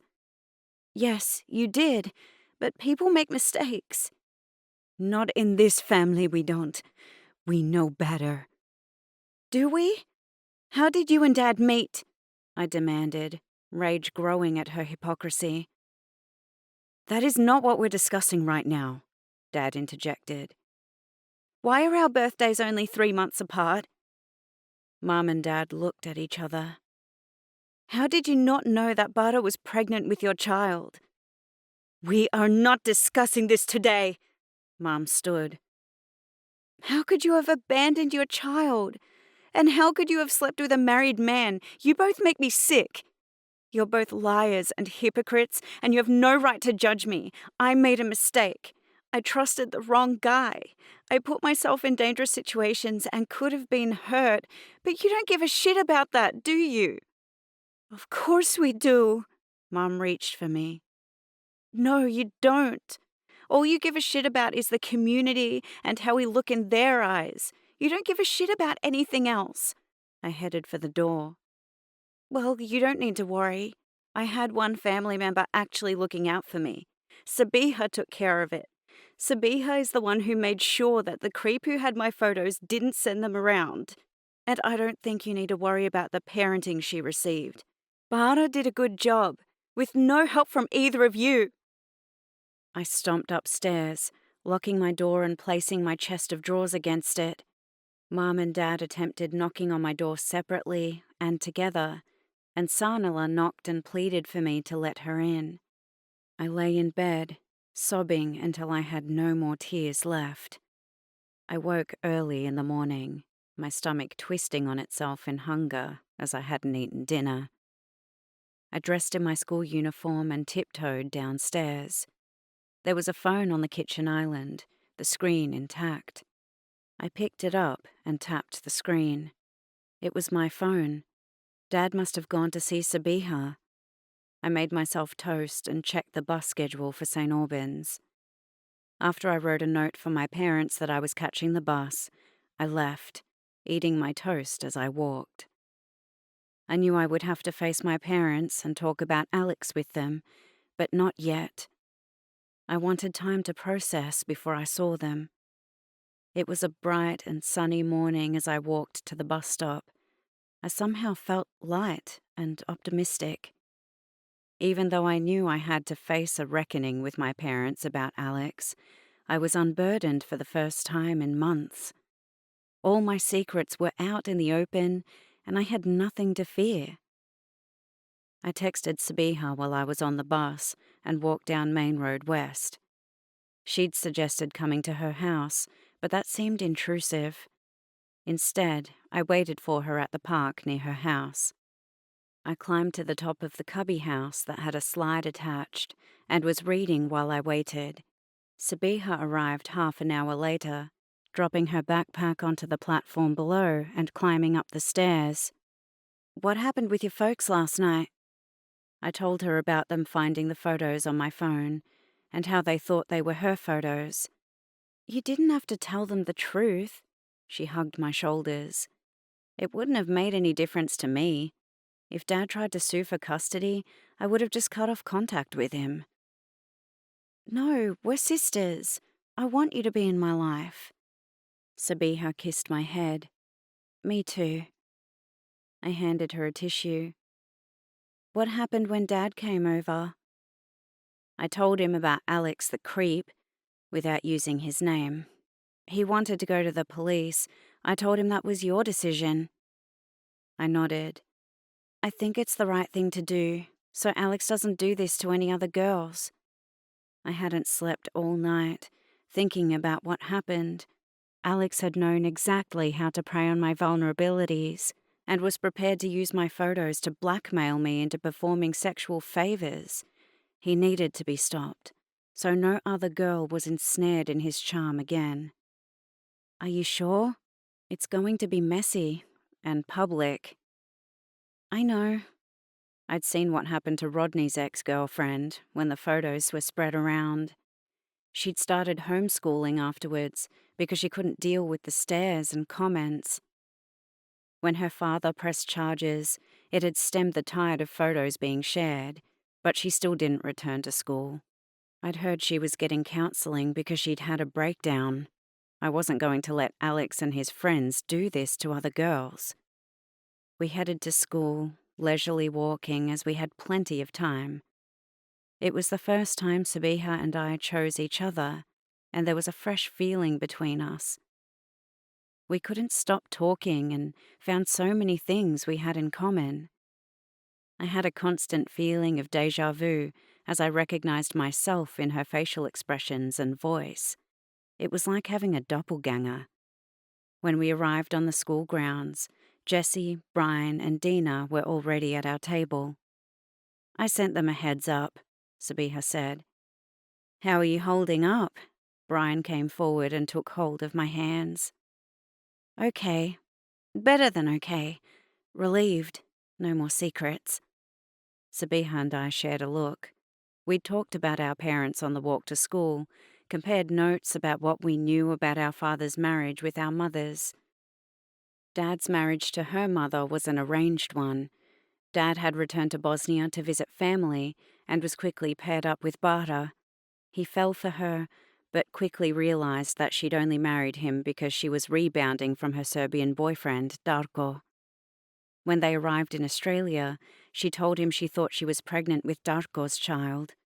Dad confided in his receptionist, Yasminka, my mother, about his troubled marriage, and somehow their conversations turned to something more. Soon, Mum was pregnant with me, and so Dad left Bara, and my parents moved to Hobart to start fresh. The only contact he had with Bara after that was divorce papers. As he heard nothing different from Bara, he'd gone on with his life, assuming that Sabiha was Darko and Bara's child, until 3 months ago when he learned the truth. I wondered what would have happened if he knew about Sabiha. Who would he have chosen? Bara or my mother? Either way, one of us would have been a loser in the family stakes. When I'd shared this thought with Sabiha, she told me that things had worked out the way they were meant to. That Dad's marriage to Bara wouldn't have survived her illness. I clung to her certainty, wanting to believe that my parents' marriage was a genuine love match.